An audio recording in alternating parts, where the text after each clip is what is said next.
Komið sæl blessuð og velkomin að Rauða borðinu á þessu ágæta miðvikudagskvöldi. Ég heiti Björn Ólafsson og með mér Laufey Líndal Ólafsdóttir. Vertu velkomin. Takk fyrir. Þú ert nú búin að taka upp mestarla dagskrá dagsins og Einmitt. Og við höfum svona reynt að þreyja þorran í veikinda forföllum og öðru slíku og vonumst til þess að tímabundi þá dugi það sem við erum að gera, svolítið undirmönnuð. Einmitt. Við bara reynum að hlaupa í stóla hvors annars. Já, það er svolítið þannig og það er nú oft ansi langi dagar hjá ykkur tækni fólkinu og þið standið ykkur frábælega bara svo það sé sagt. En það er fallegu dagur að baki hér á suðvesturhorninu en stefnir í alveg, er ekki bara brjála veður á morgun? Jú, mér skilst það. Þetta er gul viðvörun sem að breytist yfir í appisunu gula þarna einhvern tímann í. Já. Leiði bara hugun að því hvort starfsemin á höfuðborgarsvæðinu verður og í öðrum landslutum verður stór röskuð. Einmitt. Við vonum allavega að viðmælendur okkar á morgun komist allir í hús. Já.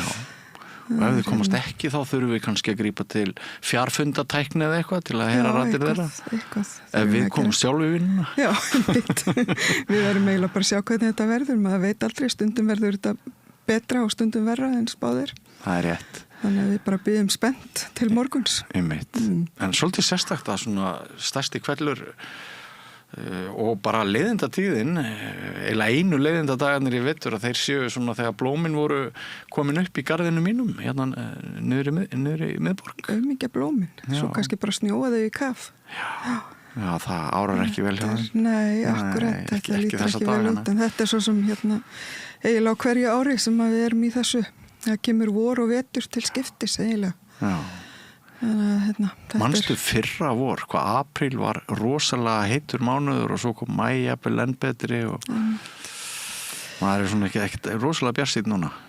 Nei, einmitt, maður er náttúrulega sem Íslendingur þá sérstaklega þegar við erum komin yfir miðjan aldur þá munum við alls konar tíma. Við munum tíman að tvenna. Já, einmitt. Og ef maður fær gott veður þá verður manni refsað með vondu veri. Það er svolítið þannig. Já, svo líka, maður veit alltaf að það má búast við öllu, Já. Maður mann nú alveg eftir, snjókomum alveg fram í júní, Einmitt. Þannig að þetta er svona, maður veit alltaf að þó að líti út fyrir að þessi komi vor, þá getur fljótt skipast veður á lofti. Já. Óveðrið á morgun er það sem að fólk er að tala akkurat núna. Hvað er það í heimsmálun sem að hefur vakið áhugaðinn í fréttum? Já, það er náttúrulega bara Trump og stríði í Íran. Já. Sem við ætlum að fjalla svolítið. Já, sem verður. Við myndum gera svolítið góð skila eftir. Svo hefur líka verið með augun, veit ég, á Suður-Ameríku. Já, einmitt, það er náttúrulega líka, Trump er svona svolítið að fara einhvern veginn í þessa svona heimsvaldastefnu. Þetta það er alveg skiptar skoðanir hvort að þetta sé svona heimsvaldastefnan í dauðategjunum eða hvort að það sé verið að endur eða svona steypa stóðir, nýjar stóðir undir heimsvaldastefnuna af því að það er náttúrulega svona þetta er náttúrulega bara skelfilegt ástand. Það er talað líka þriðju heimsstyrjöldina, hún sé bara skollin á. Hún kemur fyrir í fleiri en einu þætti í kvöld í hópi okkar viðmælanda. Akkurat. Hvort hún er runnin upp. Já. Eða er að renna upp. Já, akkurat. Og það er náttúrulega augljóst að það er olíustríð í gangi. Já. Og Trump hefur náttúrulega verið líka, hefur náttúrulega eins verið að fylgjast með líka eins og Suður-Ameríku, þá náttúrulega var hann rændi þjóðarleiðtoga fyrir nokkrum mánuðum. Já. Og svo þegar hann var að skjóta þessi skip eða Bandaríkin voru að skjóta skip í Karabíska hafinu. Eru afleiðingar þess að birtast núna?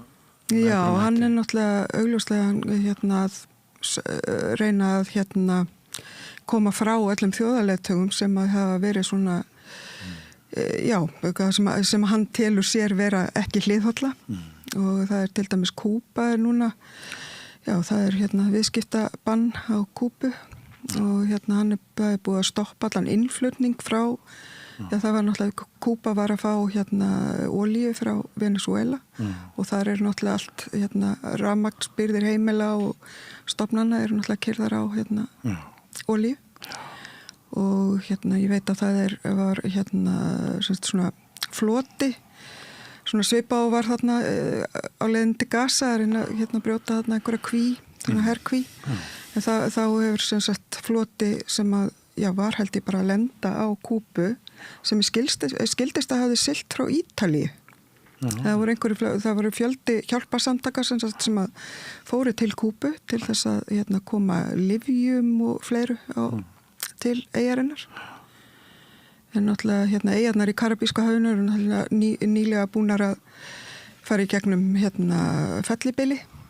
Þannig að það er svona, þetta kemur svona svolítið ofan í það ástand að náttúrulega þetta er eiginlega bara skelfilegt. En það er einmitt það er einn Íslendingur þarna, hann Eyjólfur Eyvindarsson, góðvinnur samstöðarinnar sem er þarna stattur. Ég ætlaði nú reyndar að ná á hann í gær en við náðum ekki saman. En við kannski fáum hann þegar hann kemur aftur til landsins. En hann er stattur á Kúbu og já. Þetta er bara, eins og ég segi, það er eiginlega bara sama hvert litið er. Það er svona allstaðar svolítið. Ekki mjög bjart yfir. Nei, sko alþjóðamálin eru hvort sem okkur líður eins og upptaktur þriðju heimsstyrjaldarinnar sé hafin eða ekki, þá er náttúrulega bara alþjóðamálin hafa svo mikið vægi hér á landi. Við finnum það svo sterkt á eigin skinni hvernig það sem er að gerast í heiminum í kringum okkur er farið að hafa áhrif hér og mun hafa áhrif hér og við viljum enda þáttinn í kvöld á sem sagt því að Hilmar Þór Hilmarsson, prófessor og hagfræðingur, hann ræðir meðal annars í ítarlegu spjalli sem að Gunnar Smári hefur svona oftast átt við hann en við erum að hlaupa í skarðið eins og við nefndum á hann. Hann ræðir sko hugsanlega heimskreppu og hvaða áhrif gæti orðið að því fyrir okkur til skamstíma bara í hagrænu tilliti, bara í brjáluðum verðhækkunum og öllu því sko. Og fannst mann nú nógu dýrt að fara út í bónus og krónuna sko. Akkurat, það er búið að vera náttúrulega bara að vera dýrar og dýrar að vera til bara undanfarna mánuði. Við finnum það algjörlega. Hvað peningurinn er einhvern veginn að teyjast, smyrjast þynnra yfir mánuðin sko. Skyndi ákvarðanir Bandaríkjaforseta, þær hafa mjög mikil áhrif á bara hagræn skilyrði hins almenna Íslendings. Nú er svo staða bursið frá öllu siðferði og öllu því sko. Já, einmitt. Það er siðferðið er kannski ekkert endilega mjög ábyrjandi í fari forseta Bandaríkjanna. Eins og kemur til umræðu í Trump-tímanum sem er annar kapli við Rauðaborðið í kvöld í þar sem að Bjarni Randver Sigurvinsson og Margrét Valdimarsdóttir. Bjarni Randver er guðfræðingur. Akkurat. Og Margrét Valdimarsdóttir er afbrotafræðingur og doktorskráðu kennir í HÍ. Þau ræða nú svolítið siðferði og svona lindiseinkunn Trump. Já, þetta er líka áhugavert svona með út frá trúarbragðafræðinni að það eru náttúrulega að því að svona okkur er kennt í vestræna heimi að óttast Arabalöndin og svona sem að eiga að stjórnast af trúar ofsa og svona. Það er svona svolítið svo orðræða sem er í gangi. En þetta er náttúrulega mörgu leyti svona sama þessi ofsa trú í Bandaríkjunum til dæmis sem er núna viðvöld, þannig að makarhreyfingin sem eru svona auka hægri sinnaðir kristnir. Og af því að þú sem tæknimaður tókst upp Trump-tímann fyrir dag, þá kannski eins og ég fannst þér áhugavert að sjá hinnar trúarlegu tengingar baklandið hans Trumps í Bandaríkjunum sem er rakið í þættinum. Já, einmitt. Hann Bjarni Randver hefur reynda komið hingað áður, þannig að ég hef svona náttúrulega hlustað á hann áður og hann hefur farið í gegnum þetta og þetta er náttúrulega þetta er einmitt áhugavert að svona hugsa þetta út frá þeim punkti sem hann er með, sko. Já. Og Margrét er nú alltaf ansi glögg sem afbrotafræðingur þannig. Já, akkurat.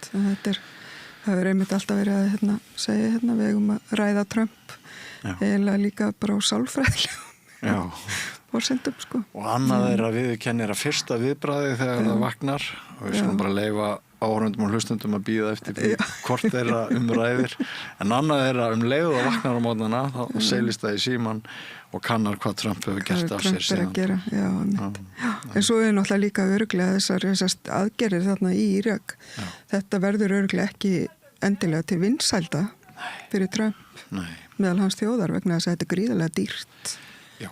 Ég sá þetta Pentagon að biðja þingið held ég 2 milljarða bandaríkjadala fyrir stríðinu í Íran sem náttúrulega gríðarlega fjárhæðir. Ég meina þetta og á meðan fólk að svelta og fær ekki viðunandi menntun eða læknisþjónustu í bandaríkjunum. Og vinsældir hans eru nú að síga, eru að dvína, Þannig að það verður svolítið að sjá hvort baklandið hans að eyðast. Já, akkurat, það náttúrulega... Lengi má vona. Lengi má vona. Kannski kemdi inn líka, ég horfði á eitthvað brotur einhverju við hann Trevor Noah sem bandarískur stand-up grínisti. En hann oft með ansi beittar greiningar samt, en hann var að tala það sko að Disney væri búið að eyðileggja fyrir okkur með öllum þessum hamingjusömu endalókum. Og hann rekur það einmitt og sagði að þegar Trump kom fyrst í framboð og fólk nei, hann, að því að það trúir alltaf á góðan endi og að vondimaðurinn vinnur aldrei. Og þá trúði aldrei neitt sko að Trump myndi fyrsta lagi verða forseti og í öðru lagi sko þegar maður orðin forseti að þetta myndi samt hafa einhvern farsalan endi en stundum bara hafa hluti, þetta ekki farsalan endi, þannig að þetta svolítið skemmtileg tilgáta. Akkurat. Já, hún vekum hann svolítið til sinna. Já, hann sagði við þyrftum kannski svolítið að hafa fæturna á jörðinni og huglega að við þyrftum kannski eitthvað að gera sjálf til þess að, Nú þátturinn reynsluboltar, oft vinsælt efni vikunar hjá okkur, mikið áhorf oft á það, þá ræðum við fréttur og þjóðmál og fáum til að skoða gesti í dag það Viðar Eggertsson leikari, Ólafur Arnarsson blaðamaður og Margrét Tryggvadóttir formaður Rithöfundasambands Íslands sem hefja leika á því að ræða forsíðu Moggans í dag. Einmitt, það er mjög vel mannaður reynslubolta þáttur að öðrum ólöstuðum. Þetta eru oft mjög skemmtilegar umræður en einstaklega skemmtilegt í kvöld. Já, ef ekki halda bara hlustendum áhorfendum í klemmu bara nóg fyrir þau fyrir okkur að vita það að bara mjög spennandi þáttur. Já, ég get alveg votta fyrir það. Þú getur votta, það tókst hann upp. Akkurat. En við viljum að hefja leik á máli sem að kannski varðar flesta landsmenn sem eru húsnæðismálin. Marín og Genni Olsson ráðgjafi hefur verið skipaðar að ráðherra formaður stýrihóps húsnæði og við viljum að hefja þáttin á að ræða hvort róttækar breytingar eru handa við hornið. Það eru margir sem að kannast við Marino og hann var nú kannski þekktur eftir hrun og álitskefi mjög mikið í Silfri Egils og hefur oft verið með mjög glöggar greiningar og manni finnst þetta ekki alveg hefðbundið val á leiðtoga yfir svona stýrihópi. Nei. Er þetta ekki ágætt hjá hann að Ragnari Þóri Ingólfssyni að gefa honum séns á? Jú, mér finnst það. Ég bara hlakka til að sjá hvað kemur út úr þeirri vinnu. Já, einmitt. Þannig að þakka þér fyrir samtalið og takk fyrir að taka upp alla þættina í dag. Já, og þakka þér sömuleiðis, þetta er búið að vera góði dagur. Já, takk fyrir að standa vaktina. Og þakka ykkur fyrir að fylgjast með okkur, kæru hlustendur og áhorfendur. Rauða borðið sem þetta hefjast eftir andartak, fyrst auglýsingar og svo kemur Marino. Fyrir mér þá er trú að sleppa tökunum og treysta. Og það er rosa mikil drifkraftur í trúnni. Ég held að ef maður sér eitthvað verkefni fyrir sér og trúir því líka, að þá er það miklu líklegra til að verða að veruleika. Ég heiti Guðni Már Harðarson og ég trúi á minn hátt. Fatamarkaður Vorstjörnunnar að Bólholti 6. Öðruvísi, skemmtilegur og ódýr fatamarkaður. Þar sem að það er ekki bara föt heldur allskins munir og svo er alltaf heitt á könnunni. Komið fagnandi. Opið frá 1 til 4 alla laugardaga og sunnudaga, fatamarkaður Vorstjörnunnar. Öflug verkalýðshreyfing er lykillinn að öflugu samfélagi. Alþýðusamband Íslands samstillt barátta í þágu launafólks í meira en heila öld. Kennarar eru þrefalt líklegri en ófaglærðir til að halda áfram í kennslu. Börnin okkar eiga skilið fagmennsku og stöðuleika. Fjárfestum í kennurum. Kennarasamband Íslands. Samstæða skilar árangri. BSRB, afl í þágu almennings. Þú ert að hlusta á Samstöðina. Róttækt sjónarhorn á atburði dagsins.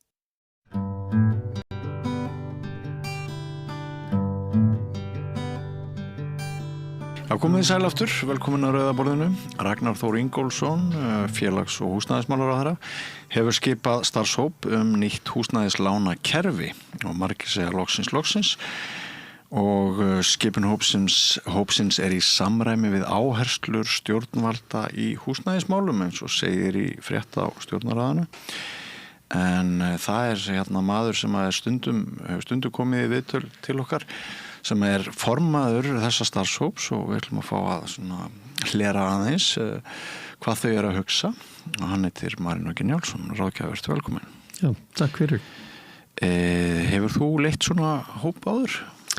Ég hef ekki leitt nákvæmlega svona hóp áður en ég hef náttúrulega búin að vera ráðgjafi í 10 ára og alveg vanur verkefnastjórnum, sko. Já, ég tók fyrst eftir þér sennilega skömmu eftir hrun. Já, það gerðu margir. Já. Sumir tókum meira eftir mig fyrir.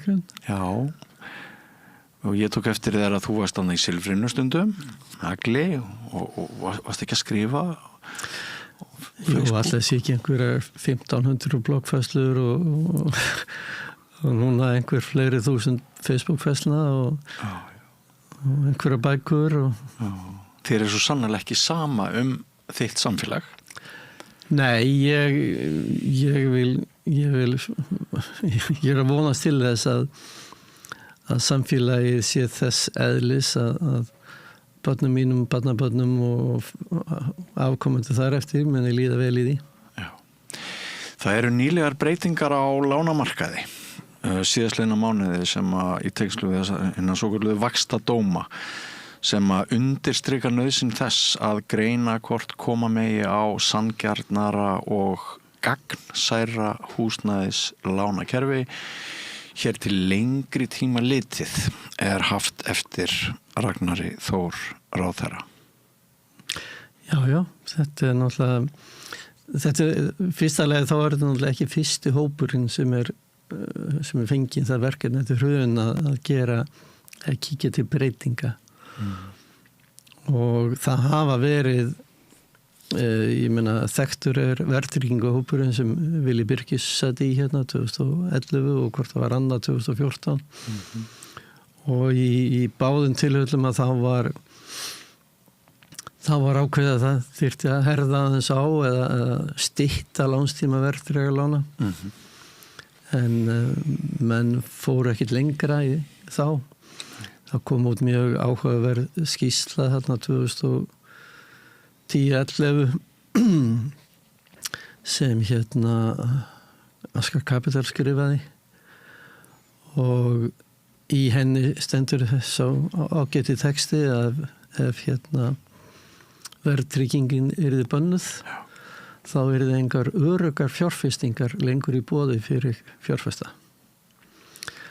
Og þetta, mér fannst alltaf þetta atriði og ég var fengið til þess að fara í gegnum þessu skýrslu og halda kynningum hana á fundi. Og mér fannst þessi setning eiginlega að vera svona aldrei dæmigerð fyrir þessu hugsun. Sko, þú ert ekki fjárfestir ef þú ert að leita eftir örugri fjárfestingu, semst áhættulausir fjárfestingu. Þá ertu í sparnaði. Já. Þú ert ekki að fjárfesta, þá ertu bara að leggja peningarnir til hliðar og þú ætlar að geta nálgast á aftur seinna. Það alltaf áhætta sem fylgir fjárfestingum og þessi áhætta, hún reiknuð inn í ávöxtunar kröfu. Þannig að ef áhættan mikil að þá eru vextirnir háir ef áætlunin lítil að þá ætti vextin að vera lágur. Þetta bara eitthvað sem hefur verið og óskrifuð regla í gegnum aldirnar. Og síðan gerist það að 2010 þá ganga þessi vaxtadómar Hæstaréttar gengistryggingalánin og þá ákveður Hæstaréttur að það sé sama áætla fólkinni því að lána fólki bílalán og húsnæðislán sem mér fannst alltaf vera mjög merkileg niðurstaða út frá áttu fræðum. Já. Og það vil nú svo til að það er nú það sem ég hef lagt fyrir mig bæði í námi og setna, það er ekki náttúrulega alls konar áttur og hérna í gamla daga þá gæti ég alveg búið til það sem heitir portfolio management líkan. Já. Þannig að mér fannst þetta að vera svona svolítið merkilegt að hérna maður vera að borga sömu vexti af bílaláni eins og af húsnæðisláni. Já. Það ætti náttúrulega ekki vera og var ekki, ég menna það var vaxtamennur á þessu og það á að vera vaxtamennur vegna þess að það er ljóst að húsnæði er fyrir eitthvað trygg eign. Já. Meðan bíllinn hann er afskurðaðan 20% á hverju ári. Já. Þannig að hann hverfur á nokkrum árum meðan húsnæði hverfur ekki eða eignin. Já. Og þannig að þessi setning hérna Aska Kapitalum svona ég sagði það svona eitt af mörgum skiptum sem svona hárin á mér yfðust pínlítið við að lesa texta frá hagfræðingum. Já. Nú það hafa komið sem sagt og í gegnum tíðina hafa komið skýrslur, það hafa komið tillögur og jafnvel komið tillögur það að afnema verðtrygginguna. Já. Ég meina núverandi ríkisstjórn er ekkert fyrsta ríkisstjórn sem vil draga úr áhrifum verðtryggingar. Síðasta ríkisstjórn vildi það líka. Þetta var stjórnarsáttmála síðustu ríkisstjórnar á undan. Hvort þetta kemur inn 2017 eða hvort það er 2021. Menn hafa vilja að draga úr áhrifum verðtryggingar mjög lengi. Já. En það er það mjög skiljanlegt þegar menn fara að skoða hvað áhrif verðtrygging og nú er ég ekki bara að tala verðtrygging lána, heldur bara verðtrygging yfir höfuð hefur á samfélagið. Við erum komin í þá stöðu að ríkissjóður hækkar gjöldin sín sjálfvirt. Hann verðtryggir gjöldin sín eða sem sagt gjöldin sem við leggja á hérna landsmenn. Sveitarfélögin verðtryggja líka sín hvort það er leikskólagjöld eða eitthvað annað, það er líka verðtryggt. Svo er verið að horfa til þess að fyrirtæki þau eru að afsaka sig með verðhækkunum vegna þess að verðhækkanir eru bara til að halda í við verðlagsbreytingar en ekki kostnaðarbreytingar. Þetta ánátt alltaf að fylgja kostnaðarbreytingum en ekki einhverju mælingu á vísitölu neysluverðs þar sem stór hluti vísitölunar á ekki einu sinni við þá starfsemi sem þarna er rekin. Men ef við tökum matvöruverslanirnar að þá kemur það þeim ekkert við þó að húsnæðisverð hafi hækkað vegna þess að það er greitt húsalega eða reiknu húsalega hafi hækkað.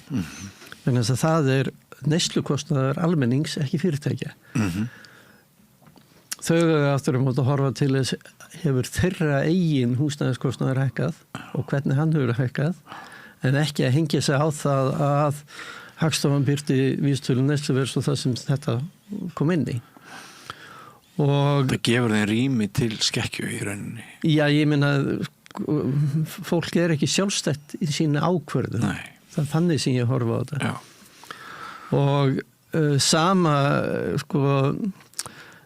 ríkið, af hverju á ríkið að elta vísitölu neysluverðs? Hversu er það virkilega þannig að 15% af kostnaði ríkisins sé matvara? Það er jú það sem það er metið í vísitölunni. Er það virkilega þannig að 22% af kostnaði ríkisins sé greiðsla húsalegu á einkaheimilum. Það er þannig sem það er vísitölu neysluverðs. Þannig að meðan við erum alltaf að nota þessa verðtryggðu hugsun, þá erum við í fyrsta lagi að viðhalda verðbólgunni. Vegna þess að ég ætla að hækka verðbólguna og það þýðir að verðbólgan verður áfram jafn mikil. Og þess vegna, þannig að við erum svona svolítið föst í þessari verðtryggðu hugsun sem er bara mjög slæmt. Síðan getum við farið og það var mjög áhugavert að ég nú bara lesið lítið af því sem kom fram hjá fjármálastöðugleikanemnd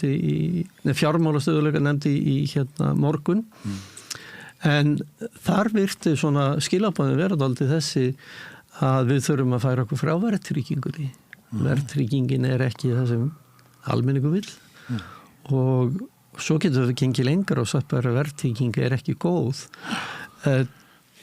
Jackie Mallet skrifaði rannsóknarreikjar fyrir einhverjum 15 árum og hún hefur haldið fyrirlestra meðan TED fyrirlestur þetta og hennar niðurstöð var það að ef verðbólga fór yfir 2,5% þá juku verðbætur sem sagt verðbólgu.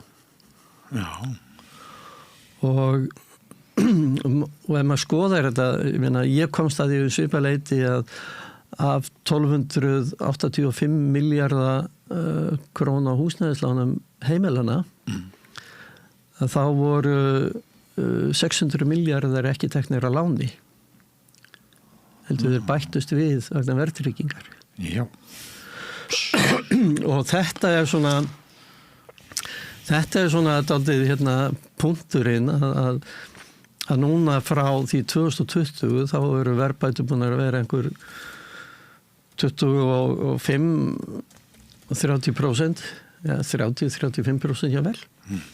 Og það þýðir að hafi skuldir heimilana verið 2000 milljarðar þá og þá getur þeir verið komnar upp í 2700 milljarðar og þessi viðbót án þess að fólk hefði tekið krónu í viðbót að láni. Vegna þess að verðbætunar eru að leggjast á þetta. Og þá getur við spurt okkur, hvað gerir það, hvernig tengist það inn í bankakerfi til dæmis? Jú, það tengist þannig að bankarnir hafa raunar meira fjármagn til þess að lána út. Og það er hefur oft verið sýnt fram á það að það eru beint tengsl á milli útlánaþenslu bankana og verðbólgu. Þannig að við erum með verðtrygginguna sem breytilegt vaxtaform og bankar sem eru, og það hefur verið sýnt fram á það í ýmsum löndum, að bankar sem eru með stóran hluta að lána sína á breytilegum vöxtum, að þeir fresta til þess að lána meira út. Og þar með eru þeir að vinna gegn þeim stöðuleika sem vaxtahækkunin átti að skapa. Þetta er svona það getur vel verið að ég er alveg viss að það eru fullt af hagfræðingum sem eru ekki sammála mér og lát það bara vera en allt þetta sem ég er að segja er ég að sækja til hagfræðinga og svo minna eigin rannsókna. Já, vítarhingur. Já, þetta verður vítarhingur en ég er alveg fullfærum að gera góðar tölfræðirannsóknir og leiða rök af þeim niðurstöðum sem ég hef. Já. Og dregur úr áhrifum á stýrivaxtahækkunum. Nú það stutt sem við fengum eina og þar getur orðið fleiri og vextir eru frekar á leiðinu upp en niður. Er það ekki mattókar? Jú, það virðist vera það og Ásgeir sagði um daginn að það getur vel verið að það þurft að hækka vexti frekar. Þannig að það er bara verður að koma í ljós hvernig það þróast. Þannig að svona alveg óháð því að þá var þessi starfshópur skipaður. Já. Hann á ekki að vera fást við peningamál. Nei. En þetta hefur tilgang að nefnir þetta samt? Jú, ég meina, ég alveg sannfærður það að með afnámi verðtryggingar þá bætum við stjórntæki Seðlabankans í peningamálum. Já. Og ég hef ekkert verið feimin við að greina þá skoðun, greina frá þeirri skoðun minni allt frá því líklega 2007-2008. Já. Þannig að þetta er ekkert ný skoðun hjá mér og fólk getur bara lesið mína greinar og sér hvernig þetta er. Já. En nú náttúrulega bara áðurum fyrir lengra, hver eru með þér fulltrúar hvað hópa í þessum? Þetta er mjög breiður hópur og ég alveg mjög ánægður með þessa samsetningu. Við erum með þarna náttúrulega það eru fulltrúar frá 3 ráðuneytum, þannig að stjórnarflokkarnir eiga sína fulltrúar þannig gegnum ráðuneytin. Síðan eru samtök atvinnulífsins, samtök fyrirtæki í fjármálaþjónustu, svo koma ASI og BHM og BSRB sem er bara fínt, þá erum við með verkalýðshreyfinguna þarna. Síðan koma neytendasamtökin og Neytendastofa og þarna er síðan hagsmunasamtökin heimilina. Já. Og svo kemur hún framkvæmdastjóri Landssambands lífeyrissjóða Þórðardóttir. Já. Ég held ég sé ekki að glemma nefnu, þú ert að greina. Seðlabankinn. Já, Seðlabankinn er það. Já, og voru búin að nefna samtök fyrirtæki í fjármálaþjónustu. Já. Sko, þetta er rosalega breiður hópur. Þetta er breiður hópur og við skulum ekkert búast við því að þessi hópur sé sammála. Nei. Og það er bara fínt. Ok.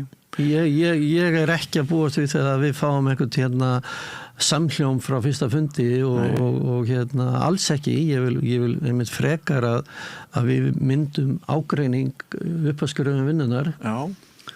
Og þannig að það komi fram ólík sjónarhorn og ólíka skoðanir. Já. Og jafnvel ólíka skoðanir og skoðanum annara og allt þetta, þannig að fólk geti rætt hlutina. Já. En síðan verður það mitt hlutverk að ná samhljómi vonandi í seinni hluta vinnunar og svo í lokin. Já. Ég ætla ekki að tryggja það að samhljómi náist. Nei. Menn eru bara með sína skoðanir og vilja bara standa ákveðna hagsmuna, náttúrulega. Já, ég meina það er ekkert óeðlilegt að menn gæti sinna hagsmuna, en það er alltaf áhugavert að bankastjóri Arion banka, hann er nýbúinn að lýsa það yfir að hann telji að verðtryggingi sé bara síns tíma. Já. Og hvort að það var bankastjóri Landsbankans eða Íslandsbankans sem lýsti því líka einhvern tímann. Þannig og núna er komið Seðlabankastjóri. Þannig að við erum síðan með einhverja sparisjóði, ég veit ekki hver skoðun er þar. Ég hef ekki hugmynd hver er afstaða lífeyrissjóðanna. En ég gerði nú vill svo til að ég vann nú átumat fyrir nánast alla lífeyrissjóðir landsins snemma þessari öld. Og það var eina af þeim spurningum sem ég spurði menn þar hvort að lífeyrissjóðirnir myndu þola það að verðtryggingi féll niður. Þannig að ég fær hann að spyrja það 2003-2004. Já, hver voru svörin? Svörin voru þau að skipti sjóðina ekki máli, það myndi gera starf þeirra erfiðara, þau veist að hafa meira fyrir fjárfestingu sínum. En það sagði enginn að sjóðinni myndi ekki bjarga sér.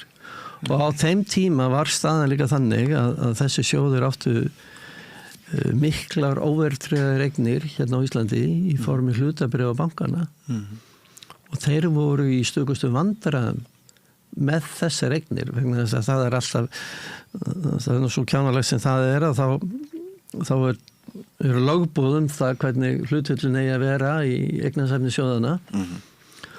Og þeir voru hreinlega komnir í þá stöðu að ávöxtunin af bankabréfunum sem síðan eru að vísa engu að hún var orðin svo mikil að þeir voru komnir upp fyrir eignamörk samkvæmt lögum og þurfti að fara að selja bréfin og það má þá segja á móti sem betur fer því að það þýddi þá að þeir fengu þeir gáttu selt ákveðin hluta bréfa sinna á góðu verði og urðu þá að setja það í aðra eignir vegna þess að þetta mátti ekki.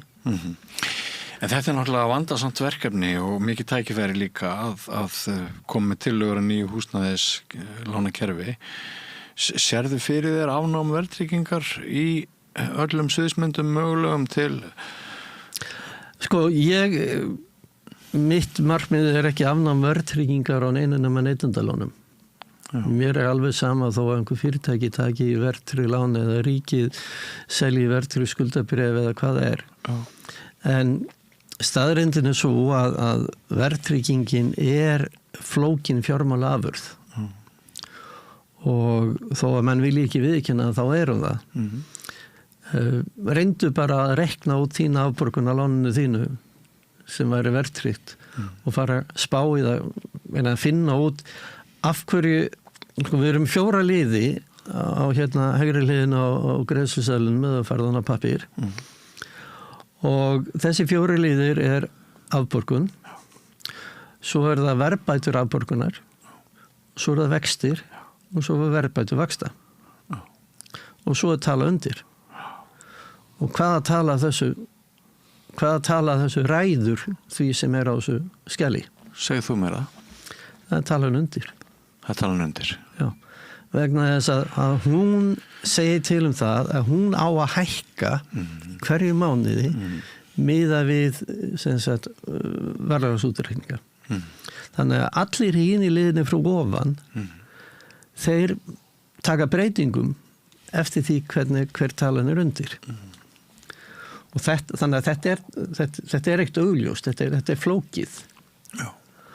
Ég var að skýra þetta út fyrir franskari konu sem að rannsaka íslenska húsnæðislánamarkaðinn. Já. Það hitti hann helgina og hún búin að vera að reyna að skoða þetta lengi og hafði áður verið að skoða Airbnb. Já. Og ég var að skýra þetta út fyrir henni. Og hún sagði þetta bara brjálæði. Já. Bara rugl. Já. Og svo höfum við oft heyrt þessa afsökun, ég meina lánin hækka en húsnæðisverð að hækka líka. Já. En hún gæti sagt mér alveg eins og skot. Já, en ef ég sel húsið mitt og kaupi annað, þá hefur það líka hækkað. Já, já. En hér á Íslandi þá liggur við hagfræðingar sem skrifa hér á mótmæla svona kenningum. Já. Eða staðrendum. Já, hún nokkuð víðseg þessi kenning. Már Miksa, hagfræðingur var hér daginn, hann vill halda verðtryggingunni. Já, ég veit það vel. Þú veist það. Og hann segir, þetta bara svona dempari, þetta þýðir það að maður fer aldrei í of háar afborganir og ég á vini sem segja, já, ég lít bara á þetta sem ég sé að borga leigu, þetta bara miklu öruggara heldur en leigan og svona. Það ekki staðreynd að ef við afnumum verðtryggingu þá getum við lent í einhverjum svakalegum afborgunum og missum þetta öryggi, segi ég bara til að spyrja og bara til þess að fór rök gegn ekki að ég sé lýsa persónulegri sko.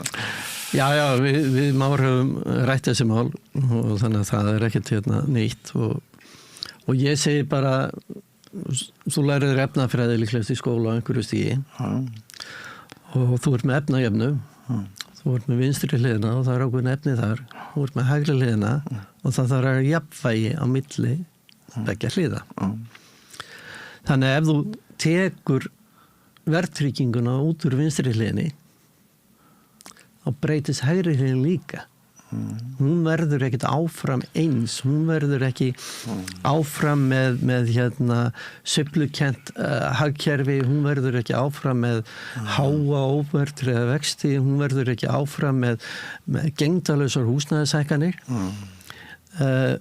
vegna þess að sko hluta af þessum húsnæðishækkunum út af verðtryggingunni því að þú verður að gæta því að ef húsnæði hækkaði ekki og lánin hækkuðu 50% vegna verðtryggingar eða þá væri bara 30% þá er það kannski komið með neikvætt eigið fé. Þannig að húsnæðisverð hefur orðið að hækka til þess að mynda rými fyrir verðtrygginguna undir veðmörkum eða hvað vil kalla. Þú ert að segja umræðinni beitum við ekki ímyndunaraflinu sem þarf til þess að átt okkur á breyttum forsendum. Já, það er það sem ég er að segja.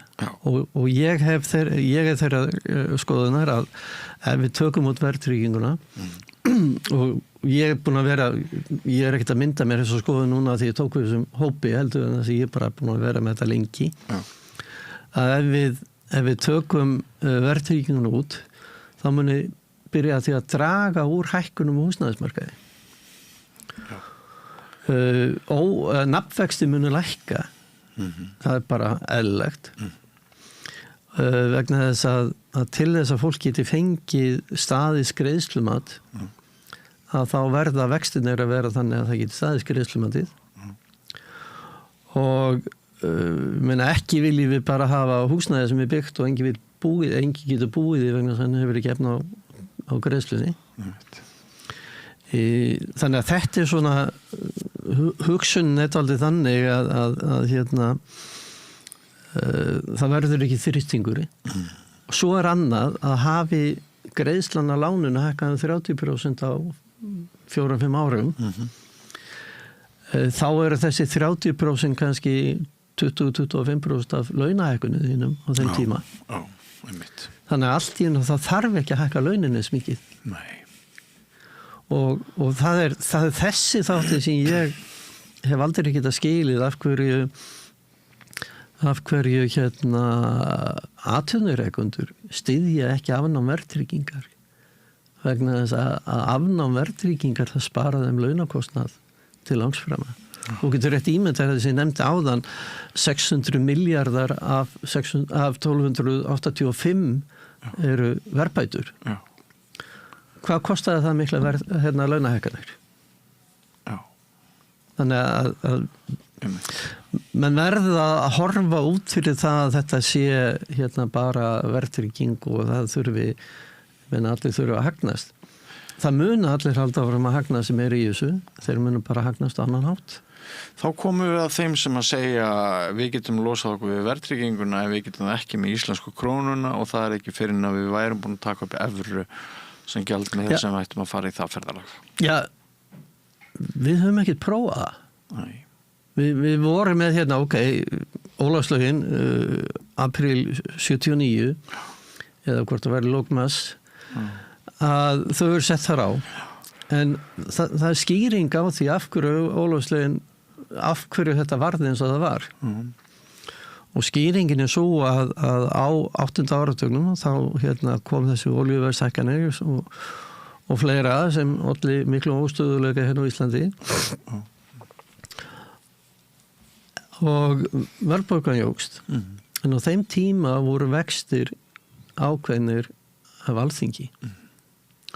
Og þú getur alveg flett upp ræðum á Alþingi á þeim tíma. Það sem þingmenn segja við getum ekki hækka vextina þess að fyrirtækin hafa gefnaði. Þannig að þegar það var full ástæða til að hækka vextina og bara gera þetta alltaf rásklega og við hefðum getað slegið á verðbólguna það var ekki gert vegna þess að alþingismenn voru hræddir það að vera ekki endurkjörnir. Já. Síðan kemur þessi víxlverkun það er sett verðtrygging á laun og sparnað á lán og hvað gerðist? Verðbólgan fór úr 40% upp í annað 100%. Þannig að var verðtryggingin laust. Já, þá afnámum við verðtryggingu launa. Þannig að í staðin fyrir að koma með sjálfkrafa hækkun launa í hverju mánuði það var fólk að bíða þar til kjarasamninga voru enda til þess að fá sína launahækkun því að það er alltaf þannig að launin elta verðbólgu. Það er ekki verðbólgu, launin er ekki að valda verðbólgu, heldur eru svar við verðbólgu fortíðar. Þú hækkar launin vegna þess að kaupmáttur launana glataðist í fortíðinni og þá kemur launahækkun til að ná því upp. Í sumu löndum að þá eru laun verðtryggð, en það er lítil verðbólga, en þetta er engum í huga verðtryggja lán. Nei.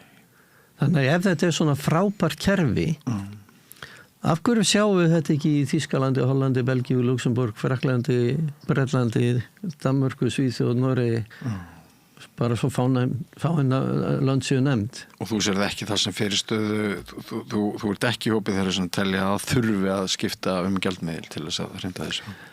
Ég sagði nú haustið 2008 og hérna stend alveg við þau orð að þá fannst mér krónan ekki á vetur sitjandi og ég hef oft alveg verið þeirra skoðunar en mér finnst krónan ekki verið á vetur sitjandi. En ætli menn sér að hanga áfram á henni þá það ekki að stöðva?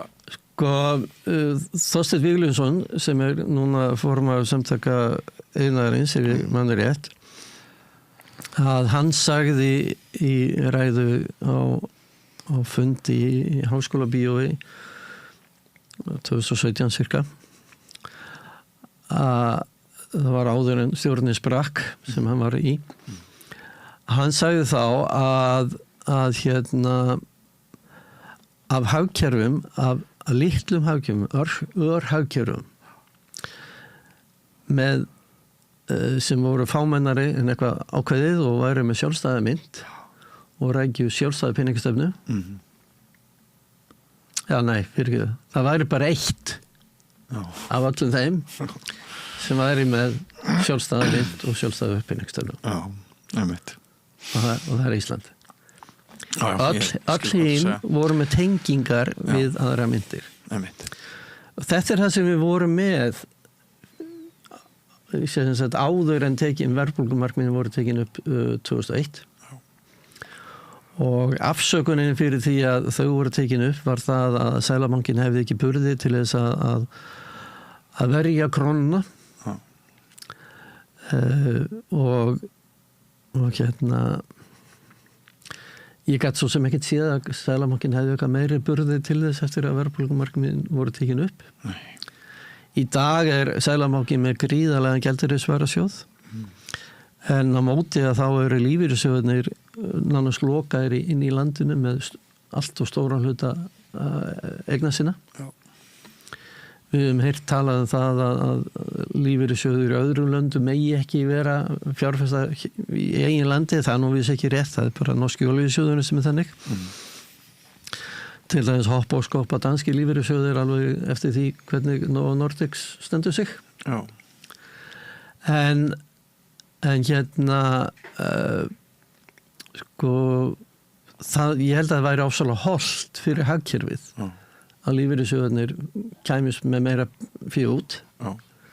En eignir þeirra er eitthvað 8.500-9.000 miljardar. Já. Gjaldeyrisvarasjóðurinn er 1.000. Já. Þannig að ef lífeyrissjóðirnir færi með sínu peningu á landið þá myndu tæma þennan gjaldeyrisvarasjóð. Þess vegna koma þeir ekki út. Nei. En ef við erum hér með evru að þá myndu þeir geta farið viðstöðulaust með sitt pening hvert sem þeir vildu. Já. Vegna þess að þeir væru þá eignir þeirra væru þá í evrum og þá gætu þeir keypt evrur í útlandinu eða fyrirtæki í útlandinu fyrir þessar evrur sem þeir eiga á Íslandi. Já. Þannig að þetta er svona þetta er ekkert einfalt. Nei.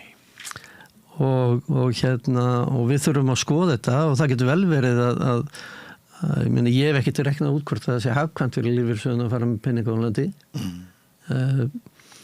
En þetta er farið að skekkja ofsalega mikið eignarhald fyrirtæki á Íslandi. Já. Mig grunar Marino að það séu allmargir að hlusta og horfa á okkur núna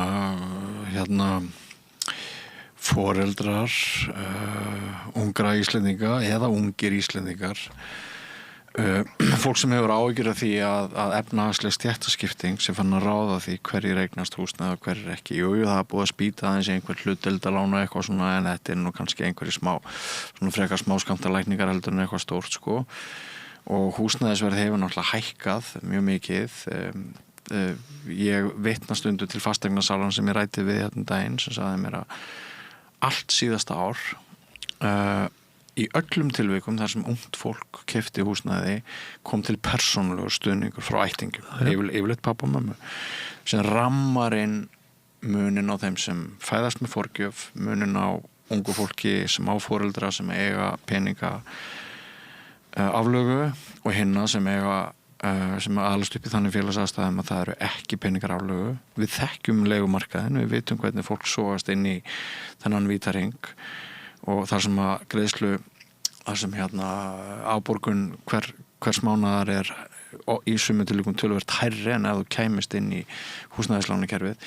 Geturðu eitthvað sagt við þennan hóp núna sem að vekur ákveðna vonir að breytingar á húsnæðiskerfinu gætu opnað leiðir fyrir þá hópa sem að mér sýnist að óbreytt eigi mjög erfitt með að eignast öruggt húsnæði? Eins og ég tók fram strax upp að þá starf hópsins í gangi. Já. Við erum ekki búin að hittast það með einu sinni. Nei. Og það eru fjölbreyttar skoðanir innan hóps, þannig að ég ætla ekkert að fara að segja til það núna hver verður niðurstaða hópsins. Nei. En tekur undir áhyggjurnar sem ég lýsi? Ég tek undir áhyggjurnar vegna þess að ég og líka börn sem að velta þessum hluti fyrir sér og eru komin sumir eru komin í húsnæði, aðrir eru leigu húsnæði og svo einn sem býr heima. Já. Og þetta náttúrulega áhyggjuefni að þurfa stuðning, eða þurfa að treysta svona hennar stuðning. En gerðu við það ekki líka þegar við vorum yngri? Treystu við ekki á það að fá svona smá meðgjöf? Það gat verið, meðgjöfin gat verið því að pappin eða bróðirinn eða frendin, föðurbróðir eða móðurbróðir eða hvað verð hjálpuðu við smíðarnar. Fólk keypti fókheld og svo fékk það aðstóð frá vinum og ættingjum til þess að gera fókheldahúsið að íbúðar hæfu. Og þessi breyting hefur kannski ekki síst orðið vegna þess að það ekki lengur hægt að kaupa fókheld. Það getur engin farið herbyggi fyrir herbyggi lengur inn í húsnæði. Þú annarkvort færð húsnæðið alveg full mótað eða þú færð það ekki. Þú færð ekkert. Og það ekkert val það að kaupa lengur blokkaríbúð án gólfefna, eldhúsinnréttinga, milliveggja og svo framvegis. Þetta voru samt miklu færri mánaðarlaun þegar ég hugsa aftur. Ég fyrsta íbúðin mín hafi kostað 3 eitthvað. Já, ég meina hvernig var hún eldra hús eða nýtt hús? Já, þetta var svo smó, en þetta var samt húsnæði, örugt húsnæði í staðis að vera nokkuð leigumarkaði. En munurinn á því að kaupa fókheld og gera þetta svo sjálfur, stig fyrir stig og kaupa fullbúið líklegast bara 50% verði, ef ekki meira, að verði húsnæðis. Þannig að við erum bara að tala gjör ólíka tíma. Já. En þá þarf að svara þeim einhvern veginn. Já, og þessi hlutdeildarlán þetta náttúrulega það sem komið inn núna og mín skoðun á þeim það þetta sniðu til í raun, menna kannski þetta hægt, kannski gengur þetta, en það væri náttúrulega langt best ef bara húsnæðisverði væri þessum 20% lægra. Já. Og eins og ég segi að þar verðum við bara að horfa til verðtryggingar sem pínlítið sökudóls í því hvernig húsnæðisverði verður hækkað. Og þú vilt hana burt? Ég tel að hún sé ekki góð fyrir framhaldið. Nei. Ég held að við höfðum tækifæri 93-45 til þess að losa okkur við verðtrygginguna. Við höfðum aftur tækifæri til þess 14-15-16 og þá voru við, þetta þessi 2 stöðuleika tímabil í íslenskri hagsögu. Já. Og við nýttum hvort af þessum tækifærum vegna þess að á 10. áratugnum að þá voru menn ennþá að velta fyrir, já, manstu hvað gerðist þarna á 8. áratugnum. Og maður er ennþá að heyra talað þetta. Já, við getum ekki losnað við verðtryggingunum, manstu hvað gerðist á 8. áratugnum. Já. Ég þekki mann sem skuldar á milli 70-80 milljónir í húsnæðislán, áborgunin er rétt 400 krónur á mánuði. Ef það kemur nú bara kerfisbreyting og við ætlum að ánuma verðbreytinguna, hvernig myndu hættir þessa manns breytast? Já, hann myndi þurfa að endur fjármagna lánið sín. Hann það er ekki þannig að ef verðtrygging verður lögð niður að þá ónýtist allir verðtryggði samningar. Nei. Þetta verður ekki þannig. Nei.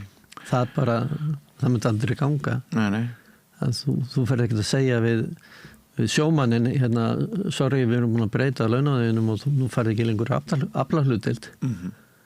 Þetta virkar ekki þannig. Nei. Þannig að það myndi þurfa ákveðin yfirgangstíma. Já. Og svo er líka spurningin, hvað kemur, hvernig myndi þetta verða? Danir fóru í gegnum ekkert ósvipað á 10. áratugnum. Þá voru vextir húsnæðislána svona almennt frekar háir, 9, 10, 11% var með sagt. En ég hef svo sem ekki sannreynt það og þá ákváðu danskir húsnæðislána veitendur að breyta kerfinu. Þeir í fyrsta lagi þeir settu vaxta þak á lánið sín. Þannig að það var sett 5, hvort það var byrjað á 6%, svo fór þannig 5% vaxta þak. Og fólk gat breytt yfir þessi lán. Og þetta er það kerfi sem hefur verið við lýði þar nokkuð lengi. Þannig að það er hægt að taka breytileg lán með vaxtaþaki. En þú getur líka tekið langtímalán með föstum vöxtum. Það kom svona smá brestur í þetta vegna þess að menn fóru alltaf inn að bæta við einhverjum þóknunum og hvernig það bídrag og þannig að það er svona fór að bætast við en sem komið er að þá getur fólk þar fengið góð lán og góðum kjörum og hvað hefur gerst í Danmörku? Hefur Danmörk farið á hausinn? Hefur allt hrunið? Nei, það er bara sjaldan verið eins mikið velmegun í Danmörku heldur en einmitt síðustu 30 ár. Eftir að menn fóru að skilja það að stöðuleiki, grunnu stöðuleika er fyrir sem að leiki heimilana á útgjöldum sínum. Og eins og núna er þá eru svipur stýrivaxtahækkana Seðlabankans. Það er, ég veit ekki hverjir geta breytt hegðun sinn en það er alveg augljóst að mjög stór hluti þeirra sem er ætlað að breyta hegðun sinni, hann hefur lítið svigrúm til þess. Þetta er eins og myndin hans Halldór sem var birt í síðustu viku. Þegar maðurinn var við tölvuna með unga barnið á öxlinni og annað þarna fyrir aftan og sagði, elskan, hann Áskir var að hækka vextina svo að við hefðum meira ráðrum til að spara. Já, ég veit. En Marín, það búið að vera mjög áhugavert og skemmtilegt að spjalla við þig og þótt að sé á þessum tímapunkti að við veitum ekki til hvers þessi vinna mun leiða þá held ég nú að það séu margir ansi spenntir. Já, ég hef alveg fundið það, ég hef fengið alveg gríðarlega mikið að hvatningu og hverjum á Facebook og allt þetta en ég vil bara taka það fram að ég er ekki innræðisherra og ég mun ekki ráða þessu. Nei. Og það verður að hlusta á lánveitendur líka. Já. Það verður engin lán nema lánveitendur samþykki, það verður engin breyting nema lánveitendur samþykki breytinguna. Þannig að við þurfum þá að finna einhverja lendingu. Það getur vel verið að við höldum áfram með þetta að stytta verðtryggðu þannig að þau verða alltaf styttir og styttir í þannig að lókum. Já. Það alls konar möguleikar, til dæmis, ég meina, ef ég bara svona fabulera úti að þá, hlutdeildarlánin eru þarna og vaxtabætur er kostur að bjóða þeim sem nýjum inn í húsnæðislánamarkaðina þeir taki verðtryggðu lán sem gilda bara þessi verðtryggingin bara í einhver 5 ára eitthvað svoleiðis og eftir það taka við það myndi nú muna miklu fyrir það nú taka við nafnvaxtalán. Þetta eru alls konar hugmyndir en við verðum bara að hafa það í huga að verðtryggt lán þar hækkar höfuðstóllinn líklegast svona fyrstu 70%, eða 80% lánstímans. Nafnvaxtalán, þar lækkar höfuðstóllinn frá degi 1. Þannig að það tekur ekki nema örfá ár fyrir nafnvaxtalánið eða verðtryggðalánið að ná nafnvaxtalánin í greiðslubyrði. Og síðan kemur allir hinn tíminn og þá erum við með kannski beina línu á nafnvaxtaláninu en hinn línan hún hækkar svona. Og þessi munur á milli greiðslunar á nafnvaxtaláninu og greiðslunar á verðtryggðaláninu hann þarf að koma frá launagreiðendum. Það er bara staðreyndin. Þannig að ef við komumst yfir þennan hrygg að þá munu launagreiðendur brosa til framtíðar. Og það er það sem ég tel að þeir verða að skilja. Já. Við skulum hjálpa þeim að skilja það. Já, ég meina, ég ætla svo sem ekkert að ég bara vona að menn nái þessum útreikningum. Já. Og ég vona líka að það séu tilbúnir hagfræðingar á Íslandi sem eru tilbúnir að styðja slíka útreikninga. Já. Það er það sem þarf. Það þarf ekki bara að ég meina, ég ætla ekki að gera lítið minni menntun, ég er með verkfræðigráð í aðgerðarrannsóknum frá mjög viðurkenndum háskóla og í aðgerðarrannsóknum og það lærir maður tölfræði og bestun og allt mögulegt og ég lærði það að það er langtíma jaðarhagnaður sem skiptir mestu máli en ekki skammtíma gróði. Og við verðum að komast yfir í þessa langtíma hugsun. Það er verkefnið.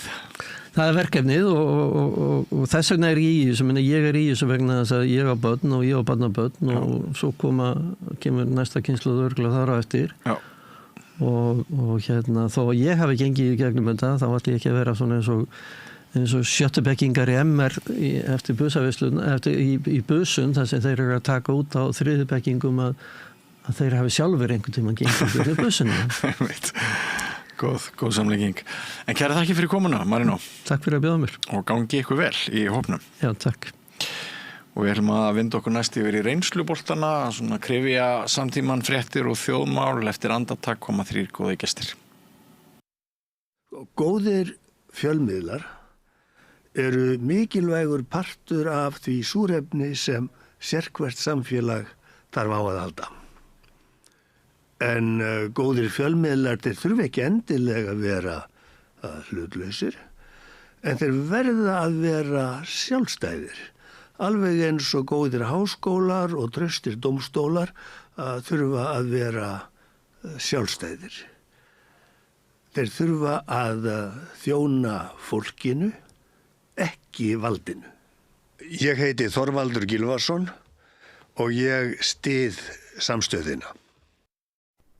Við erum í útvarpinu á FM 89,1.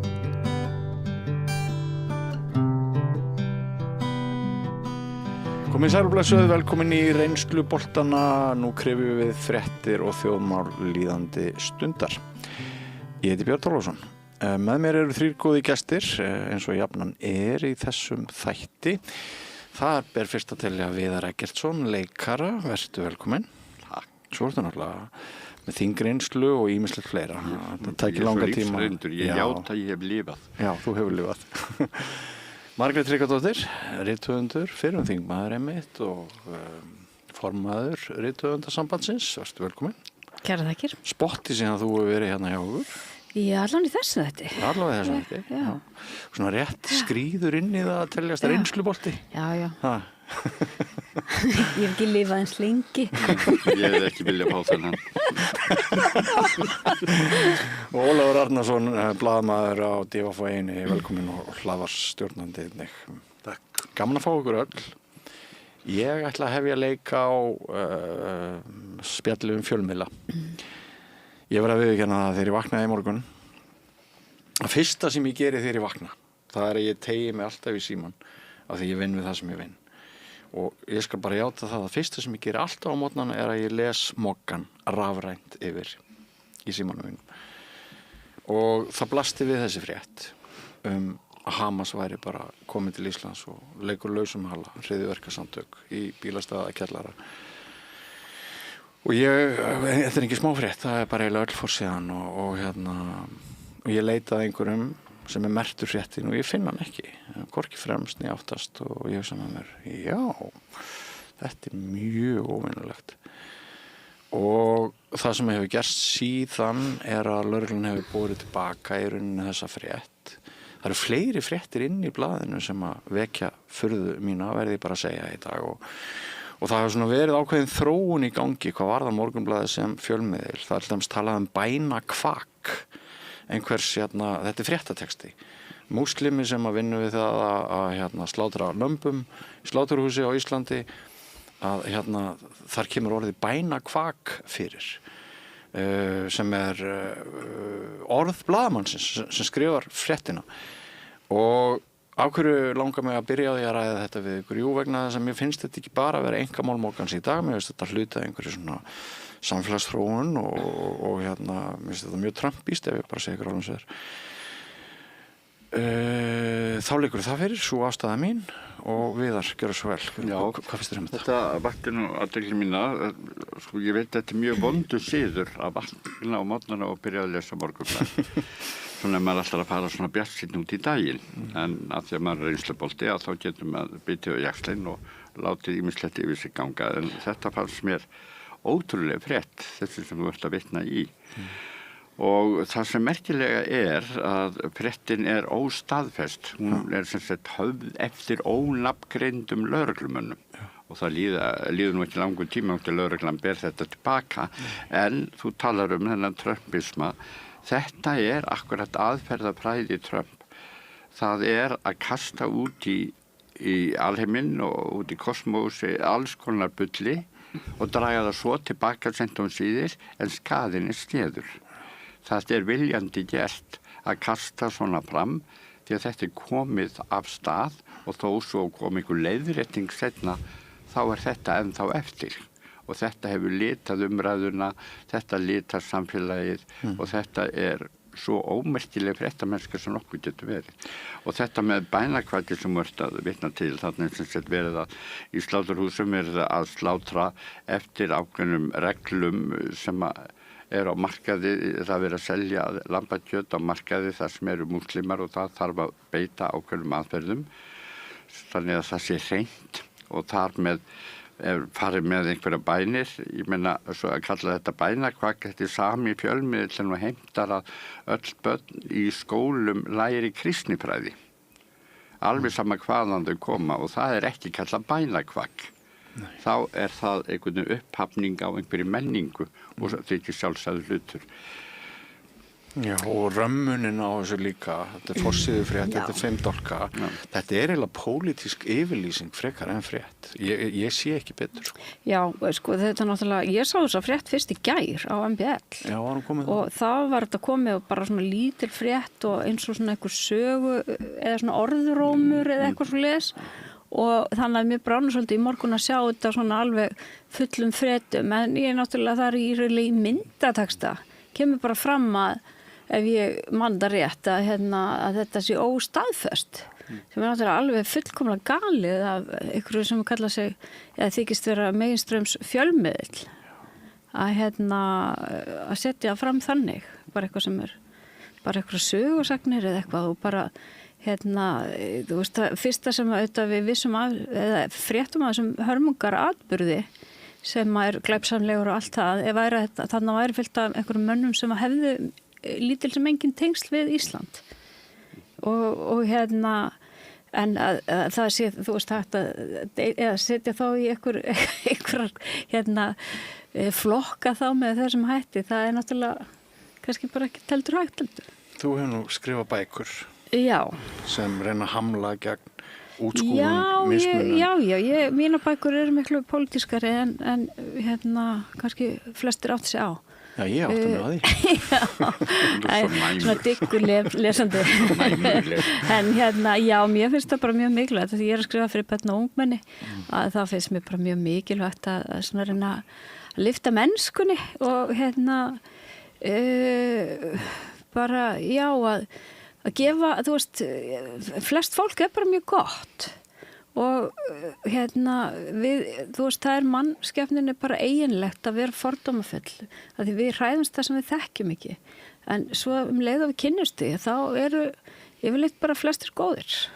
En finnst þér Morgunblaðið ekki vera frekar að sundra heldur Jú, það finnst mér, bara hreint og mjög finnst þetta í raun að veru eitthvað sem að ég skil ekki ef að þetta ekki mál sem ætti að rata inn á borð síðarnefndar blaðamannafélagsins eða inn á borð fjölmiðlanefndar sem á að hafa eftirlit með fjölmiðlum.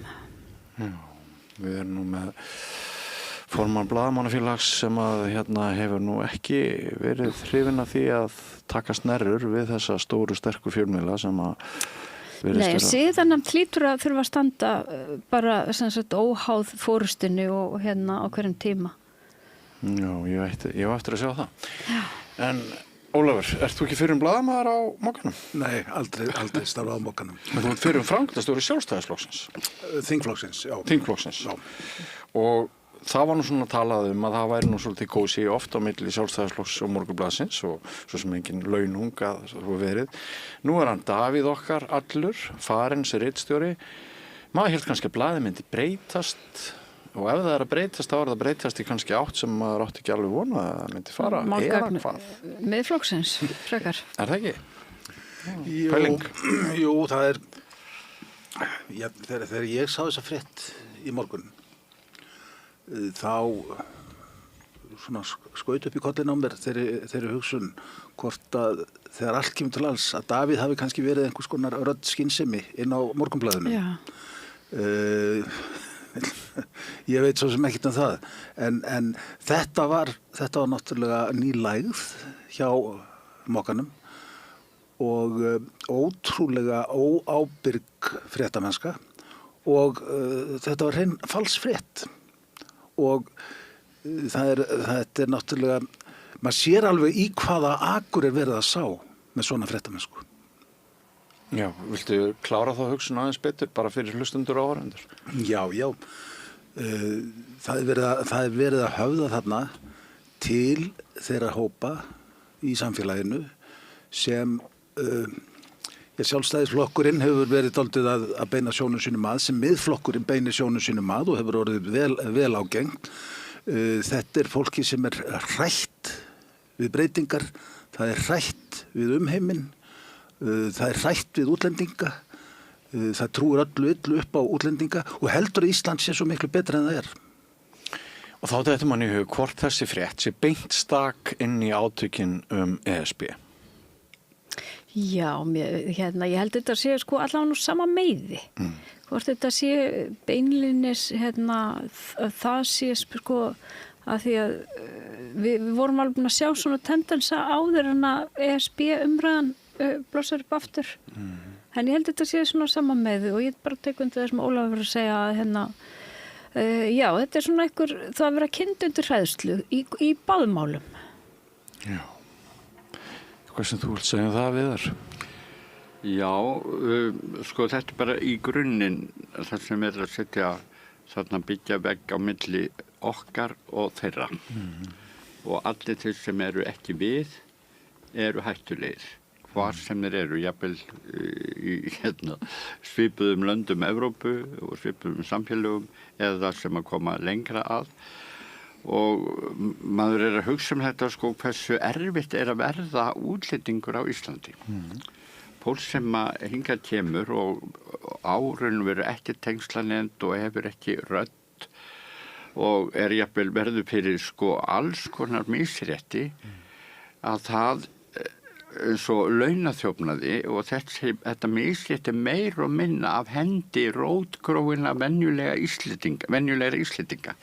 Það eru Íslendingar sem fremja glæpi á fólki sem kemur hingað til að vinna eða hjálpa okkur að reka samfélagið sem allir þessi grunnstörf samfélagsins sem eru meir og minna synd af fólki sem hefur komið hingað til þess að lifa aðeins betra lífi eða til þess að á eitthvað hátt að flýja eitthvað verra líf að það verður útsett fyrir alls konar glæpum fröndum af Íslendingum.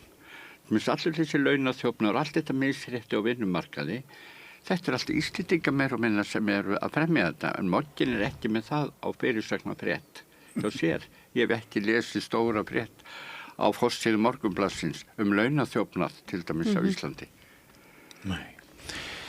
Viðar, ein ástæða þess að ég bað þig að koma í dag svo að ég rakst á færslu hjá þér á Facebook þar sem út að rifja upp samskiptið þín við Diljá Mist Einarsdóttur aftur í tíman. Það náttúrulega hafa orðið þau tíðindi núna talandi hópa sem standa veikari fæti fyrir að það voru þau tíðindi á Alþingi að það verið að vísitölubinda laun öryrkja og þú getur kannski endursagt sögu. Þetta bara einfalt sko, þetta búið að vera svolítið barátta. Það að segja að lífeyrir sem greiddur fólki, hvort sem það vegna örorku eða aldurs sem dæmi, að hann hefur verið að dragast aftur úr lágmarkslaunum sem við köllum svona í daglegu máli kalla kjaragliðnun.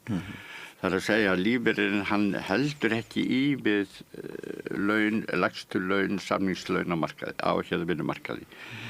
Og þessi kjaragliðnun kom þegar ég var inn á þingi fyrir 3 árum, þegar ég fór inn sem varaþingmaður, þá fékk ég sérstaka umræðu þessa kjaragliðnun við þáverandi fjármálaráðherra sem var formaður Sjálfstæðisflokksins, Bjarni Benediktsson, og þarna þá eins og í sérstakri umræðu þá stíga þar í púltið á Alþingi fulltrúar allra stjórnmálaflokka og það var svona allur gangur á því hvernig þeir höndluðu þessa umræðu.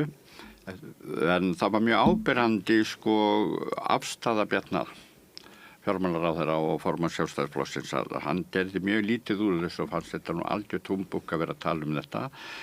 Ég held að þekki ekki fólk sem býr við þessi kjör. Ég held að enginn í fjölskyldunum hans búi við þessi kjör. Ég held að enginn í vinahóp hans búi við þessi kjör. Ég held að hann aldrei mætt þessu fólki. En það var mjög áberandi að síðan þá var mér boðið að koma í Silfrið þegar Egill Helgason var þá með Silfrið og til að ræða þetta frekar og þar var kölluð til Diljá Mist Einarsdóttir, þáverandi þingmaður Sjálfstæðisflokksins og hún tók algjörlega upp bara orðræðu Bjarnar og fannst þetta nú bara algjör túmbúk og ég nefni hana bara vegna þess að hún ennþá á þingi, Bjarni farinn. Og í þessari umræðu þetta frumvarp ríkisstjórnarinnar að fara að binda enda á þessa kjaragliðnun og fara að vinna gegn henni í lágmarks lífeyri til þeirra sem að höllum fæti standa, þá heldur hún upp í sömu orðræðu og við hafði 3 árum áður og þess vegna tók ég hana sem dæmi af því að hún var með mér þarna í umræðinu. Hún að fá þingmönnum sem tók þátt í þessari umræðu sem enn á þingi og Þetta svo sko lúalegt raunveru af reynda Framsóknarflokkurinn satt hjá í þessu dæmi, það var Miðflokkurinn og Sjálfstæðisflokkurinn, þegar við erum raunveru að tala fólk sem bara á strípuðum lífeyri. Og það ekki verið að ausa peningum í þetta fólk að bara vera að stoppa þessa kjaragliðnun. Það mun taka nokkur ári ef ekki áratugi að loka þessari glöfu. Og þegar að því kemur þá lífeyriskerfið hjá okkur þannig að þá verða komnar inn kynslóðir meir og minna sem hafa miklu sterkari lífeyrissjóði og eru sjálfbærari sem eldri borgarar til dæmis. Þannig að þetta tiltölulega fáir sem eru að njóta þessa, þannig að það alltaf, sko það stækkandi hópur eldri borgarar til dæmis, en hann þarf minna og minna, hver og einn. Að því hann með sterkar og sterkari lífeyrisréttindi. Þannig að fjöldin sem með tiltölulega lága greiðslu verður alltaf stærri og stærri, hinir verða færri. En við þurfum að hugsa þetta fólk sem á ekki þessa lífeyrissjóði af ýmsum ástæðum vegna veikinda, örorku eða bara kynbundins misréttis á vinnumarkaði. Þetta eru oftast í meiri hluta konur sem hafa verið að sinna bú og börnum eða verið að vinna láglaunastörf, hafa orðið svo útslitnar af orðið kannski öryrkjar upp úr 60 sem mjög algengt með þessa kynslóð. Og við verðum að halda utan þó þetta sé ekkert stór prósenta, þá á bak við hverju einustu prósentu í samfélaginu manneskjur. Það ákveðin fjöldi af einstaklingum sem 1%. Það ákveðin fjöldi af einstaklingum sem þá 5%. Og þetta fólk má ekki gleymast þó þetta sé lítil prósenta. Og að standa fyrir málþófi í þinginu gegn þessu þetta af allt öðrum toga heldur en bara á móti þessu fólki. Þetta eins og við sjáum núna að stjórnarandstaðan og sérstaklega öll stjórnarandstaðan og oft það bara Miðflokkurinn og Sjálfstæðisflokkurinn að búa til málþóf í ótrúlegustu málum, jafnvel málum sem þeir börðu sjálfir fyrir og síðasta þingi eða máli sem enginn ósammála vegna þess að þetta taktík til að tefja fyrir. Og þetta bara stóð í Morgunblaðinu daginn einn af þessum pólitísku blaðamönnum þar, Andrea Jóhannsdóttir, að hún segir það berum orðum, stjórnarandstaðan að tefja öll mál til þess að hún sé betri stöðu til að semja þinglokin. Því þá komum við aftur að ESB-dæminu. Það eru eitthvað sérfræðikunnátt í þetta. Því að það þarf að þessi þingsályktunartillaga þarf að hafa gengið í gegn fyrir 29. maí. Og þegar að vera að draga að 29. maí, þá þarf að fara að semja. Þá en líka, sko, það koma sveitarstjórnarkosningar maí. Og þingið í hálfsmánahlé. Þetta ekki svo margir dagar. Mér finnst mjög trúlegt að þetta mál verði ekki sett á dagskrá aftur fyrir eftir sveitarstjórnar. Já, og þá það búið að ákveða það og það búið að tilkynna. Það kemur úr nefndinni til seinni umræðu. Bara strax og eftir. Og þeir eru bara að keppa að því að þegar máli kemur aftur á dagskrá að þeir séu í svo sterkri stöðu að geta samið hlutina. Að stjórnarandstaðan bara í þessum leik bara til þess að valdefla sig í þessari samningsstöðu. Það bara verið að tekna upp víglínuna, sko. Misminni mig að varst þú einmitt á þingi 2009-13? Ég var þá. Já.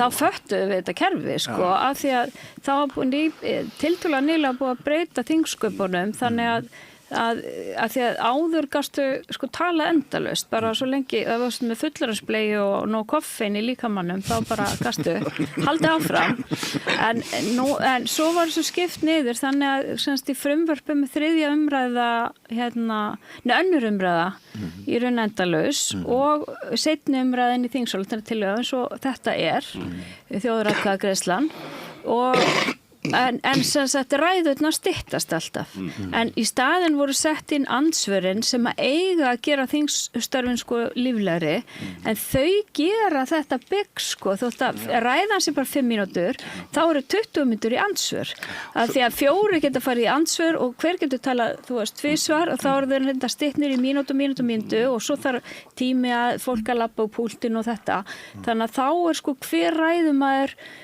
komin í 25 mínútna slott. Við byggum bara til Excel-skil þegar við vorum í iSafe, sko. Já. Og hérna, þú veist, stjórnarandstaðan þá eða ég held að menn hafi ekki átt að sjá hvernig þetta kerfi myndi virka, að þetta er náttúrulega algjörlega út í hött. Sko, raunum verið það sem gerist líka að þau taka dagskrárliðins og fundarstjórn forseta. Já. Og hann alltaf í orðið sko margir klukkutíma.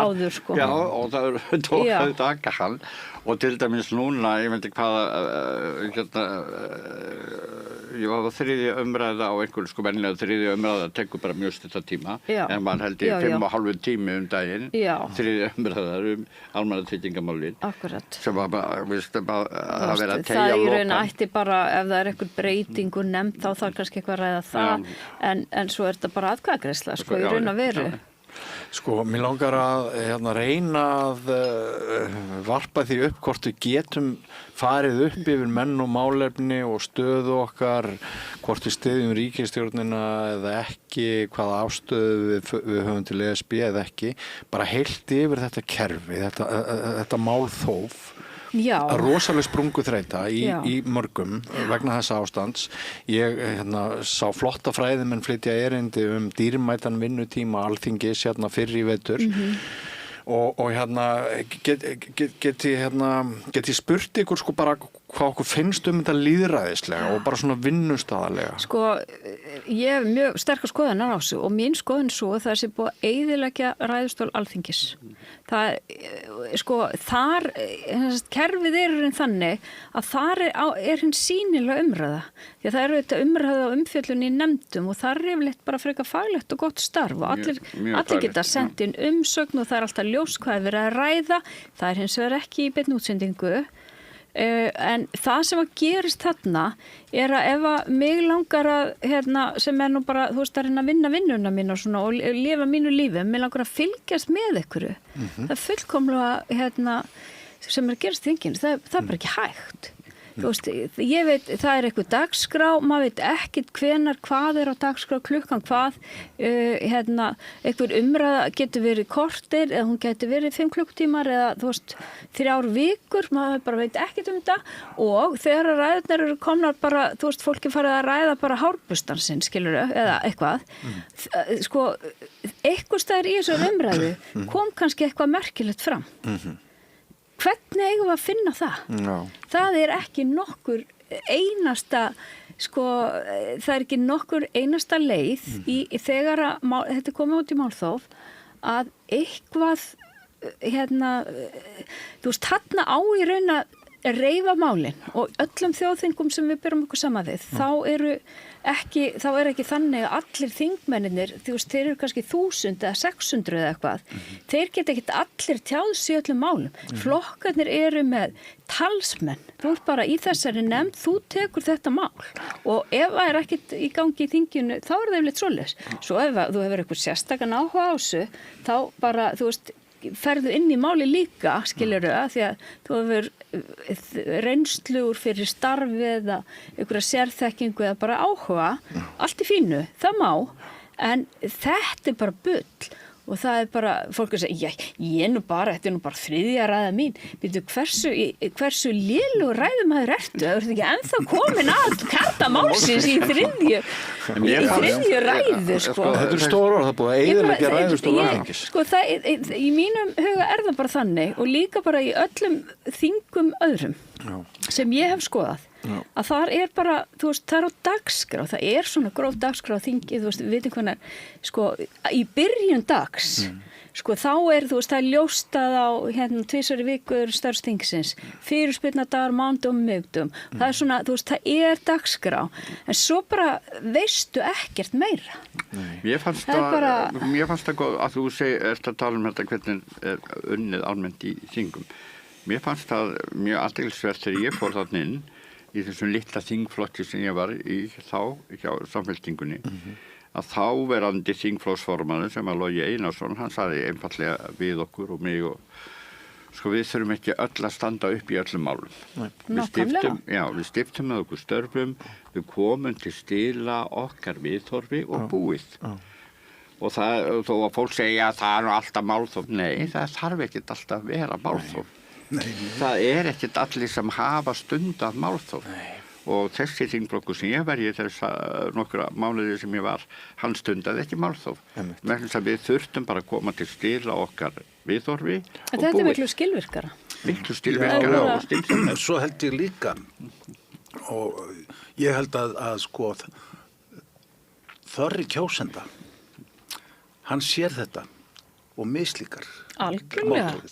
Það virðist höfða til samt tiltekins hóps, miðflokkurinn var bara eins og púkin á fjósbitanum eftir málþófið, en við sáum að Sjálfstæðisflokkurinn hann skrapp saman, Framsóknarflokkurinn skrapp saman og þannig að kjósendum mislíkar þetta, það því miður engin merki þess að þingmenn þessara flokka séu búin að átta sig á því hvernig þetta fer ofan í kjósendur. Hugsaðu þetta með Er raunverulegur möguleiki á að þeim takist að koma í veg fyrir að það verði gengið til þjóðaratkvæðagreiðslu í ágúst? Forseti þingsins hefur náttúrulega úrræði ef það verið að stunda málþóf. Finnst ykkur það stefna í að þessu kjarnorku ákvæði? Það mjög sérkennilegt núna, það búið, sem forsetarinn búin að tilkynna að það verði lengri fundadagar og fundatími að þau þurfa að tala svo mikið, þetta stjórnarastöðin, þeim liggur svo mikið á hjarta að tala plasthappa og allt. Skólastjóri, barnaskóla ræður ekki við plasthappa, það þetta tíðindi, sjálfur sér. Gæti útskýrt margt. Skólakerfi. Þetta þetta bara neyðarlegasta ræða sem hann deilir í þingsugunni á þessari öldhelgi. En þau geta þetta en hugsaðir, sko eins og Ólafur segir réttilega, ég meina að þau fórna svo miklu og þau, sko þegar forseti þingsins tilkynna það verði svona lengur umræða, þá fara þau að tala bændur. Þingfyrirkomulagið því miður, það var sniðið að bændastéttinu sko bara á síðustu öld og að því að þeir þurftu að komast í réttir og þeir þurftu að var sauðburður og allt þetta og þeir eru orðnir pái bændur á þingi en þetta full vinna og það er ekki að vera í sauðburði að þá segja þetta sé aðför að bændum að hafa þingfundi. Já, því að og svo gerist þetta þingið á sama tíma. Já, og svo bara á vorin að lengja þingfundi, vera fram í júni og bara fram í sauðburð. En voruð ekki aðalega að vísa í, þau voru búin að bjóða bændum að búna þinginu í eitthvað kvöldverði. Það hefð fyrir því að ég var í svona uppreisna flokki og ég hafði aldrei heyrt þetta bænda þing á þegar ég var alltaf að batna aldrei því ég var kosin á þingi en þá fengum við rosa skrítið bréf frá bændasamtökunum þar sem okkur var tilkynnt að vera hefð fyrir því að þingflokkar byðu bændum í á Hótel Sögu, bara tækja leigu eitthvað herbyggju, byðu þeim í kvöldmatt eða partí. Á húsnæðinu þeirra, leiguðu húsnæði þeirra. Já, og til að bjóða þeim í partí og við sagðum bara nei takk, við veitum aldrei áfengi og vorum ekkert með það árið. Svo vorum við ýmsir þingmenn sem komu daginn eftir að þetta var náttúrulega meiri viku, komu svona ansið framlágir, hafði verið að djamma með bændum og veita og fengið sér svolítið sjálfur og svo var þetta nú sko að þetta nefnilega þetta olli usla þegar og svo þetta var náttúrulega sumarið eða þegar við vorum með mitt eða árið sem vorum að sækjum í ESB líka og sömu aðstæður því að það var líka það mál í þinginu og Samfylkingin hafði haldið þarna partí líka eins og í einu herbygginu að því að svo átti bandinur að fara á milli en það hafði enginn komið og þannig að árið eftir í fyrsta lagi hafði 1 af 5 þingmöllum sem sagði bara nei takk og enginn hafði komið til Samfylkingarnar þannig að næstu 2 ár á eftir þá voru gera tilraunir með fyrst sko held í kvöldverð og svo hádegisverð þar sem þeir buðu okkur og ég held að þeir hafi dregið og við áttum þarna einhverja þingflokkur hreyfingarinnar áttu þarna kvöldstund, ágæta kvöldstund með bændum sem að þeir semst buðu okkur í mat og við vorum í einhver herbyggja og það var bara mjög gaman og mjög fínt og siviliserað og árið eftir held ég við hefði verið í hátinu svona hlaðborð og mjög gaman og gaglegt og allt það en nú þetta grilla farið í fyllir inn aftur það bara ég ætla að halda áfram að ræða ESB við ykkur Ólafur, viljum við lenda á milli stórveldisblokka sem eru að toga heiminn í ódreiknanlegar áttir þegar fílarnir dansa ekki gott að vera gras svo ljóðræn er utanríkisráðherrann okkar á fundi í morgun á Alþingi utanríkismálanefndar hún sem sagt að segja okkur að nú séu viðsjárverðir tímar slíkir utan landsteinana að við yrðum ef við værum gras óvarið þá myndum við verða fótum tróðin hún er í rauninni að tala öryggisrök sem að hennar mati íta enn frekar á eingöngu í ESB Þetta er alveg rétt hjá henni. Þú ert sammála? Ég er alveg sammála og það er nefnilega þegar kemur að því að huga að öryggi Íslands þá ekki bara öryggi gegn ef hernaður er uppi við þurfum líka að horfa á viðskiptaöryggi okkar bara lífsafkom okkar. Þú ert hagfræði menntaður. Já, einmitt. Og það getur verið voða gott og gaman að vera utan tollabandalaga þegar allir eru sammála það að tollar eigi að lækka og helst hverfa þá þarf ekki að vera í neinum tollabandalögum. En þegar tollastríð skellur á þá er mjög vont að vera utan tollabandalaga og við sjáum það eru konir háir tollar á nær allar íslenskar vörur í Bandaríkjunum. Við sáum þó að Evrópusambandið svona klæðskera saumaði nú járnblendi tollana þannig að þeir lendi ekki á okkur þá er það alveg klárt mál og kom skýrt fram þar. Við erum ekki í tollabandalaginu sem er Evrópusambandið. Við erum utan þess og það þýðir að við getum lent á milli og það er ekkert sem bendir til þess að heimurinn sé að snúa við blaðun aftur og fara í sömu átt og Bandaríkin hafa raun og veru leitt heiminn allt þangað til þessi maður varð forseti.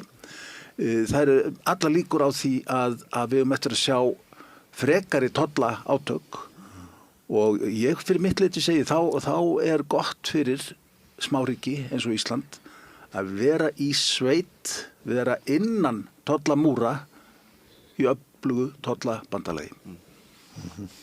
Amen bara. Þetta er bara algjörlega sammála. Mér finnst, ég hef svolítið athyglisvert, ég var á svona ellismellafundi í morgun sem vorum að ræða meðal annars Evrópusambandið og þarna var ágætur maður sem hefur góða reynslu af því að vinna í stjórnsýslunni í Evrópu fyrir Íslands hönd og hann vakti bara athygli á mjög svona fundamental atriði í umræðunni. Hann sagði við höfum aldrei að tala undanþágur. Þetta er bara stigsmunur. Það er aldrei undanþágur. En það eru sér lausnir aftur á móti. Þetta er grundvalla hugtækamunur sem við þurfum að tileinka okkur. Að við erum ekki að biðja undanþágur, við erum að tala sér lausnir. Flestul þjóðfélög fá sér lausnir sem eru innan Evrópusambandsins eða semja aðild vegna menningamunar, vegna landfræði, sérstöðu, vegna hefðaréttar og svo framvegis og þarna komum við til dæmis að landfræðilega stöndum við mjög vel að vígi til að fá alls konar sér lausnir. Við erum eiland lengst norður í hafi. Við þurfum öflugan landbúnað fyrir okkur upp á matvælaöryggi. Það alveg skilningur fyrir slíku innan Evrópusambandsins. Við þurfum greiðar samgöngur af því að við erum einland. Við erum með hrjóstrutt land og þurfum góðar samgöngur innanlands. Þannig að við stöndum vel að því til að fá sér lausnir og mér finnst alveg sjálfsagt að við látum reyna á það. Við segjum gamall kennari minn kendi mér það snemma á lífsleiðinni. Þegar ég var í listnáminu í gamla daga og maður þyrfti svona að leita á náðir einhverja til þess að komast áfram og hann sagði aldrei að segja nei fyrir hún færði nei. Og maður þetta bara þetta lítilsetning sem ég nýtt mér í lífinu að ekki gefa mér það eitthvað sé nei fyrir en ég búinn að spyrja og fá neið og oftast fæ ég það ekki, ég fæ yfirleitt já. Þannig að mér finnst alveg sjálfsagt við látum reyna á þennan samning sem að við munum síðan alveg velja að hafna eða meðtaka. En sérlausnir við erum í svona bara í kjörstöðu til þess að fara fram á ýmsar sérlausnir sem hentar okkur og talandi bændur.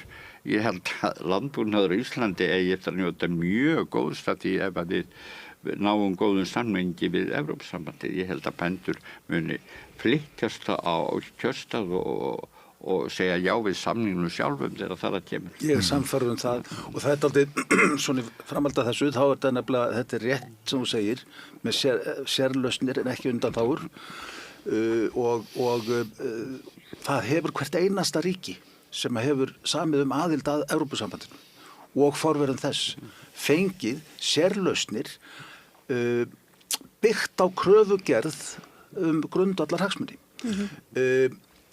Þetta aldrei gaman að því nú er Morgunblaðið og stjórnarandstaðan í miklu uppnámi yfir því að utanríkisráðherra sagðist telja líklegt að Evrópusambandið vildi taka upp íslenska fiskveiðikerfið og að sjávarútvegskommissarinn yrði íslenskur og því haldið fram að þetta get ekki verið hafa verið rætt nema bara því að samningaviðræður séu formlega hafnar. Ég fór til Brussel ásamt hópi íslenskra blaðamanna, man ekki hvort það 2010 eða 11 þegar samningaviðræður voru í gangi og hitti þar menn, við fengum að hitta frekar háttsetta menn, meðal annars úr sjávarútvegs, svona arminum þarna. Og við vorum að spyrja út í það, en þýðir nokkuð fyrir okkur að semja, getum við okkar samið í sjávarútvegi? Og hann sagði, skulu átt okkur á því, þið eru náttúrulega með þessar hlutfallslegu stöðuleikareglu, sem þýðir að það fer enginn inn í að veiða í íslensku fiskveiðilögsunni sögunni.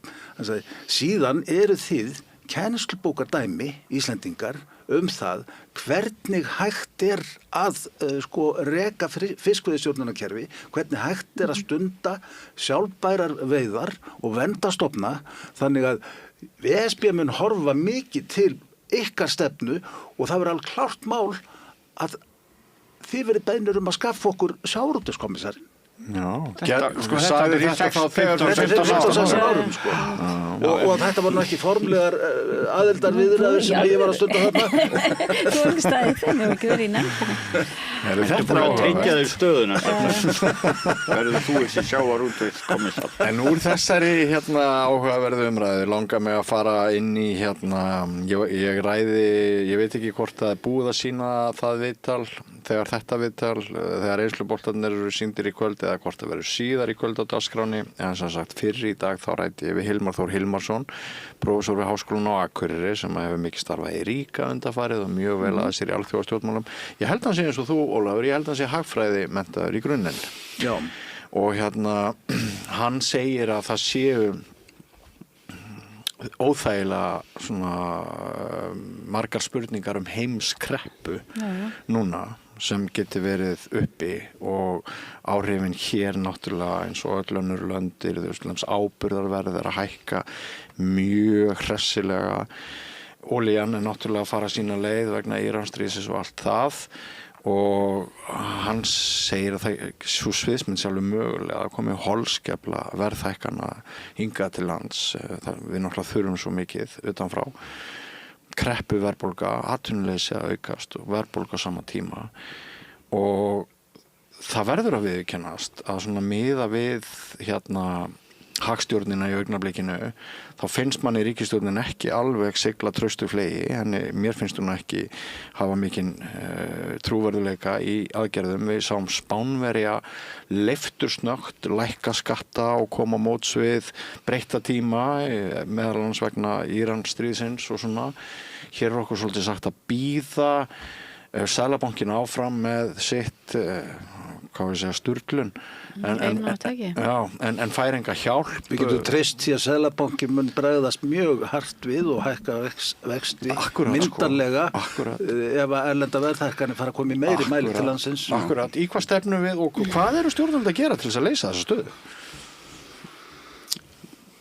Já, það er náttúrulega ekki mitt að svara því. Það eru konar kröfur að ég held nú að það hefði verið afnumin all þessi gjöld á eldsneyti áramót.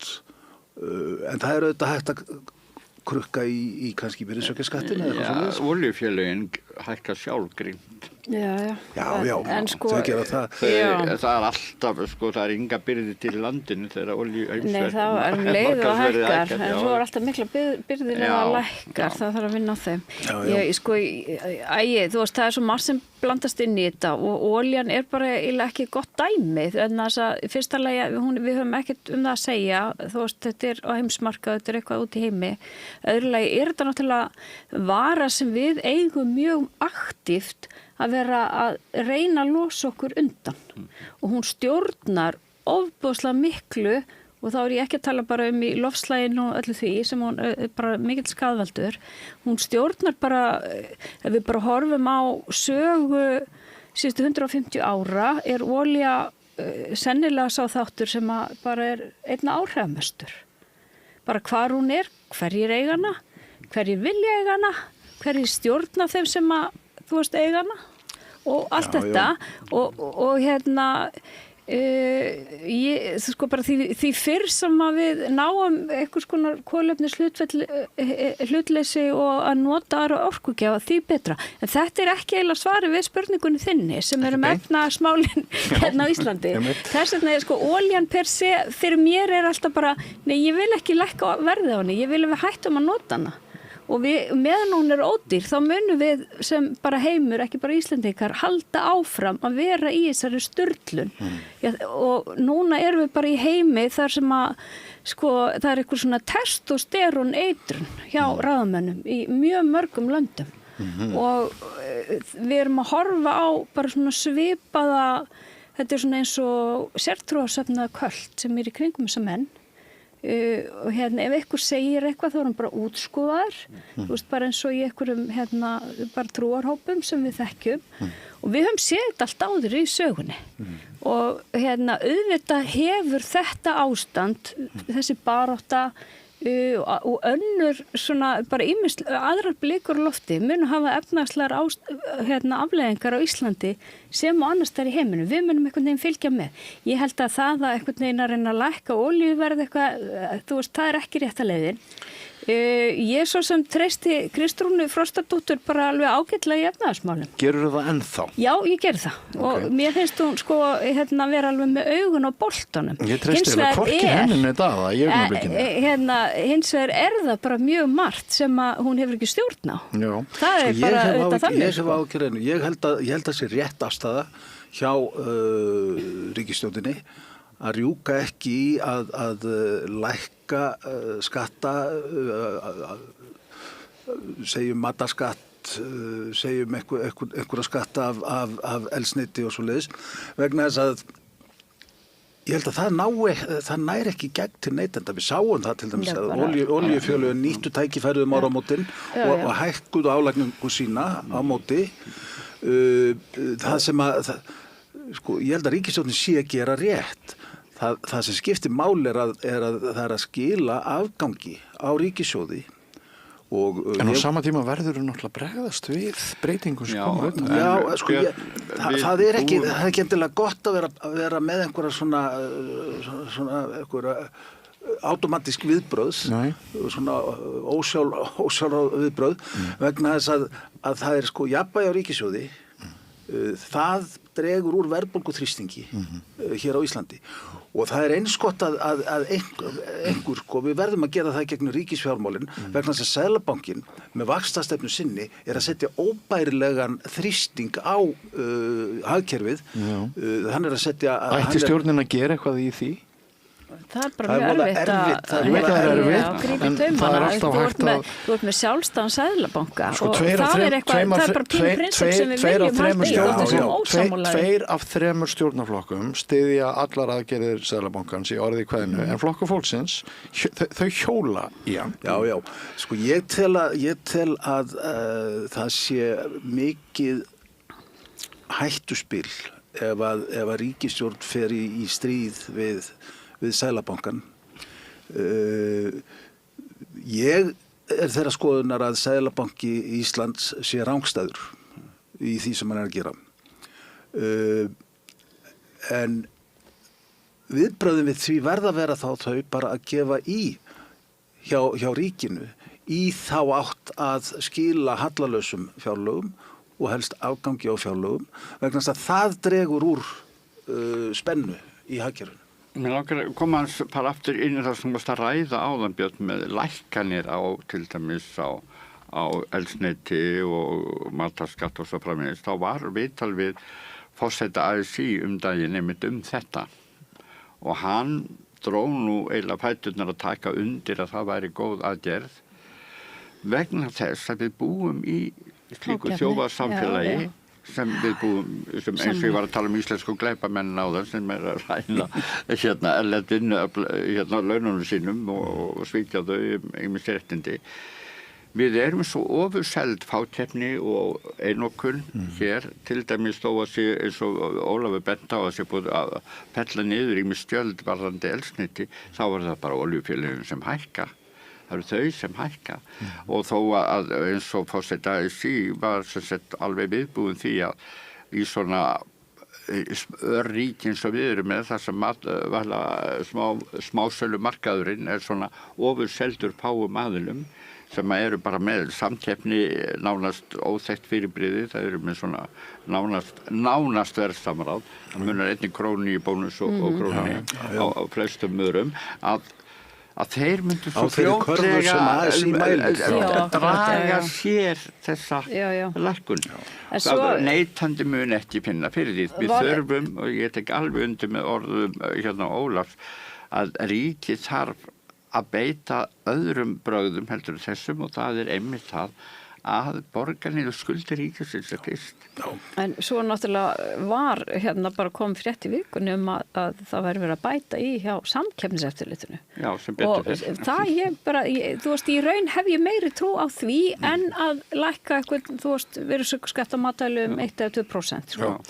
En allavega orðins þegar maður heyrir prófessor Hilmar Þór tala líkur á heimskreppu þá áttar maður sig á því að dagar Vins og Rósa þeir kunna vera liðnir hjá manni og eru þetta náttúrulega heimsmyndin er breytt frá því sem var. Mér langar aðeins bara svona klára þetta með Spánverjana að þeir eru ekki bara að lækka tankfylli á bensíni sem nemur 3.000 kall með breytingum heldur vaskur lækkar og eldsneyti, rafmagn og gas, leigusölum bannað að hækka húsaleigu, fyrirtækjum sem njóta opinberra aðstoðar bannað að segja upp fólki. Þeir eru í allt öðruvísi Þeir eru í allt öðruvísi umhverfi en ég ætla líka að vona að ríkisstjórnin sé með opið heilabú og sé tilbúin að vera ekki eins og hestur En sko við atvinnuástandið á Íslandi og á Spáni er náttúrulega bara alveg tvennt ólíkt. Hér erum við og líka bara að sjá og þannig forsætisráðherra sem hefur vakið máls að því, ég var ekki búin að átta með því að þetta atvinnuleysi sem þó það er nánast bara hjá útlendingum og það finnst mér rosalega alvegst mál. Hvað við erum orðið bara skipt þjóðfélag. Og það er bara í raun og veru, erlenda vinnuafl sem atvinnuvega uppbygging okkar síðari ár, er það ekki? Það er bara atvinnuvega uppbygging okkar síðari ár, er þetta ekki? Þetta hefur byggt voðalega mikið á því að við erum að flytja inn láglaunastörf. Já, akkurat. það er bara þannig. Við höfum bara verið að því síðustu svona 10-15 árin. Oft á tíðum. Er að skúra gólfin Það þurfti Þóru Kristínu blaðamann hérna til þess að fá nokkur að vikna djobb á Skessuhorni til þess að flytja okkur fréttir á því að einhver skurðlæknir eða sérfræðingur í læknastétt var að skúra og þjónandi borðs og það var ánægjulegt þegar heyrist að því að Landspítalinn hefði sett sig í sambandið eina af þessum skemmtilegu, fallegu fréttum sem vonandi enda vel. Senda Þóru víðar land. Já, ég sammála því. Hún er stjórn samstöðurinnar. Þannig að við njótum kraftanum hér. Ég meina, þetta er þetta bara þannig og líka bara að við fólkið í forréttindastöðinni á þessu landi á mörguleiti þú veist, við áttum okkur ekkert endilega á þessu fyrir að það kemur svona frétt. Þú veist, við erum ekkert að spyrja alla sem að við sjáum skúra eitthvað staðar eða afgreiða hver er þín bakgrunnur? Eða, veist, ég meina... Það var gerð eitthvað könnun meðal fólk sem hefur flyttið til lands og er að búa með okkur. Hvort það hefur komið inn á íslenskt heimili. Já. Ég held að það hafi verið innan við 10%. Já. Sem hefðu komið inn á íslenskt heimili. Já, sláandi.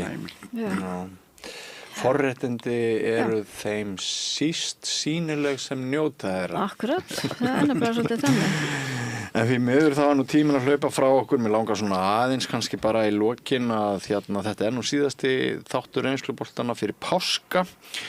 Og já, þetta er skellur þetta er skellur en svona bara ef við fæ að skilja við ykkur á dægurnótum förum út úr fréttahamnum og svona áskorunum og bara yfir í tilhugsunum páskafrí og svoleiðis, hvernig farið þið að því að hlaða rafhlöðurnar í fríum því að líf okkar kallar jú ofta á ansi mikla streitu svona. Já, ég held að við slökum á. Ég á miða á Víking Heiðar páskana. Já, ég líka. Já, ég á miða.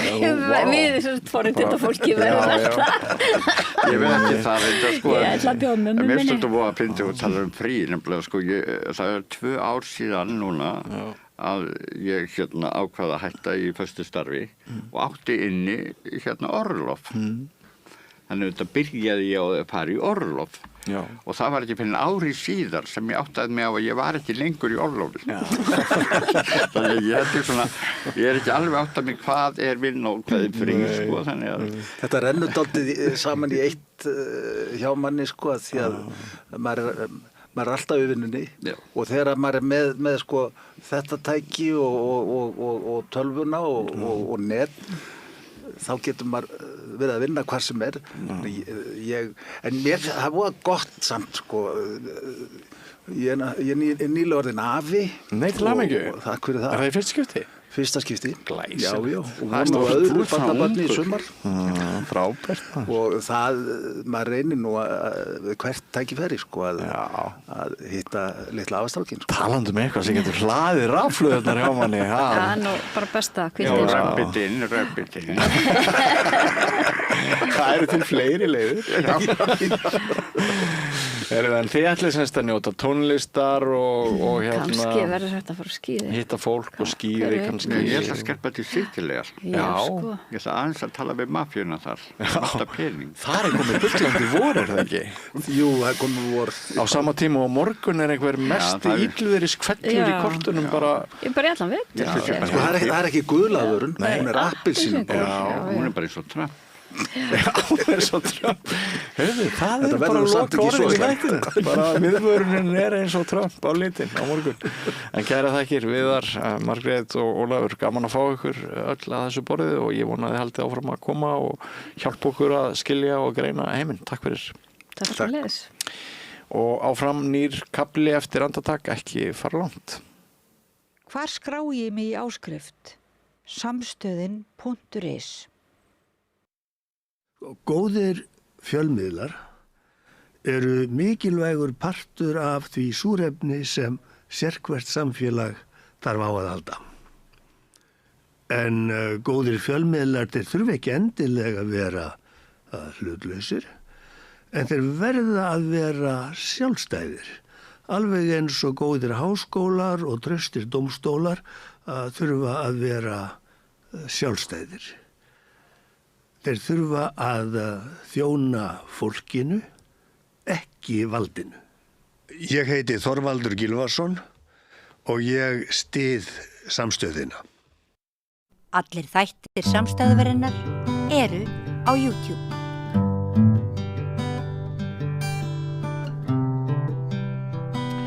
Þá ætlum við að leggja upp með Trump-tíman, fastan lið sem að Gunnar Smári Egilsson á náttúrulega heiður af og hefur haldið hér úti með mikilli reisn og flutt fagmannlega með frábærum gestum í tímans rás.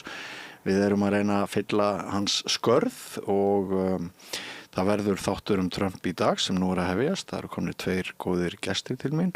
Annar er Bjarni Randver Sigurvinsson, vertu velkominn. Takk. Þú ert trúarbræða, eða semst þú ert guðfræðimenntaður. Ég er guðfræðingur, ég er trúarbræðafræðingur. Já. Og nálgast Trump svolítið sem slíkur? Já, ég hef verið að skoða makarhreyfinguna sem slíka trúarlega þáttinn í henni og þessar trúarhreyfingar sem styðja Trump. Einmitt. Og Margrét Valdimarsdóttir, þú ert afbrotafræðingur og félagsfræðingur og kennir upp í háskóla. Já. Og þið hafið bæði komið hér áður að Rauða borðum til að ræða Trump eða hvað? Nokkru sinnum. Og þá var það svona svolítið mín kunst, því að ég hef ekki fylgst með öllum þessum þáttum, að er aldrei að fylgjast með öllu, að reyna að búa til andrúmsloft með okkur þar sem þið eru ekki að endurtaka það sem að þið hafið sagt áður.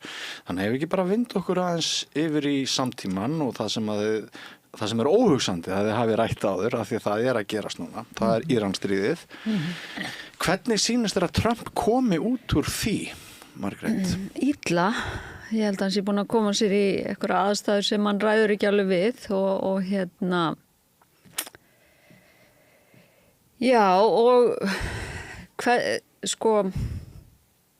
ég held að þessi átök þannig í Íran núna, þetta stríð í Íran núna, sé líka bara svolítið sýni okkur hvaða þýðingu það hefur að hafa alþjóða leiðtoga í stórríki eins og Bandaríkjunum sem er með persónleika eins og Trump er með, sem svona hugsar alltaf eigin hag og er sjálfumglaður, svona egocentrískur og það skiptir alltaf mestu máli að hann komi út einhvern veginn sem svona einhver stór og mikill sigurvegari í öllum málum og er tilbúinn að gera nánast hvað sem er til þess að kreista fram einhverja ákveðna niðurstöðu.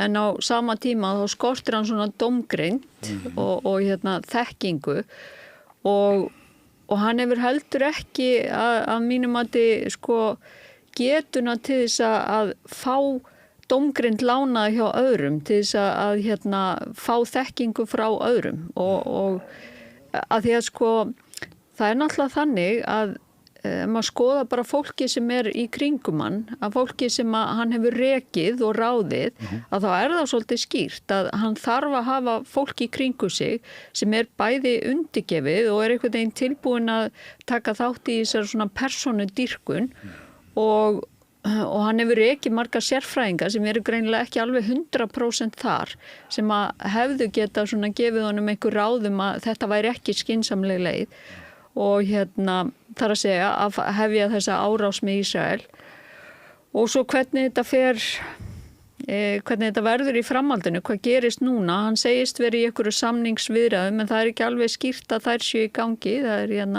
Íranir sjálfir segja að það sé ekki rétt en hvort það sé einhver svona milliliðir, hann er að reyna að bakka út, hann er að reyna að fara út úr þessu en á sama tíma að þá þarf hann alltaf að geta sagst hafa unnið. Já.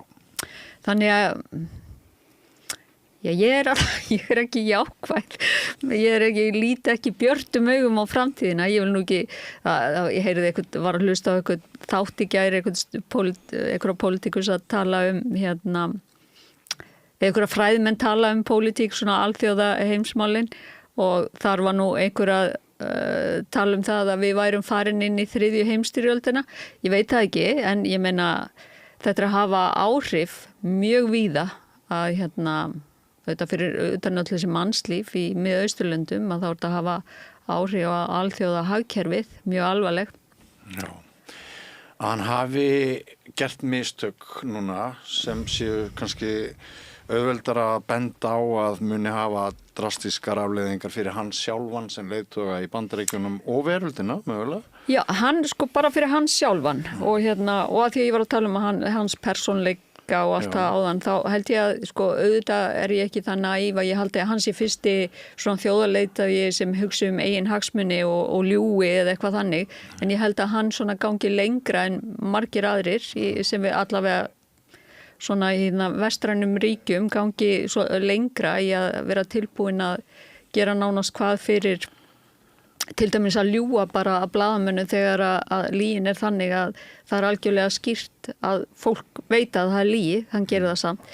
En já, ég held að sko það sem auðvitað að gerast núna í Bandaríkjunum er að hans svona vinsældir hafa verið aðeins að dvína en hann hefur aldrei verið eins og óvinsæll og hann er ákvörðat núna vegna þess að þetta hefur áhrif á það sem að skipti bandaríska borgara máli og það er efnahaginn, auðvitað skiptir það okkur öllu máli en það er bara að hafa áhrif og hann þarf á því að halda að repúblikanar vinni í nóvember þegar það verða kosningar hvað er þetta kallað, þetta er þessi fulltrúaþing og ég er ekki með öll þessi nöfn á hreinu, það er en hann þarf að repúblikarna flokkurinn þarf að vinna í nóvember og það er svona kannski er ekki mjög jákvætt eða lítur ekki þannig út eins og það muni gerast fyrir hann núna, af því að hann er bara óvinsæll en hann hefur verið áður. Meiri segi í makarhefingunni, þar sem hann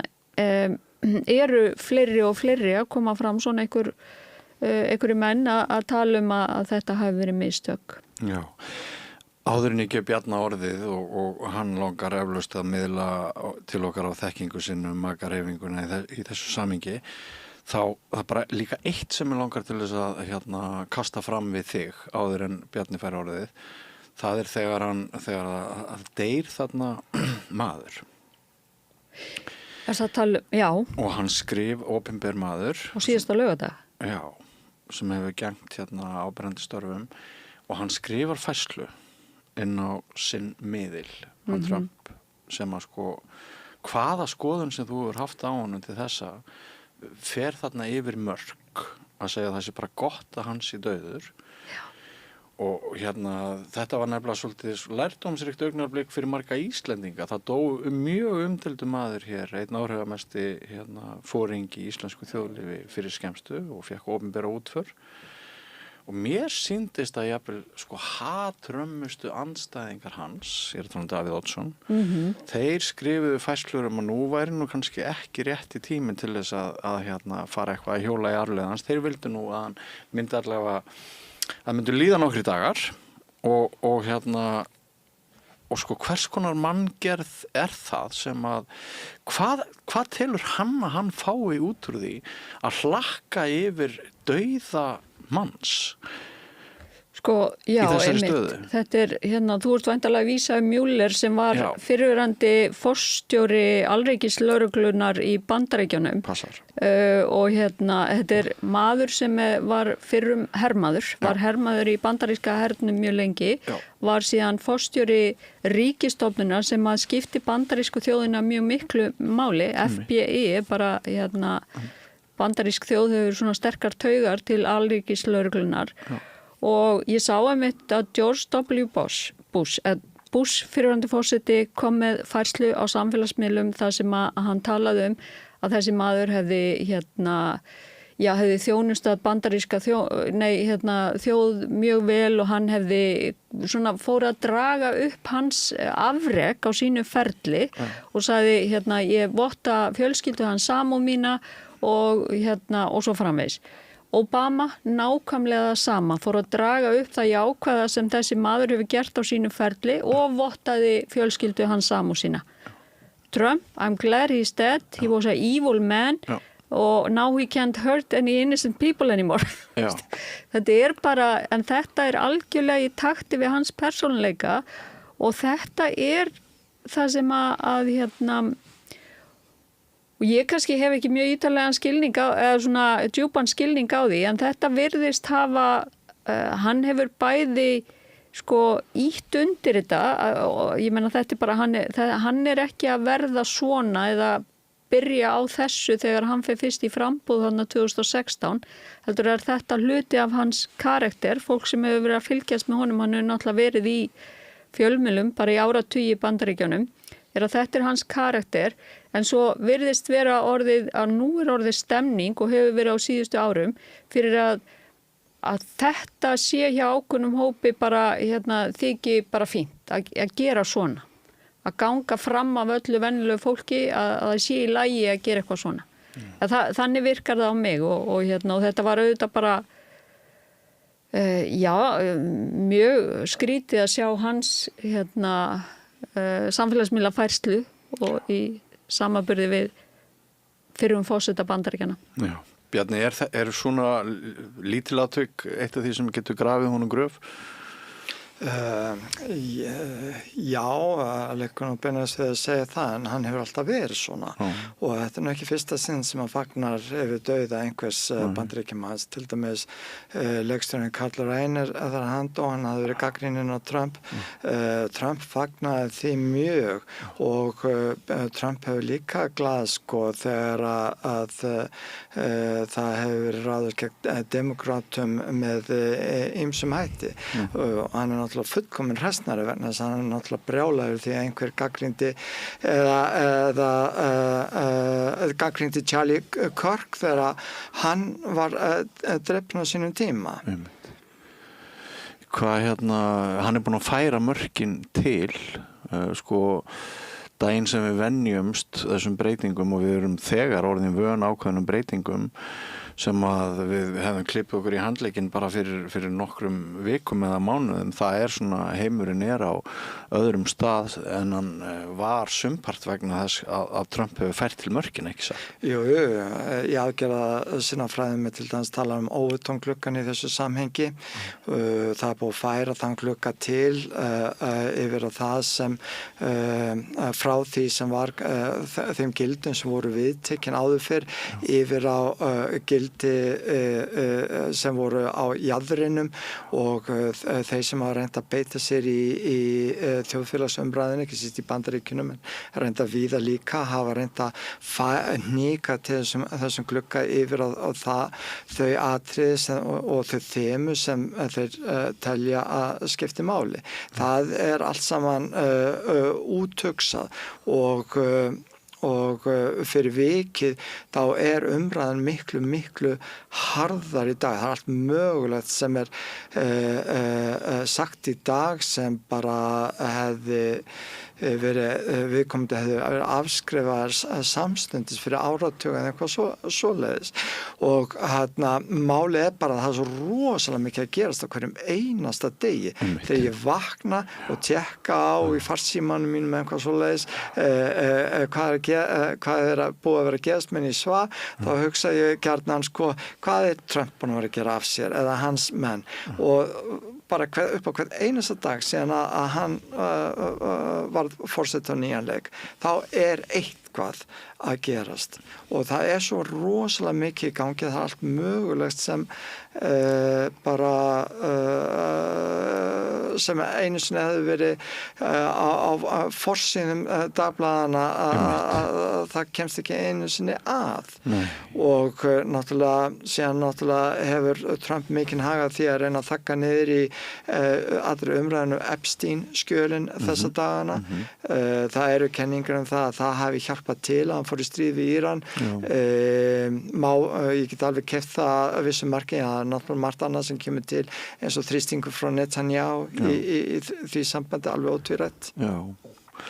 Hilmar Þór Hilmarsson, prófessor við Háskólann á Akureyri, hann heldur því fram að Trump hafi bara elt Netanyahu út í þetta fóafinn sem það náttúrulega ákveðin breyting. Við erum sjaldnast með Bandaríkjaforseta sem eldir leiðtoga Ísraelsmanna. náttúrulega Trump hlustar á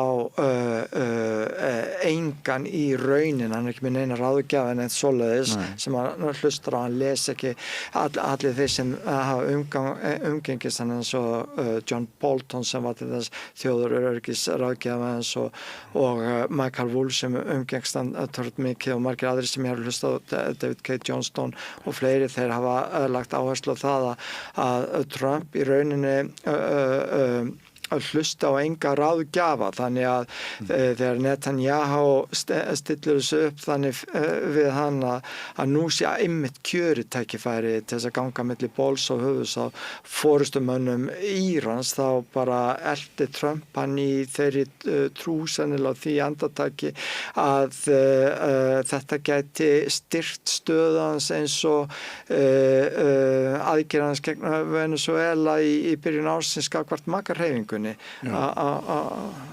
sínum tíma. Og eins og Margrét bendir á viðbrögðin, þróunin hefur orðið önnur heldur en hann sennilega sá fyrir.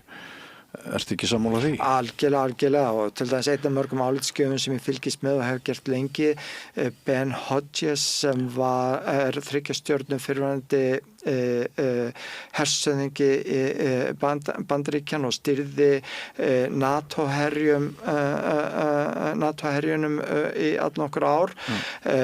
Hann tala mikið opinberlega hernaðarmál og hann hefur sagði nýverið til dæmis í mjög athyglisverðu viðtali, gæti hafa Times Radio, man það ekki alveg fyrir víst, að í ljósið þess hvernig staðan er í dag, þá og hann segir að það sé ekki hægt að slá því föstu í dag, en hann myndi ekki koma á óvart að sagnfræðingar framtíðar myndi skilgreina svo að þriðja heimsstyrjöldin sé þegar hafin í ljósi þess hvað er rosalega margir sem eru að orðin þáttakendur í þessum styrjöldum, þess að ákveðna valdablokkir er að myndast og það eru svo rosalega hagsmunir sem liggja þetta undir.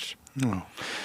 Þú hafðir með þér nokkra bækur. Þú hefur augljóslega mjög mikinn áhuga á því sem hefur verið skrifað Trump og þú ert að lýsa því hvernig þú bara vaknir á morgnan og það fyrsta sem þú gerir er að kanna hvað er nýjast úr þessum herbúðum.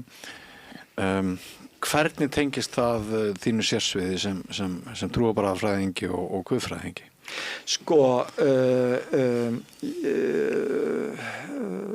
Það er stór trúarflóra í Bandaríkjunum og bakland Trumps er trúarlegt að stórum hluta. Það er að segja að það eru ákveðnir trúarhópar úr ýmsum áttum, margir ólíkir sem Trump hefur náð að þjappa saman bakvið sig og að það má segja að þetta trúarlega bakland hafi gert honum kleift að komast til valda og ég hef áhuga á þessu trúarlega baklandi.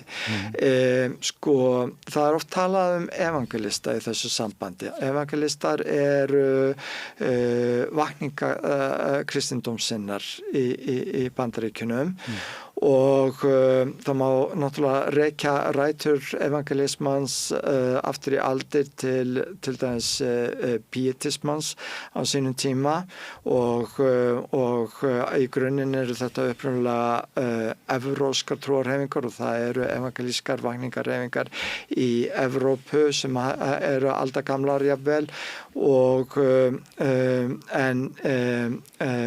eru náskildar sem bandarísku en bandarísku evangelísku hreyfingarnar þær þróast í æmsilegti sjálfstæða átt undir lok 19. aldar og á 20. öldinni. Þetta er fjölbreytt flóra kristinna trúarhópa meðal mótmælanda sem aðhyllast þá vakninga kristindómsstefnu óháð því hverja kirkjudeildarnir eru sem snúast kennivald biblíunar að biblían sé jafnvel túlkuð bókstaflega sem orð Guðs að þrenningin skiptir öllu máli og þú verður að taka móti Jesú Kristi sem persónulegu frelsara og fyrir eftir allur gangur hvort það eru barnaskynjendur og fullorðnir fullorðin skýrendur, þeir sem eru fullorðin skýrendur leggja áherslu gjarnan á það að þú staðfestir þessa afstöðubreytingu með því að taka skýrn.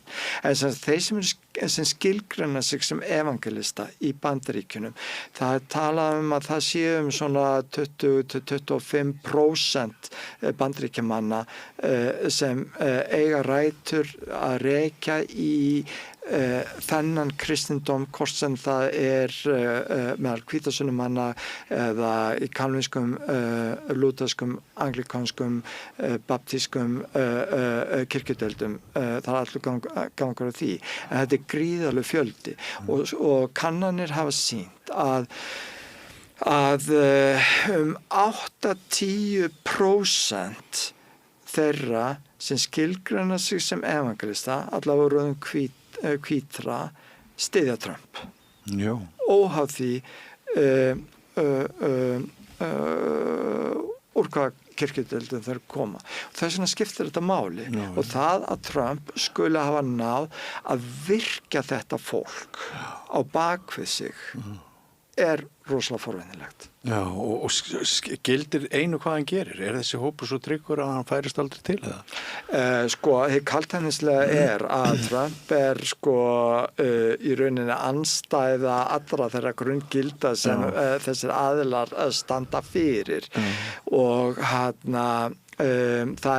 hefur verið mjög algengt viðhorf meðal bandarískra evangelista að vera uppteknir á endatímanum, að líta svo á að endurkoma Jesús Krist standi fyrir dyrum í rauninni og það er reyndar mismunandi túlkunar leiðir í þessum efnum sem ég hef farið í gegnum með Gunnar Smára þegar ég hef komið hérna. Ein algeng er það sem kallast premillennialism sem snýst það að Jesús Kristus sé að koma aftur fyrir gjarnan skilgreint 7 ára langt þrengingatímabil undir stjórn Antikrists áður en að bókstaflegt 1000-áraríki taki við. Og þeir sem aðhyllast þetta viðhorf sem er dágóður partur er stór hluti evangelista í Bandaríkjunum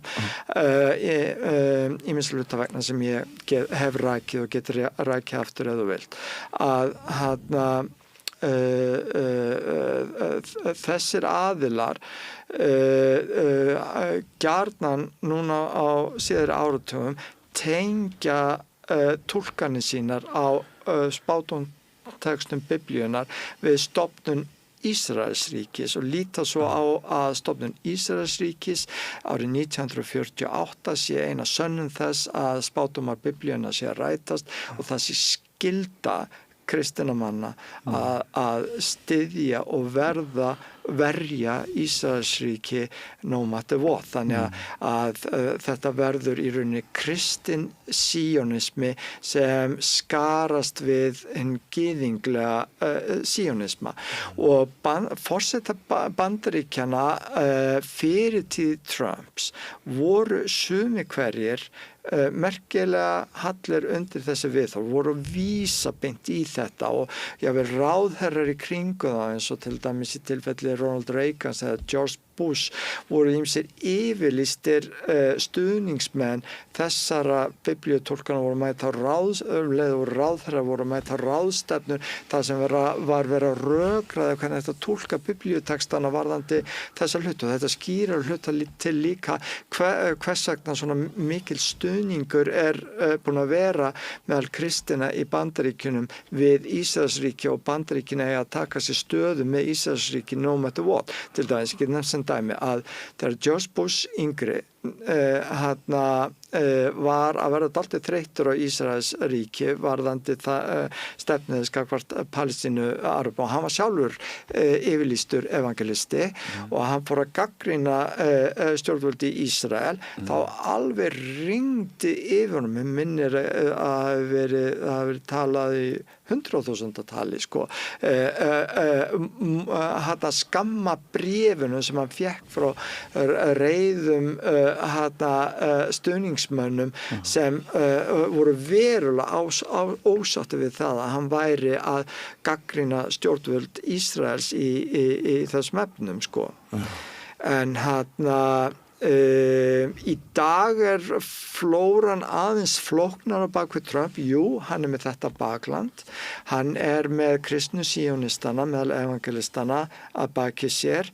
Hann líka með ýmsa síonista úr röðum gyðinga. Stephen Miller til dæmis gyðingur. Þetta allt hópar sem njóta ákveðna forréttinda í veröldinni, ekki sant? Síðan líka stefna komin fram og hefur vaxandi vægi í Bandaríkjunum sem hefur verið svo til jaðarviðhorf meðal bandarískra evangelista og það svo kallar postmillennialistar sem koma aðal á röðum stráng kalvinista og þá lítar ekki svo á að endurkoma Jesú Kristi akkurat endilega bara fara að gerast þá og þegar, heldur lítaði svo á að það sé hlutverk okkar að koma á Guðs ríki á jörð.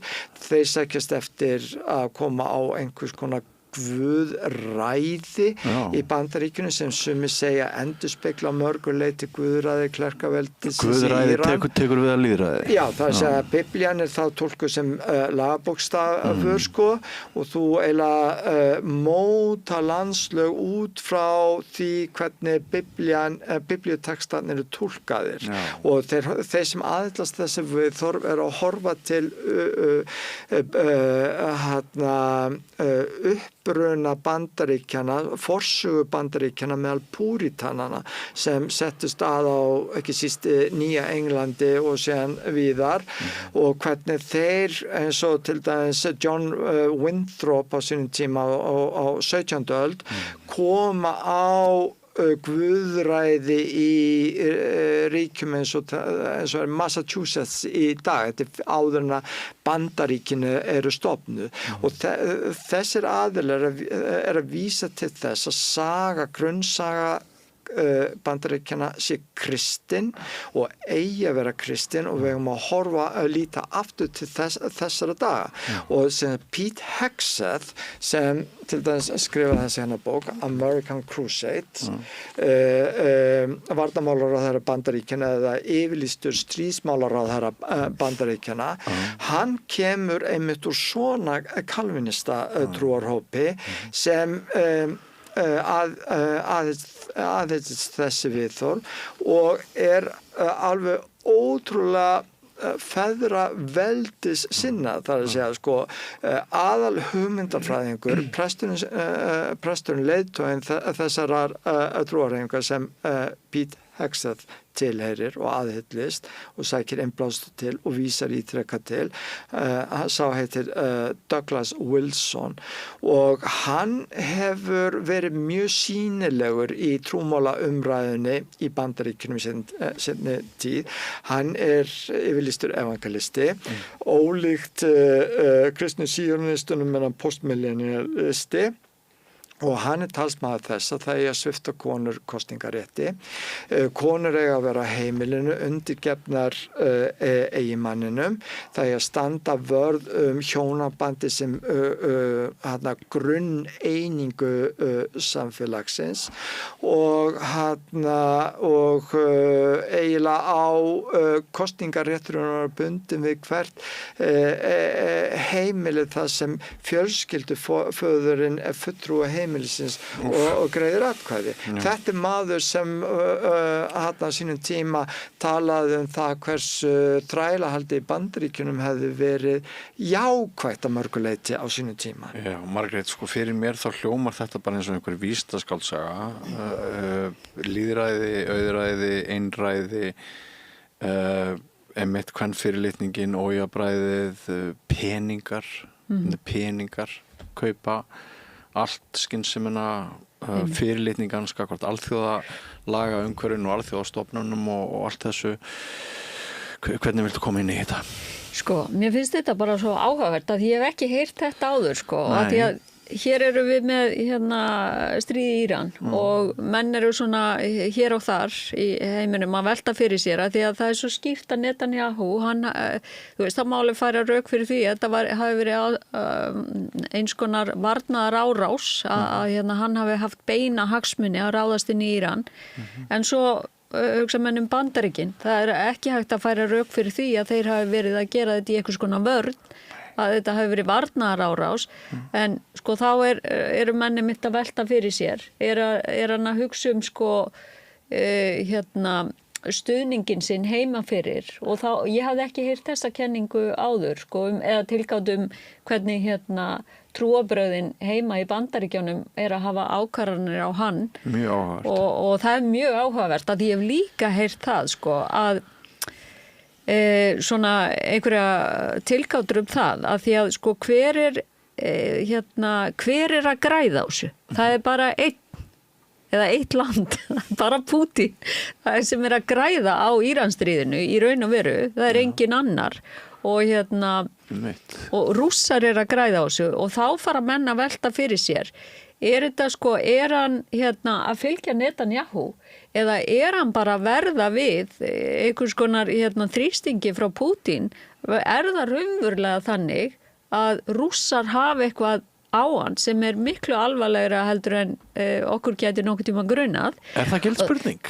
Núna? Ég veit að það að minnsta kosti það sem ég hef heyrt alvarlega menn alvarleg fólk sem alvarlegt að því leiti að svona stjórnmála skýrendur tala og koma með tilgátur og ég veit að þetta getur alveg hljómað eins og einhvers konar fáraleg samsæriskenning að þetta allavega einn af þeim möguleikum en annar einfallega sá að hann sko sér alþjóða pólitíkina svolítið eins og hann sé í fasteignaviðskiptum. Hann þurfi bara að hóta og vera harður og sína styrk sinn en hann skilji ekki alþjóðapólitík, hann skilji ekki Miðausturlönd, hann skilji ekki hvað í gangi þarna og eins og þú einmitt nefndir að hann ekki heldur tilbúin að fá ráðgjöf. Nei. Og að og hann losa sig þvert á móti við þá ráðgjafa sem gætu hjálpað hafa þekkingu og gætu hjálpað honum og svo þarna hann kemur hann með hótun, eftir hótun að hann sé að fara að ráðast inn í Íran ef þeir hætti ekki að drepa mótmælendur sína og hann muni ráðast inn og hann hafi einfaldlega að ástæðan fyrir því að hann tekur þátt í þessu með Netanyahu einfaldlega svo að hann hafi þurft að halda andliti. Hann bara búin að koma með hótun eftir hótun og hann hafi þurft að gera eitthvað bara verið rosa hissa að íranska klerkastjórnin skildi ekki hlýða og verða við því sem hann var að biðja hann að gera og að því að hann skilur ekki hann einhvern veginn bjóst við því að það yrði sko mótmælendur eða andófshreyfingin í Íran myndi verða sterkari og rísa upp með sér og þakka sér fyrir að hafa komið til Írans og bjargað landinu sem ekki að fara að gerast og þannig að hann hafi einfallega verið að halda andliti einhvern veginn eftir ítrekaðar hótanir og hann sé núna einhvern veginn að reyna átt að segja því hvernig hann getur bakkað út úr þessu. Já. Sko þetta sem Bjarni var að tala yfirleitt ekki rætt í fréttum. Við fáum að vita þess vegna hef ég ekki heyrt það. Nei, hvað hann sagði og hvað hann gerði en þetta verð samt að segja eitt að því að mér veist svo áhugavert sko að því að ég hef enga svona fræðilega þekkingu á þessu en þó ólst ég upp í Hvítasunnuhöfninum á Íslandi með því að fara á samkomur hjá Fíladelfíu þannig ég svona hef þá þekkingu og bjó í Bandaríkjunum í mörg ár þar sem að ég mitt sko komst að því að sko fyrir að þetta svo, ég hafði bara ekki áttað mig á því, auðvitað vissi ég að bandaríska þjóðin væri trúaðri en við Íslendingar sem erum rosa trúlaust svona í samanburði við aðra þjóðir. En hvað þetta stór þáttur af lífið þeirra, þetta svona þeirra félagslíf. Snýst þetta og ég hafði svolítið séð þetta fyrir mér auðvitað að það bara skynsamlegt að vera hluta okkur trúasöfni og líka hafandi mína reynslu að fara alltaf á samkomur og samkomur í æsku.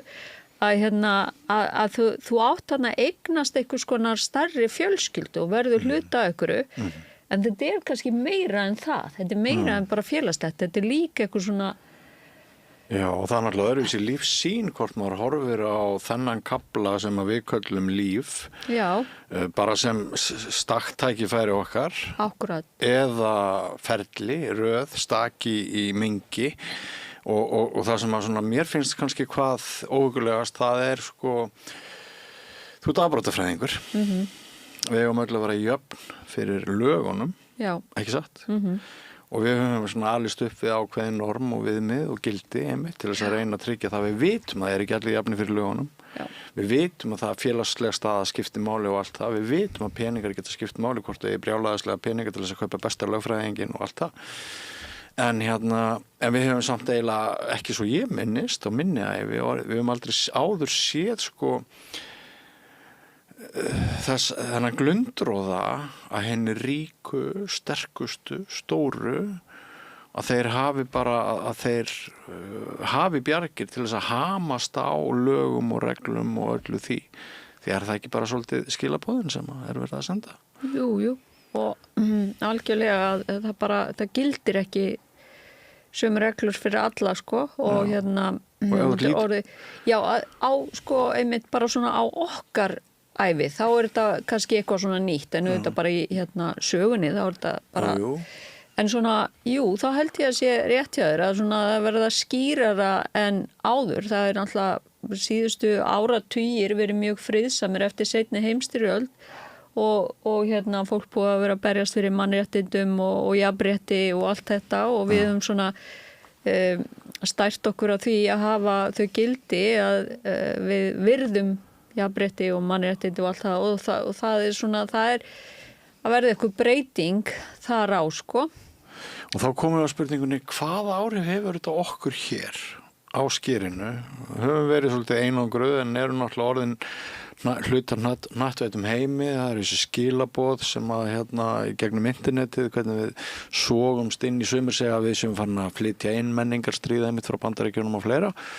Hvað ef að byrja þér Bjarni? Hvað áhrif sérðu hér? Þetta getur haft, þessi þróun í Bandaríkjunum getur haft mörgvíslega áhrif hér á landi. Þetta er náttúrulega spurningum varnarmál landsins, hvernig þau munu þróast.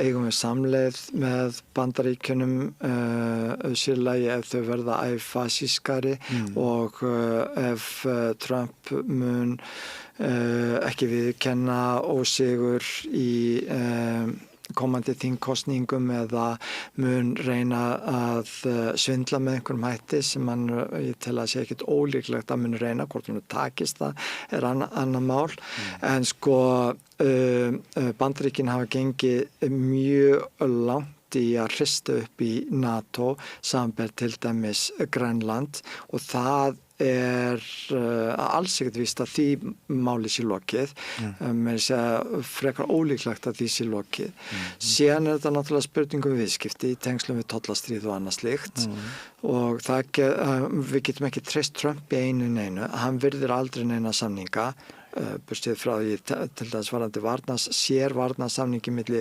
Íslands og Bandaríkjana að ég treysti Pútín betur með að verða þann samning en Trump segir svo sko að Pútín ég myndi svo lengi sem samningurinn til staðar Pútín og það er til að gott á milli Bandaríkjana og milli Trumps og Pútín er ólík til þess að hjóla í Ísland en ég treysti Trump ekki nein og hann myndi ekki gera neitt nema að hann myndi sjálfur græða á því með einhverjum hætti en varðandi viðskipti og tolla Trump líklegri til þess að taka Ísland en Putin?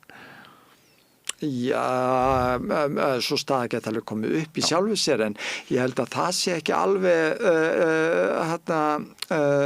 stefni ekki alveg slíkt alveg bráð allavega en sko allavega það sem ég á við er að ég held að Trump sé að þessi samningu skipti Trump engu máli í sjálfu sér og við getum ekki treyst neinu viðskiptasamningum við Trump hann er tilbúin að snúa baki við þeim bara nánast samstundis og hann skellur á endalausum tollum sem er skilgreindir með mystískum hætti jafnvel. En fyrir ekki að þið truflaðin, má ég aðeins í þessu samhengi koma inn á til dæmis fréttir sem að heimildin hefur verið að fjallum sem eru tengsl Sigmundar Davíðs meint við makarhefinguna og svona sem að þú ert sérfræðingur í. Er búið að opna inn á einhverja kanala? Sko, það er næsta atriði sem ég ætla að nefna einmitt að sko, það hafi ýmsir rannsakað fjárhagslega bakkjarla forystumanna Bandaríkjanna í dag, Trumps, Vance og annara slíka. Það eru ákveðnir alveg vellauðir aðilar í Bandaríkjunum sem hafa hag að því að umbreyta republikanaflokknum frá gömlum íhaldsflokki yfir í magaflokk sem svona nánast fasískur. Og þeir hafa á undanförnum árum með skipluðum hætti í rauninni verið að kaupa upp republikanaflokkin, skipta út í krafti fjármagnsins þeim sem eru þar í forystu. Það hafa ýmsir líka rannsaka áhrif þessara sömu aðal í Bandaríkjunum á stjórnmáli í Evrópu. Ég myndi vísa til dæmis að bókina Altreich í því sambandi eftir Ahmed, ég man ekki alveg nafnið hans í augnablikinu, tók ekki bókina með mér, og þar rekur hann skipla aðgerðir Heritage Foundation og sem stendur á bakvið Project 2025 stefnuna sem liggur til grundvallar í rauninni stjórnarstefnu Trumps, að þessi stofnun og fleiri slíkir aðilar hafa með skipulegum hætti verið að beita sér í Bretlandi, í Frakklandi, í Þýskalandi, á Ítalíu, í Danmörku og fleiri slíkum löndum til þess að styrkja ultrahægri sinna flokka, jafnvel flokka sem væri hægt að skilgreina sem fasíska, gegn svona hefðbundnari flokkum vinstri og hægri og miðjuflokkum og markmiðið hjá þessum aðilum og þessir í Bandaríkjunum og hverju þeir eru að styrkja til áhrifa í Evrópu.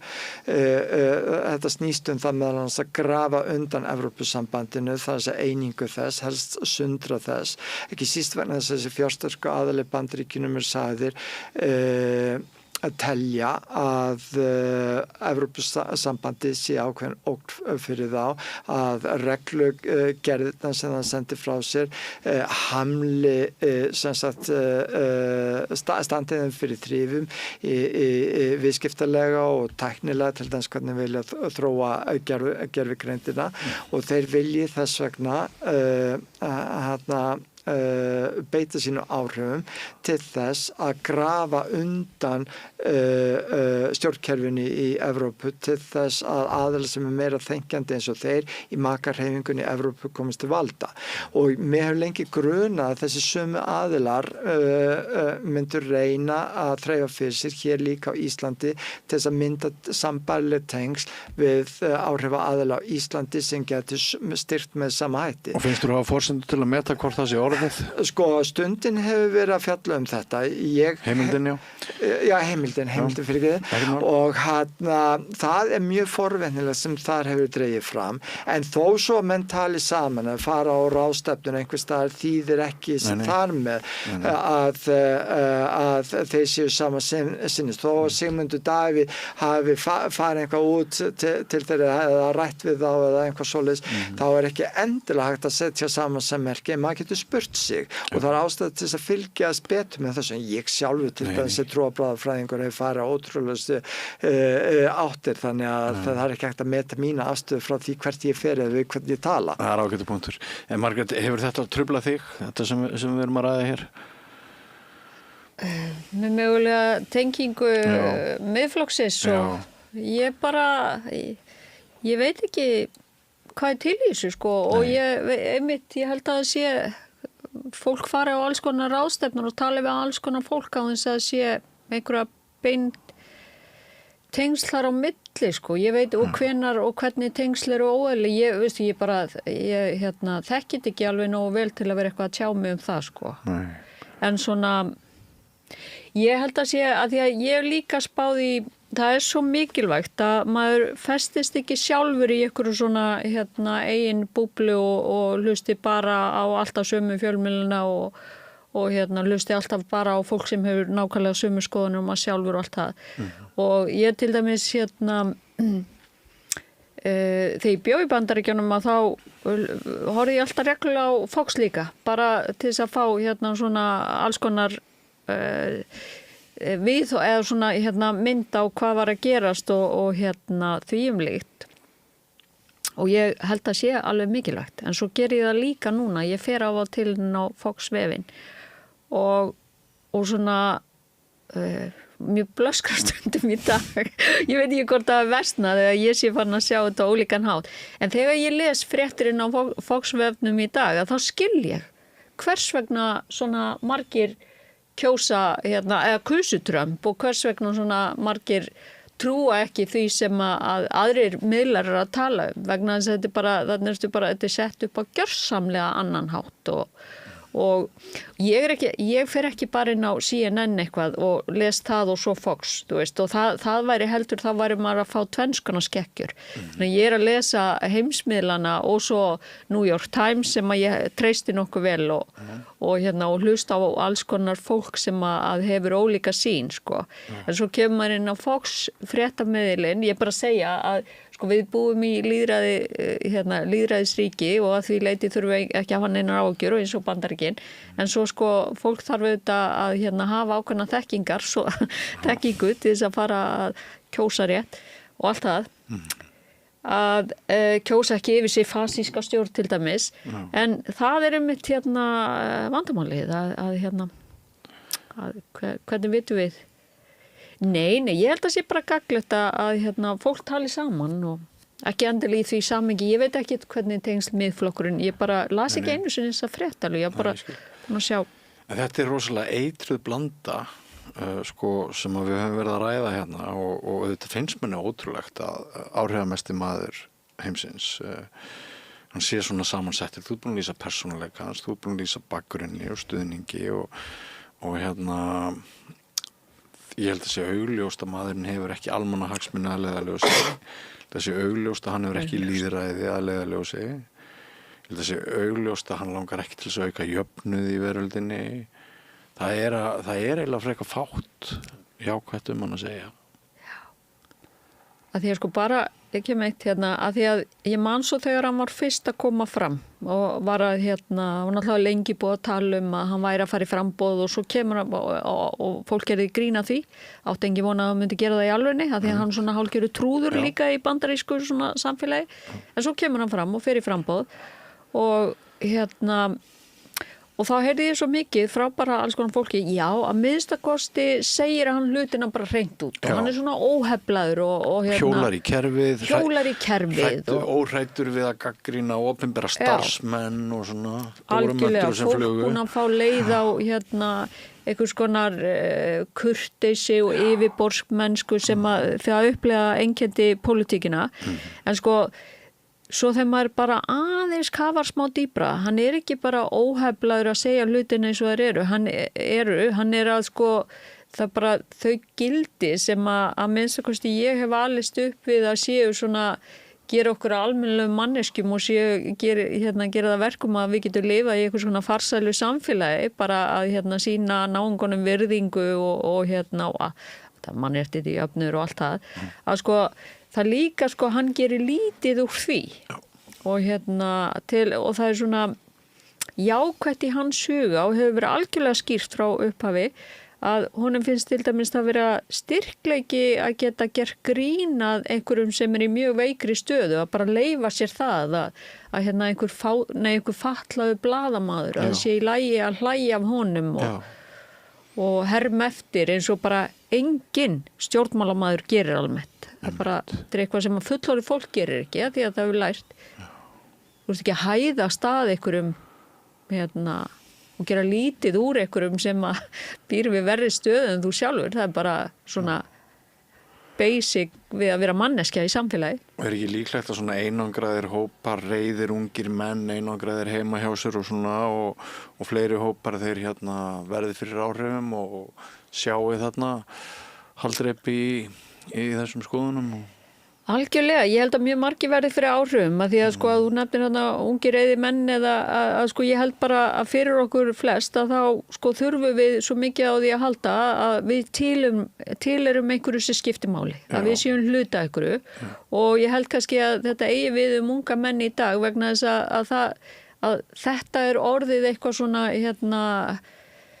ég veit ekki, einhvers konar samfélag, þeir tileru einhverju samfélagi í dag sem þarna og þá hefur kannski skort þetta samfélag áður sem þeir eru búinir að finna núna einhverjir ungi menn en þetta það bara ég að segja að sko þetta svona eins og maður hugsa svona hvers vegna ganga ungir menn eða í svona klíkur eða svona gangs og þetta allt einhverjir vondir vitlausir ungi menn sem ganga í svona klíkur eins og eru víða í sérstaklega öðrum löndum en alveg örugglega hér líka svona einhver gengi og þá það ekki, þetta ekki vitlausir vondir ungi menn, þetta eru menn sem bara ekki félagslega sterkir og vilja eins og við öll hinn bara til einhverjum hópi þar sem að það borin virðing fyrir þeim þar sem að það eru hluta einhverju stærra. Já. Bjarni heldur að sumir sjá föður mynd í Trump? Já, alveg potið sko. Það hluti þeirra sem styðja hann gera það eða líta á hann jafnvel sem þann fasíska leiðtoga sem þeir þrá eftir því að það merkilegt hvað eru fasísk viðhorf eru sterk meðal ýmissa sem styðja hann og ég get nefnt fjölmörg dæmum það til dæmis ég hef flaggað til dæmis þessari bók nokkuð sinnum áður sem mér finnst mjög ógnvekjandi Unhumans, The Secret History of Communist Revolutions eftir Jack Posobiec og Joshua Lisek formálinn eftir Stephen Bannon og þeir sem hampa bókina sérstaklega J.G. Vance varaforseti Bandaríkjanna Donald Trump yngri og Michael Flynn hershöfðingi sem var fyrrverandi ráðgjafi Trumps og sem Tucker Carlson þessi bók upphafning fasismans og mikilvægi þess að hinn sterki leiðtogi komi sem bindi enda á böl lýðræðisins og tryggi það að þeir sem eru raunverulega mennskir, það að segja þeir sem eru hægri menn, þeir einir mennskir, allir hinn eru ekki mennskir, að það ber að standa vörðum þá. Og þessi höfundar þessar bókar, þeir eru að funda með Vance og Trump Bandaríkjaforseti kosningabaráttu hans og svoleiðis. Þannig að það er að taka þessa bók alvarlega það sem þeir afmennska í raunum meiri hluta mannkyns vegna þess að þetta eru allir vinstri menn, allir miðjumenn, allir þeir sem hafa staðið fyrir félagslegum réttindabaráttu í Bandaríkjunum til dæmis á 7. áratugnum varandi blökkumenn og svoleiðis höfundarnir vilja þetta allt saman í burtu. Þeir eru bara það enda með því að sumir hópar verður bara rétt dræpir, Margrét, ekki satt? Já, það einmitt, hvernig getur við sem manneskjur bara drepið annað fólk, samborgar okkar, það þarf fyrst að afmennska það, við þurfum að hætta að horfa á það sem manneskjur, sem einhvern veginn svo við. Og Trump gerir þetta, hann bara meðvitað, varandi demokrata og maður sér það ítrekka aftur og aftur í skrifum hans og margir af þeim sem eru kringum hann og bara fylgja því sem þessi bók segir sem lýsir í rauninni algjörlega öllu því sem Trump fer að gera. Þessi bók kom á 2024. Það búið að vera mjög áhugavert og fróðlegt, lærdómsríkt að hlusta á ykkur, svo litið skelfilegt líka. Þetta fer allt vel. Þetta fer allt vel. Það er að koma páskar og ég óska ykkur gleðilega páska og þakka ykkur Margrét og Bjarni kærlega fyrir komuna í Trump-tíman. Og næsti kapli eftir andartak, ekki fyrir langt. Alþýðufélagið er frábær hugmynd. Félagsgjöld í Alþýðufélagið eru krónur 2.750 á mánuði og renna óskipt til dagskrár og útsendinga samstöðvarinnar. Samstöðin.is. Við lifum á tímum þegar þörfin fyrir opna og gagnrýna umræðu brýnni en nokkru sinni fyrr. Ég heiti Ólína Kjerúl Þorvarðardóttir og ég styð og vel samstöðina, sjálfstæðan og óháðan fjölmiðil. Við erum í útvarpinu á FM 89,1.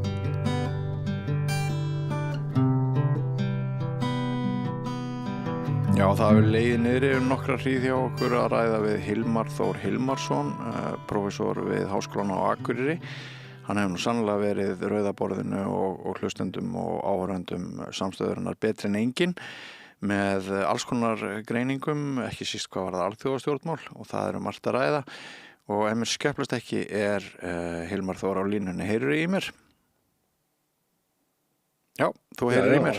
Góðan dag, vel í þér. Góðan dag, sæl og blessaður.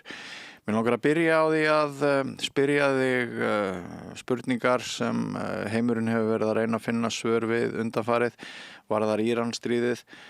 Hvers vegna sýnist þér að Trump hafi ráðist í þetta verk ásamt Ísrael?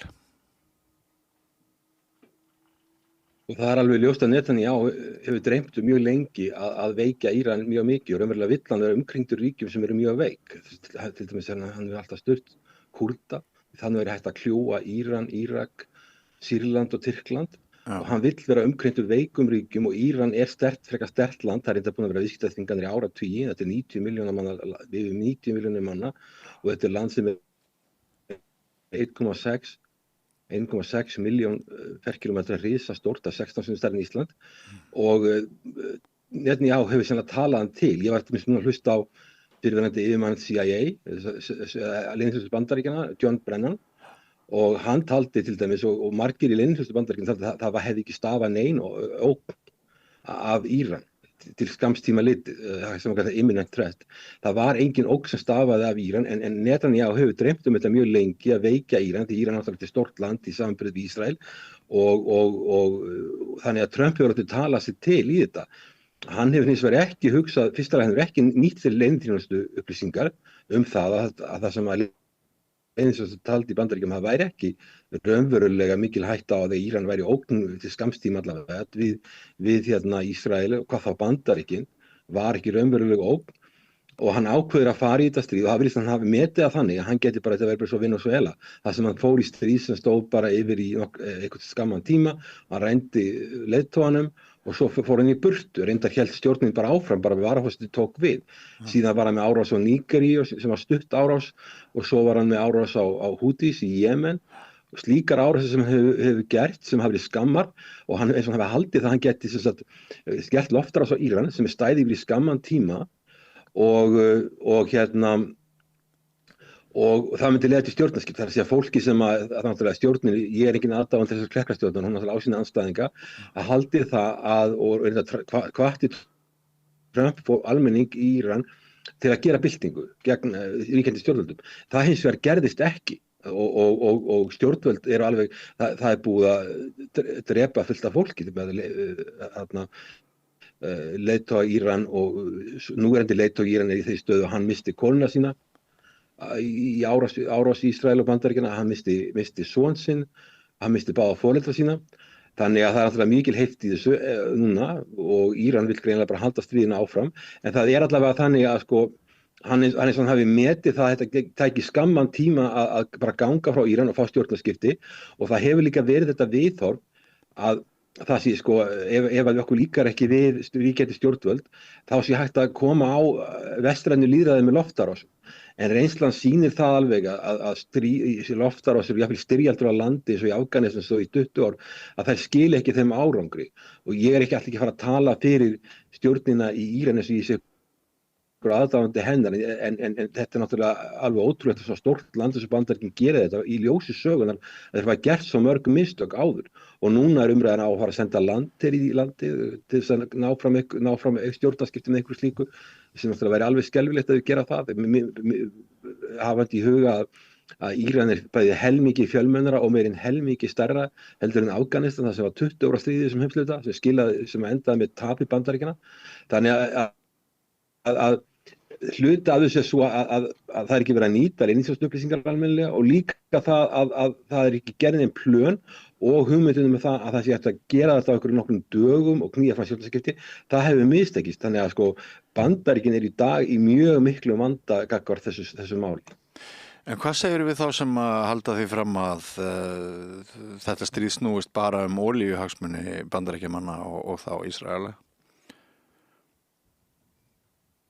Auðvitað skiptir það máli, ég myndi ekki segja að það væri bara það, en það skiptir miklu máli náttúrulega líka í þessu máli. Það líka að tala um að Netanyahu vill veikja Íran, hann vill eyðileggja kjarnorkuprógrammið sem þeir eru með sem þeir segja sig í friðsamlegum tilgangi, en hann vill gera út af við það og hann vill hætta að framleiða eldflaugar, bannaði það. Og þannig að Ísrael er drifkrafturinn á bakvið þetta, þeim stendur ákveðin ógn af því að Íran er að framleiða mikið af drónum og framleiða mikið af eldflaugum, þeir eru að þróa kjarnorkuprógram og líka það auðvitað vita þeir það sennilega, að það er ekkert hægt fyrir að koma í veg fyrir að Íran komi sér upp kjarnorkuvopnum í einhver tíma, vegna þess að þeir eru búin að verða fyrir svo mörgum árásum og meira þess að árásum að meðan þeir hafa verið að semja frið og þessum stjórnvöld tala Þannig að þeir hafa miklu meiri hvata nú til að koma sér upp kjarnorkuvopnum til þess að losna við þessa stöðugu árásir. Þannig að auðvitað olía hluti af þessu. Þetta er bæði stríð sem að snýst um átök sem styrjöld, en síðan er þetta líka efnahagsstríð. Að Íranir geta eins og það hafa gert lokað hormónsundið eða Strait of Hormuz og lokað þannig á 20% af öllum olíu- og gasflutningi til heimsins. Og það er líka annað í þessu að það er ekki bara olíu og gas sem fer hérna í gegn, heldur eru þetta áburður, stór hluta áburði heimsins kemur hérna í gegn, þannig að þetta mun hafa áhrif á matvælaframleiðslu allan heim, þetta mun til matvælaverð, hækkun á matvælaverði, með það fyrir mikið álvatna í gegn, og svo er náttúrulega olíu og gasi sem er búið að því að það er orðið skelfilegt ástand á mörkuðum, það er bæði skortur á olíu og síðan eru verðin komin upp í skýin, þannig að ofboðslega há, þannig að Íranir hafa ofboðslega tök að geta lokað Strait of Hormuz og það er raunverulega engin auðveld leið fyrir Bandaríkin að ná að opna hann með valdi og það er það sem það virðist ekki hafa verið hugsað mikið það. Þannig að Bandaríkin hafa engin góð spil á hendi til að ná fram við því að stigmagna stríðu, hvað ætlar að gera? Hvernig ætlar að senda skip inn í Persaflóann? Býð eftir að þau voru skotin niður, þau voru sögt. Hvað ætlar að gera næst? Þið get ekki opnað Strait of Hormuz og þar ekki getur Íran fyllt, hvað mines er kallað á íslensku, það kallað tundurdum, þeir geta fyllt Persaflóann eða Strait of Hormuz af sprengingum sem eru ódýrar, sem því að það verður ekki hægt að fara í gegnum Persaflóann. Skipafélög mun ekki gera það, tryggingafélög mun ekki tryggja neitt þarna og skipafélög mun ekki taka neitt sens á því að fara í gegnum olíuskip, í gegnum flóa sem er búið að fylla á tundurdöflum með sprengjum sem að síðan eyðileggja þessi skip og svona framvegis. Þannig að maður sér ekki neina einfalda lausna og svo eru samningar líka í gangi eða Trump talar það sem Íran reyndar talar ekki og möguleikarnir á vopnahléi og friðarsamningum eru mjög litlir, það er svo svakalega mikið, ber svo mikið á milli aðila. Já. En hvernig skýrir það, Hilmar Þór, að við höfum vanist því kallar á okkar aldri að Bandaríkjaforseti sé valdamestur maður heims, þeir hafa verið drottnarar alheimsins í ákveðnum skilningi. Hvernig skýrir það að Trump sé aftan í ossi Netanyahus og að það séu Ísraelar sem að leiði hernaðar aðgerðir Bandaríkjamanna ef rétt er það sem þú nefndir áðan? Já, það með velta fyrir sér Trump fór í kosningar á því kjörorðið að það væri America first. En svo er spurningin hvort það sé Trump first eða hvort það sé raunverulega Ísrael first. Það búa eitthvað 7 milljónir gyðinga í Ísrael. Og svo búa 7 milljónir gyðinga í Bandaríkjunum. Og það er eitthvað sem heitir kallað Ísraeli lobby, það eru þrýstihópar sem eru gríðarlega sterkir í Bandaríkjunum. Gyðingarnir eru mjög sterk, þetta er mjög gáða fólk, margt vel menntað, eins og þú veist. Þeir eru sterkir í fjármálageiranum, þeir eru sterkir í háskólanum og þeir eru með þrýstuhópa sem að þrýsta á þingið. Og ég man bara ekki Jimmy Carter sagði eftir að hann hætti þessu forseti að ef að þú ert í Bandaríkjaþingi og eftir að setja það á móti Ísrael í Bandaríkjunum, það þarf þetta ekki að búast við því að ná endurkjöri. Það er mörgum tilvikum þannig. Þetta Ísrael-lobby, þetta þrýstuhópar fara í gegn viðkomandi menni, þannig að það byrja að ásaka viðkomandi fyrir að vera gyðingahattara. Þannig að þeir eru mjög valdamiklir, þannig að Bandaríkin raunverulega eru bara stundum eins og verkfæri í Ísrael, það kemur þannig fyrir sjóni. Þannig að maður hefði myndi hugsa hvernig stendur á þessu, en það eru þarna mikli valdaaðilar og sem hafa þarna áhrif, og svo náttúrulega líka að Trump lætur tala sig í þetta. Joe Biden til dæmis fór ekki í þessa aðgerð sem og vildi gera það hann forseti eða fyrir forseta. Þeir hafa haldið sér til hlés og ekki vilja fara út í þetta. En Trump ákvað að fara út í þetta. Það náttúrulega var hrikaleg mistök og gegn leyniþjónustu Bandaríkjanna, sem allavega mörgum leyniþjónustuaðilum, sérfræðingum að vera ekki og það veri engin auðvelt leið að vinna þetta stríð. Og núna eru Íranir, þeir telja sig vera að vinna þetta stríð. Þeir segja við Bandaríkin, ef við ætlum að semja, þá þurfum við fyrsta lagi að fara með allar þessar herstöðar sem eru með í Katar og Sádi-Arabíu og Kúveit og Íran, allt í burtu með þetta allt saman, allar þessar herstöðar sem eru út allt, bara í kringum Persaflóan, fara með þetta í burtu. Þið þurfum að borga stríðsskaðabætur sem eru gríðarlega stóru upphæðir og þið þurfum að aflétta öllum viðskiptaþvingunum. Og það er óhugsandi að Bandaríkin geti orðið við þessu. Bandaríkin, Trump segir við þá, þið þurfum að hætta allir kjarnorkuprógramminu, skila þessu úrræni sem þið eru með, það sem er búið að auðga. Þið þurfum að hætta að framleiða eldflaugar og gerir þannig kröfur til þeirra að þetta minnir svolítið eins og Úkraínu. Það er verið að tala um friðarsamning eða vopnalega friðarsamninga, en það er svo mikill munur á kröfum aðilana að það er ekki nokkur leið ég sé ekki nokkra leið að semja. Þetta er sama þar að því leyti þar er kröfurnar milli Rússlands og Úkraínu svo miklar. Nú skilst mér að Bandaríkjamenn séu búin að senda 15 punkta.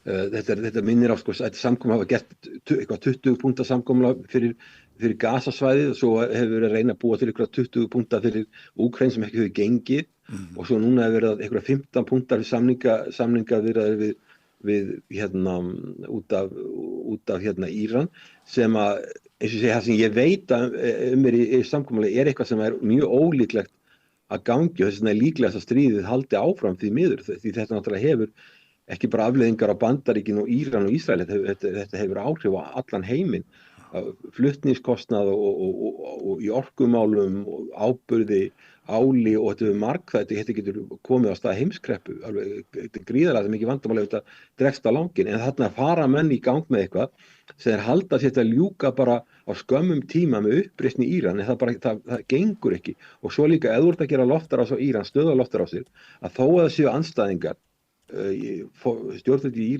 Íran eigi sér andstæðinga, að ef það verður að gera árásir á almenning í landinu sem almenningu verður fyrir, þannig að það eru líka aðilar sem eru andstæðingar stjórnvöldu sem verða fyrir miklu tjónu áfalli og þá endar með því að stór hluti kannski þjóðarinnar verður bara fylgir stjórnvöldum, jafnvel þó þessi ekki ánægð með stjórnvöld, bara því þau sameinast í því að reyna að stöðva þessar endalausu loftarásir sem eru á Íran.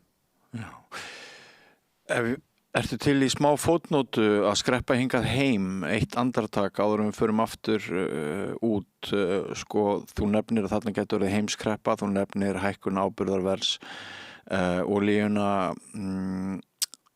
við Íslendingar eru svona byrjaðar að finna aðeins fyrir þessu en sem sagt, sérðu fyrir þér að vöruverð hér gæti hækkað verulega og ertu maður til þess að meta viðbrögð stjórnvalda og Seðlabankans hér í tengslum við stöðuna sem upp er?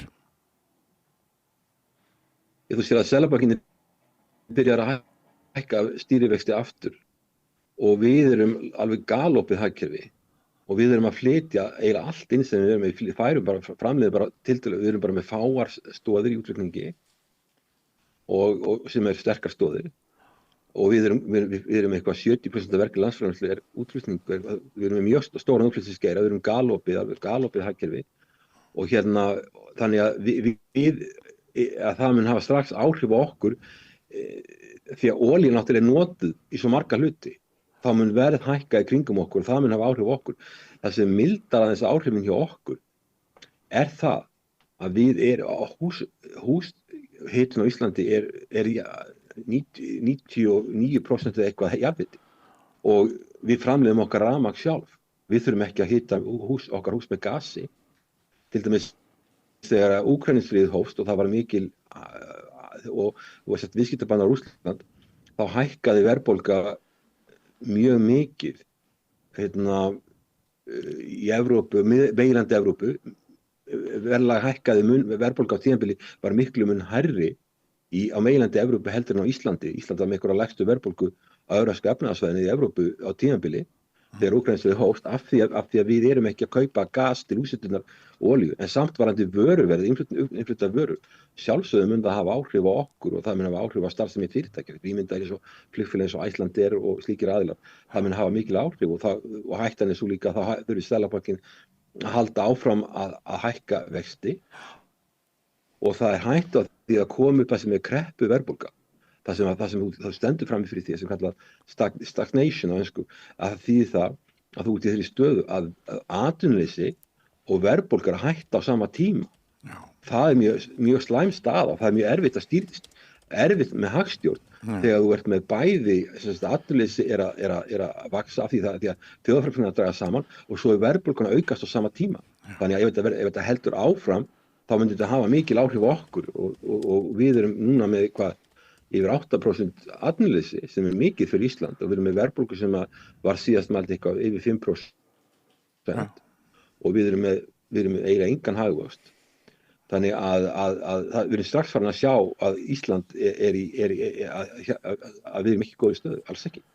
En hins vegar það hefur mildandi áhrif, til dæmis ef við tökum Eystrasaltsríkin, eitthvað svoleiðisland sem að kynda með gasið eitthvað í slík lönd, þau lenda alveg sérlega illa því og Evrópusambandið lendir náttúrulega mjög illa og sér að Evrópusambandið tók þá stefnu í Úkraínustríðinu semja ekki neitt, tala ekki við Pútín, semja ekki neitt, bara sigra, Úkraína fengi bara réttu vopnum myndi sigra stríð á vígvellinum og það verið bara gert á skömmum tíma því það hefði svo fullkomin vopn og það gerist ekki og svo þá er komið viðskiptabann á Rússland, þá er ekkert að kaupa gas og olíu frá Rússlandi nema að geta Indlandið eitthvað og á mjög háum verðum eins og hefur verið að gera. Evrópa hefur verið að gera það, kaupa rándýra rússnesku olíu í Indland. Þannig nú bara viðskiptaþvingana hvað mikið vitleysa í því. En allavega núna eða bætist við að Persaflóin lokast líka og Rússland lokast, að þá náttúrulega er þetta skelfileg staða, enda var forsætisráðherra Belgíu nýlega að tala um það að það þyrfti að fara að aflétta viðskiptaþvingunum á Rússland og semja við Rússland einfaldlega því hann sér bara fram á það að Persaflóin er lokaður og svo er líka Rússland lokað, þá bara verður staðan óþolandi fyrir Evrópu og meginlandi Evrópu. Ég held ég hafi rekið augun í færslu hjá þér á Facebook vegna þess að þú varst að nefna núna að þið grunaði að tunna motor oil made in Germany innihéldi rússneska olíu sem hafi farið frá Rússlandi til Indlands og svo til Þýskalands og komið þaðan til Íslands, að þannig séu alþjóða viðskipti stunduð á tímum refsi aðgerða. Ertu nokkuð viss í þinni sök hvað þetta varðar eða er þetta bara svona spurning sem þú varpar til umhugsunar?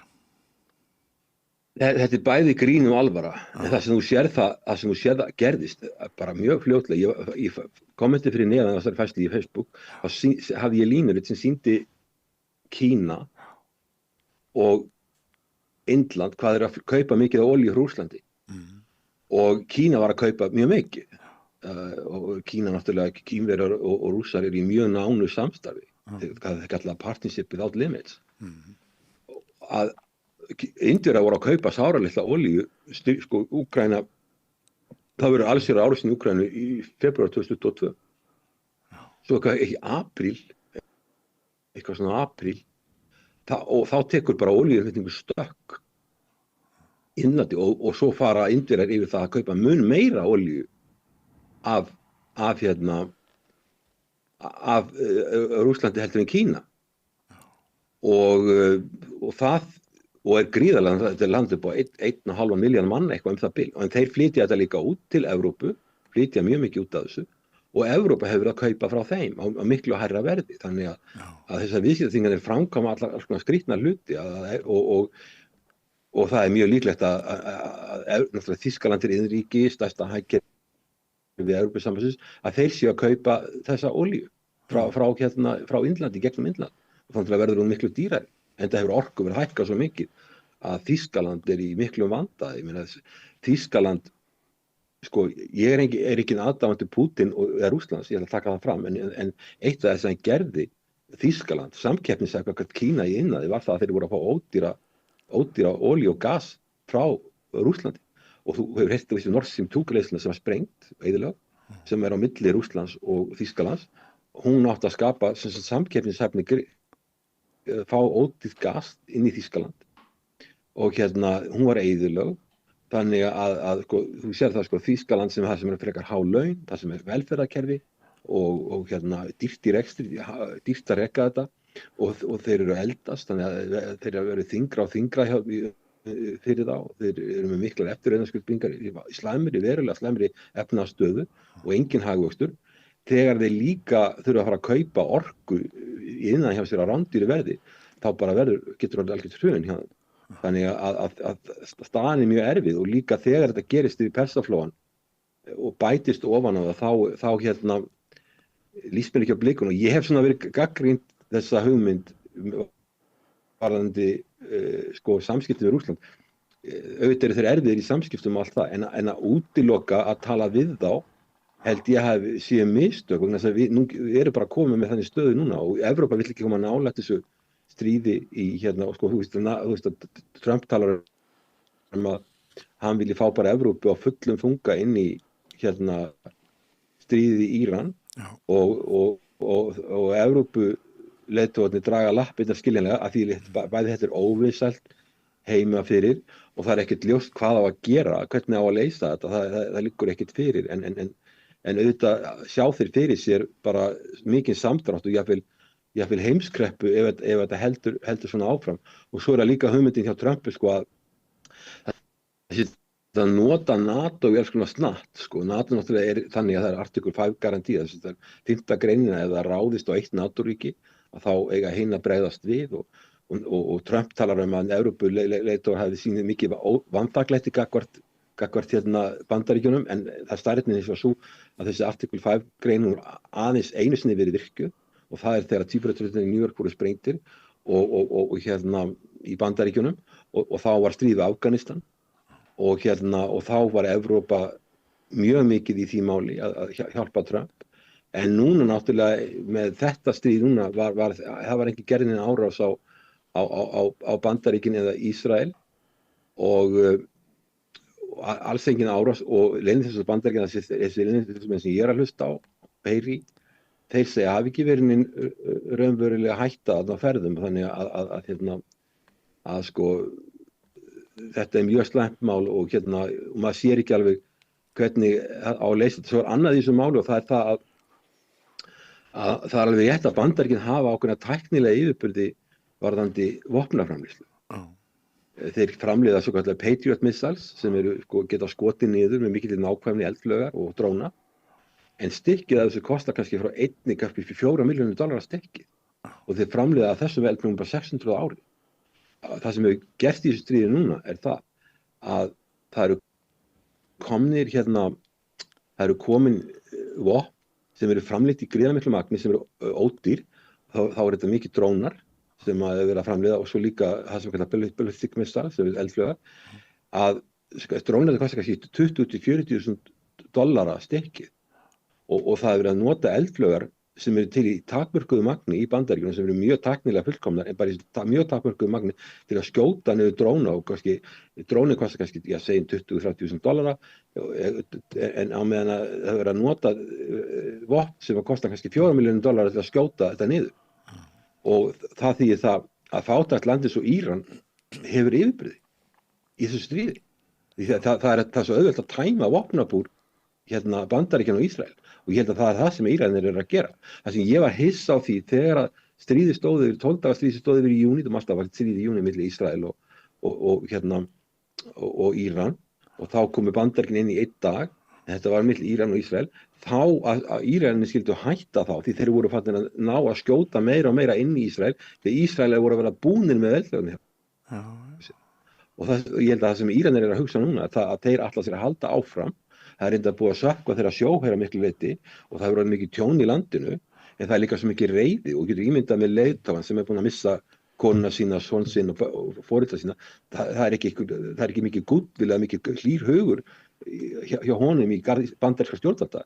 Þess vegna halda þeir áfram að skjóta ódýrum eldflaugum og senda dróna á Ísrael í vonum að það tæmist vopnabúrið og þeir geti valdið enn meira tjóni þar. Og ég sagði þessar 600 eldflaugur sem Bandaríkin geta framleitt á ári og þeir eru að reyna að auka það framleiðslugetu, það bara tekur tíma. Að sko, mér skilst að Rússland sé að framleiða 1000 dróna á dag.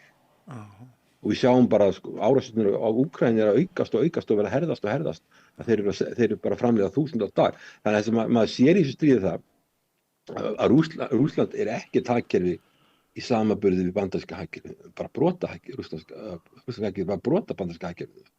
Og Ísrael er Ísrael er Írland en lítið, en ég meina lönd eins og Íran og Rússland geta valdið svona miklu tjóni með þessu. Þú líka sást ekki hvað Putin gerði þegar hann fór til Norður Kóreu og keypti nokkru vöruhúsa, vöruhús fulla af ykkur ódýru drasli þar til að skjóta á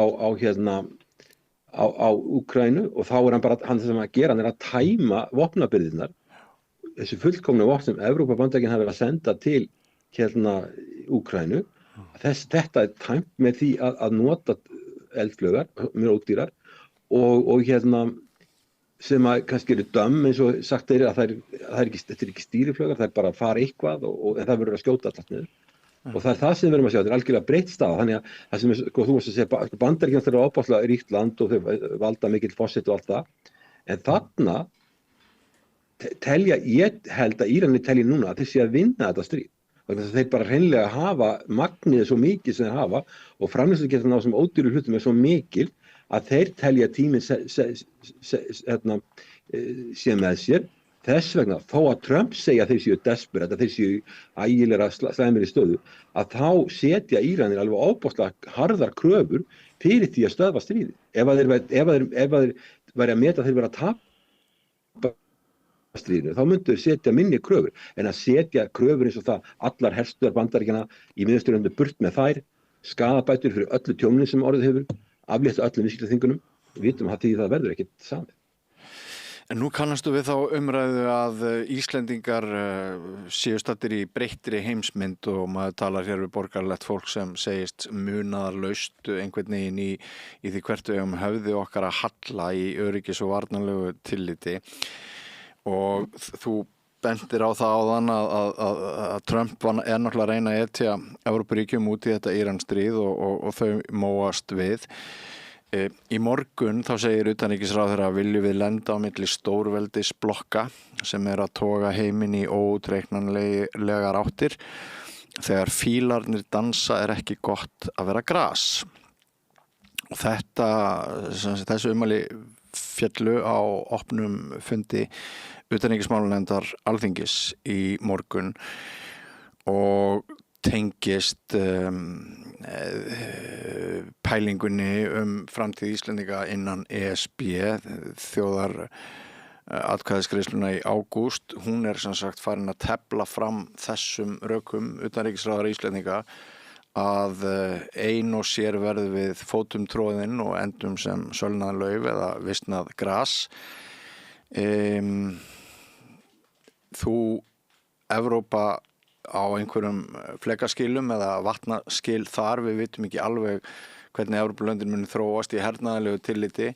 Vilt þú leggja mat á það þennan daginn, hvort öryggishagsmunum Íslendinga væri telt í voða með aðild að ESB eða hvort þeim væri betur borgið eða hvort umræðan þessi mál á heima í pælingum okkar þjóðar framhald viðræðna í ágúst?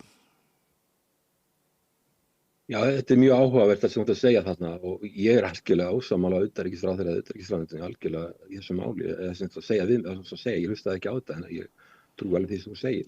Sko það alveg ljóst að við erum áhrifasvæði Bandaríkjanna. Bandaríkin, það þetta hafsvæðið milli Grænlands og Íslands og Bretlands, það sem að kalla GI-UK gap, eitthvað sem Bandaríkin verða, ef það ætla að verja Norður-Ameríku, þá verða þær að ráða yfir þessu hafsvæði. Og sá sem að ræður yfir Íslandi hefur Ísland í sinni varnarlínu og hefur sér varnarmál Íslands, hefur mikil völd á Norður-Atlantshafi. Mjög mikil völd og þetta vita Bandaríkin alveg. Þess vegna hafa þær aldrei viljað sleppa Íslandi og við erum í NATO, það Bandaríkin höfðu frumkvæðið því á sínum tíma við kæmum inn í NATO í 1949 og þó að við verðum ekki með her, þó að þá endi utanríkisráðherra Bjarni Benediktsson hefði efasemdir að við getum verið við NATO því við höfum ekki her, við gátum ekki brugðist við 5. grein NATO því við höfum ekki her. Þá var það alveg ljóst og svo varnarsamningurinn 51. Þannig að við erum áhrifasvæði Bandaríkjanna. Rússar hafa aldrei heldur litið á það Ísland sé á þeirra áhrifasvæði, hafa aldrei skipt sér á okkar málum með þess að þeir ferðum út landvirkina, þá fóru þeir, ekki sem Bretar sendu, NATO-ríki sendi sjóherinn á okkur, þeir fóru bara og ég held að Kínverjar líti líka á það, við erum ekkert á áhrifasvæði Kína heldur, við erum áhrifasvæði Bandaríkjanna. Þannig að við erum ekki og halda það einhver lönd í Evrópu svo Norðurlöndin komi að verja okkur í stríði. Ég bara sé það ekki. Ég meina þegar við vorum að berjast fyrir okkar efnahagslega sjálfstæði út af landvirkjunum við færðum hann á 74 árum úr 3 mílum í 200. Norðurlöndin stóðu aldrei neitt sérstaklega með okkur. Það voru aðalega Bandaríki sem hefur reynda að miðla málum milli okkar og Bretlands að þeir vildu hafa sæmilega sátt að við verðum ekki að rífast alltaf í NATO út af þessu máli eða hóta að segja upp varnarsamningu sem var gert. En ekki núna gjörbreyttir tímar í þessu? Við erum smáriki.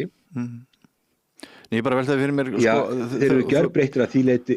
Já, gjörðu svo vel. Já, að því leyti að Bandaríkin voru með eina heimsmynd og það voru stofnanir sem þeir setta fót sem við erum aðilar eins og Alþjóðabankin, Alþjóðagjaldeyrissjóðurinn, NATO, Evrópusambandið, eru stofnanir sem voru settar af fót sem af Vesturlöndum sem eru ennþá mikilvægar og G7, en svo Kína að setja á fót sínar eigin stofnanir sem eru BRICS, New Development Bank sem banki sem þeir eru að setja upp sem í Kína, sem með svipað tæki og Alþjóðabankin og Alþjóðagjaldeyrissjóðurinn, Asian Infrastructure Investment Bank, það er Belt and Road, Belt og Braut sem að Kínverjar vildu að við tækjum þátt í en Bandaríkjum að bönnu okkur að taka þátt í. Það eru Shanghai Cooperation Organization og fleira. Þannig að og svo eru Rússar með stofnanir sem raunverulega eru undir heimsmynd Kína. Það komið tvöfalt heimsmynd. Trump, Bandaríkjaforseti, sem við erum í samstarfið og sendi Pence, við ætlum að fara í Belt og Braut 2019. Við ætlum að fara að tala við Kínverja þegar við vorum með hugmyndur jafnvel Höfn á Austurfjörðum og eitthvað. Þá sendi Trump, Pence, varaforseti hingað til að segja okkur, thank you very much, þið farið ekkert að gera þetta. Thank you for not doing that. Það var alveg skýrt skilaboð. Engar hafnir frá öðru stórveldi á Íslandi, ekkert sem geti verið að búa til að vera að breyta því einhvers konar, þegar út með höfn, þá er þetta að sigla herskipum inn í hana. Og einhverja framkvæmdir á veginn Kínverja sem verið að nota sem að hernaðartengda, hernaðartengda innviði, það er bara út á borðinu. Það myndi vera stoppað og það var stoppað alveg eins og skot. Ég veit að þetta er ekki þægilegur heimur, en við eigum enga kosti að vera, ef við verum land sem er svona middle power, þá getum við verið að dansa milli stórveldana, en við erum bara á þessu svæði sem að Bandaríkin líta á sitt áhrifasvæði. Þeir hafa aldrei skipt sér mjög mikið á okkar innanríkismálum, okkar skattkerfi eða velferðarkerfi en eitt slíkt, en þeir hafa skipt sér á okkar öryggismálum og það raunverulega vegna þess að við erum með varnarsamning við þá og ef að þeir telja við sem að gera eitthvað sem að ógna öryggi Íslands, þá verðum við að hlusta á það og stjórnvöld vita það og gera það. En ég sé ekki hvernig, og það er líka annað, að Donald Trump sem forseti Bandaríkjanna, hann hefur sagt að Evrópusambandið hafi verið stofnað til að skrúa the United States. Hann lítur mjög neikvæðum augum á Evrópusambandið. Hann lítur á Evrópusambandið sem óvinsinn. Gáða því, hann gerir það. Hann talar NATO sé obsolete, sé úreltstofnun og hann gefur það í skinn núna að hann myndi ekkert endilega verja NATO-ríkið eða verið ráðast á því þau hafi ekki hjálpað sér í Írak. Og þannig að fyrir okkur og þannig að Evrópa, ef að það verður ráðast á Evrópu, þá vitum við ekki raunverulega hvort að Bandaríkin koma og bregðast við því. Þau eru að draga herafla frá Austur-Evrópu og Mið-Evrópu og þau ætla að minnka sína viðveru, þau vilja komast til Kína, þau vilja komast til Austur-Asíu, þannig að aðalógnin við Bandaríkin í heiminum í dag Austur-Asía. Og það sem þeir lendi í stríð, það stríð í Úkraínu sem búið að taka mikið toll og mikið tíma og svo bætist stríð á Miðausturlöndum sem veikir Bandaríkin. En ég get ekki séð hvernig Evrópa ætlar að verja okkur. Við erum náttúrulega á sameiginlegu markaði Evrópusambandsins. Við erum eiginlega öll okkar utanríkisviðskipti, langmest okkar utanríkisviðskiptum eru á sameiginlega markaði Evrópusambandsins. Og Bandaríkin hafa aldrei sagt við okkur að við verðum að skipta aðalega við þá af því við séum með í varnarbandalagi með þá. Og þeir hafa verið að þó það sé ekki margir hermenn á Keflavíkurflugvelli, einhver 100, að þá hefur verið unnið að því að styrkja innviðina þarna. Og það sem að ef þú ert lítill, þá þarf að halda því í fjarlægð frá fílnum, sko. Halda því í fjarlægð. Og líka annað, að þú ert ekki að sparka í aðra fíla. Þú ferð ekki að loka sendiráð í Rússlandi. Utanríkisráðuneytið, það er grundvallar misskilningur hjá utanríkisráðuneytinu að halda að það sé sterkur leikur á tímum átaka að loka sendiráð. Það sendiráð eru aldrei mikilvægari heldur en á tímum átaka, halda upp í línum og við eigum að forðast öll leiðindu átök við Rússland, þann fíl og fílinn í austri sem er Kína, öll átök en að halda stöðugu sambandi við Bandaríkin. Varðandi Evrópusambandi, þannig að þetta eru 27 þjóðríki og þau eru háð Bandaríkjunum í öryggismál, þau eru logandi hrædd. Ef við tökum leiðtoga Þýskalands, Ítalíu, Bretlands og Frakklands, spurningi sem þeir spyrja sig er hugsun sem öryggismál, ef við verðum fyrir áhrif frá Rússlandi, munu Bandaríkjunum koma eða munir ekki koma. Og þeir hafa óttast þetta mjög mikið. Og ef það er stríð á meginlandi Evrópu, hverjar eru líkurnar á því að það myndi koma her frá Evrópu til að verja okkur? Ég held að sé mjög lága líkur. Einhvern tíma sá ég það var loftrýmisgæsla frá Svíþjóð. Sendi ykkur orðstötu sem eru í loftrýmisgæslu. Ef það er ráðast á Ísland, það fyrsta sem þessar þotur myndi gera væri að fljúga beina leið til Svíþjóðar og koma ekki tilbaka.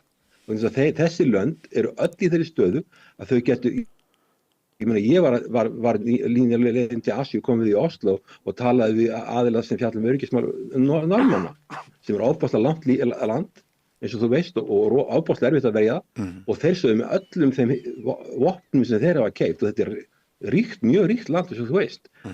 Þeir getur varið Noreg bara í nokkra daga. Hverja verður líkurnar á því að þeir fer að koma til Íslands? Það er enga líkur á því. Þannig ég sé ekki að Evrópusambandið, eitt sem ef við göngum í Evrópusambandið, þá mun það pirra Washington. Það mun pirra Washington, það er alveg ljóst.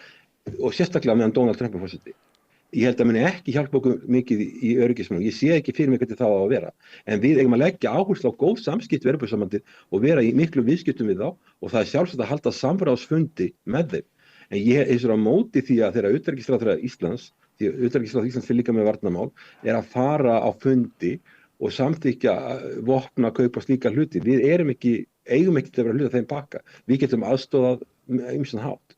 En ég er á móti því og ég held að sé að það að fara að afskrifa Bandaríkin þó Donald Trump sé forseti, hann hefur ekkert gert á hluti Íslands ennþá. Eina sem hann gerði á fyrra kjörtímabili var að segja okkur þið farið ekki í belt og braut með Kína.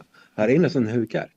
Og það hefur unnið að því, og það sem ég held að stjórnvöld að gera, þau eiga að halda að vinna að byggja upp innviði á Keflavíkurflugvelli.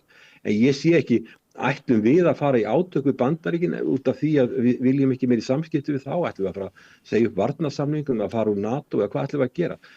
Ætlum við að fara að gera eitthvað sem pirrar þá? Ég veit ekki, ég held að við séum staðan, ég er ekki að segja staðan hjá séu góð, en það sem þú ert lítið, þá ertu að lágmarka tjón. Og lágmarka tjónið er það að vera að halda í þetta varnarsamstarfi Bandaríkin og vera í NATO. Reyndar held ég að NATO sé að veikjast mjög mikið. Það er mjög óljóst hvort að NATO er raunverulega, hvað staða NATO er, því að þegar aðalandið sem er drifþjörinn á bakvið NATO og stofnaði NATO segir að þeir munu jafnvel ekkert gera eða þeir ráðast á NATO-ríki, þá er það ekkert góð staða. En þá erum við eftir með þennan tvíhliða varnarsamning. Og ég held að sé yfirvöld í Washington, í Pentagon og í Hvíta gera sér alveg grein fyrir því ef það er alltaf stjórna Norður-Atlantshafi, þá verða þær að vera á Íslandi. Og þú sér líka annað, því ég er að tala áhrifasvæði, það er ekkert gaman málið að stórveldin skuli skipta heimnum eins og köku á milli sín hver áhrifasvæði hvers, en þannig er það. Því þegar að Trump er að tala að kaupa eða taka Grænland með hervaldi.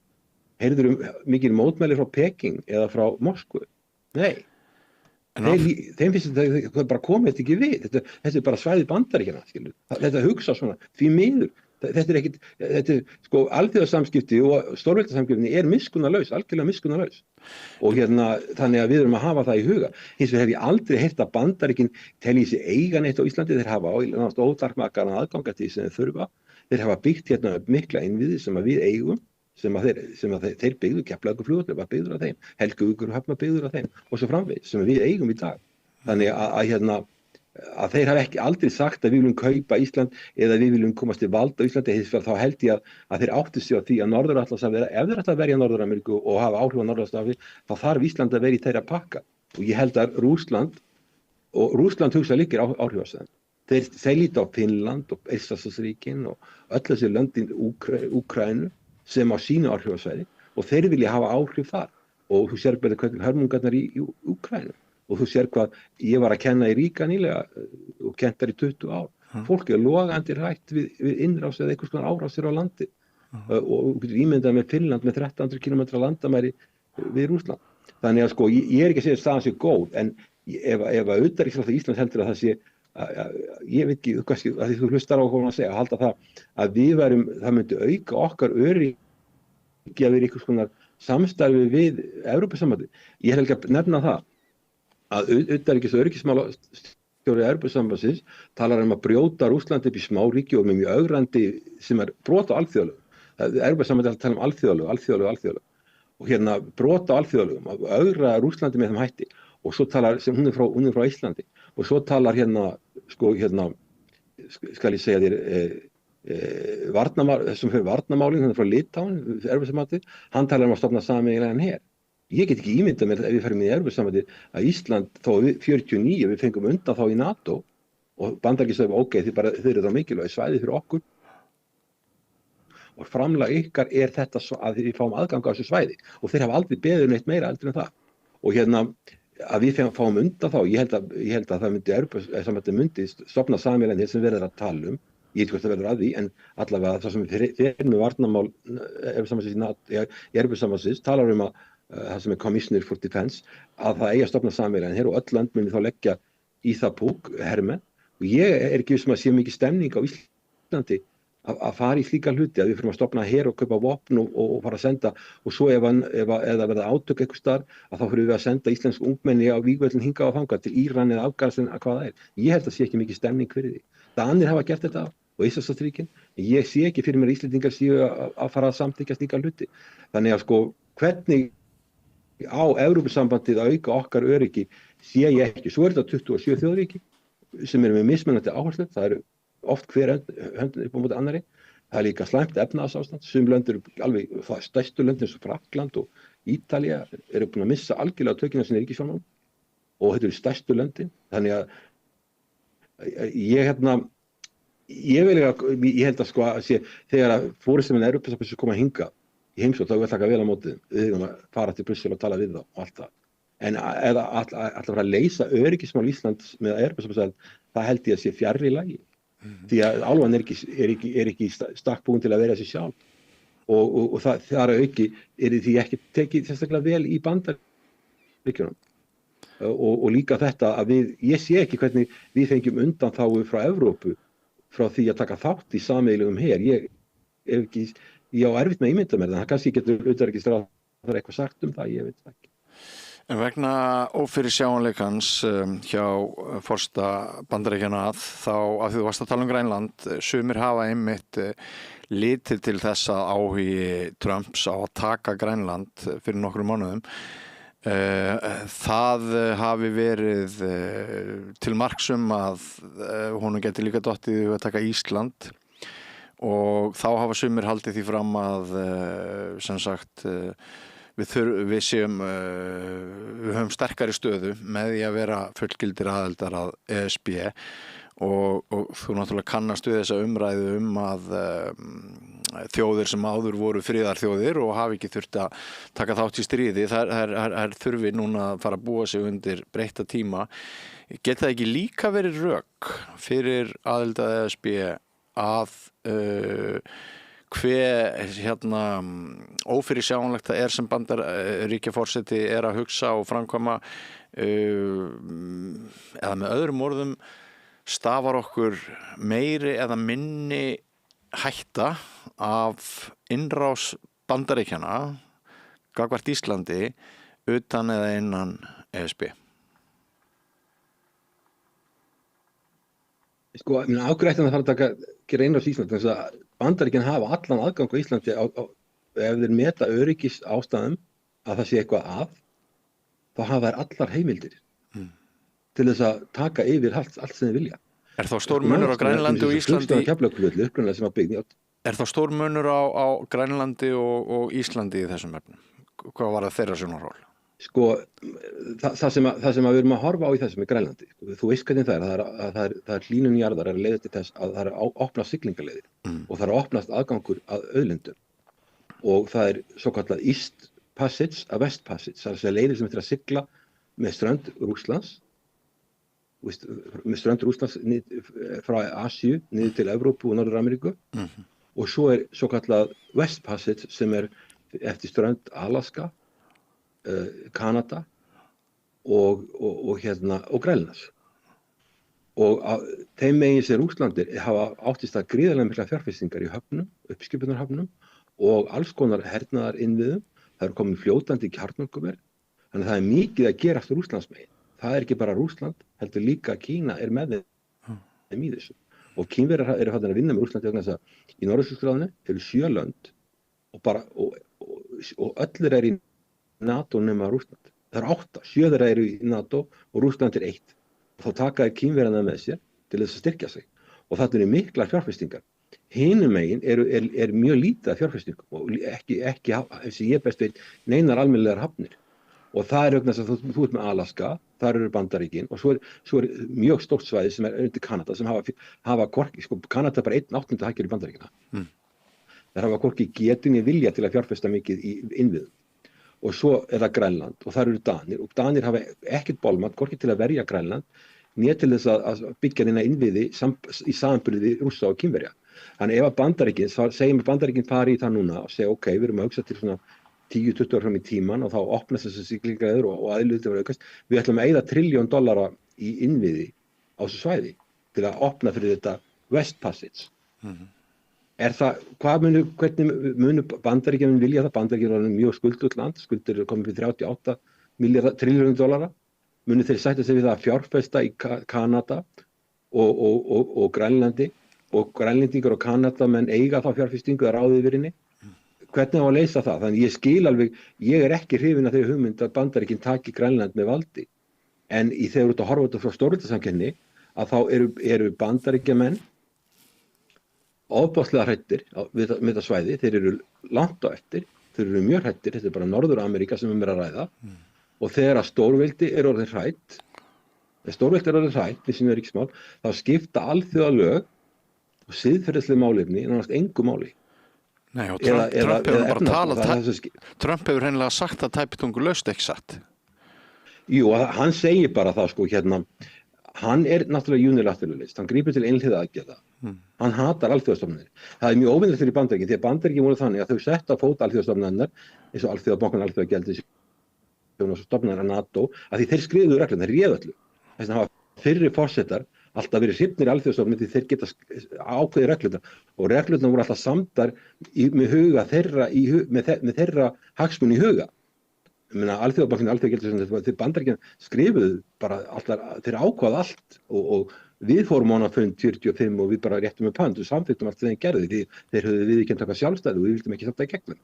En allavega það sem ég er að segja það að Trump er unilateralist, hann vill ákveða allt einhliða, hann vill nota styrk Bandaríkjanna, hann nennir ekki að vera að tala við aðra þjóðir, hann bara valtar yfir þjóðir og hann vill vinna með þeim einhliða því ef hann er að vinna með Evrópusambandinu, þá er hann að tala við 27 lönd og þau geta haft ákveðið vægi saman ef þau standa saman.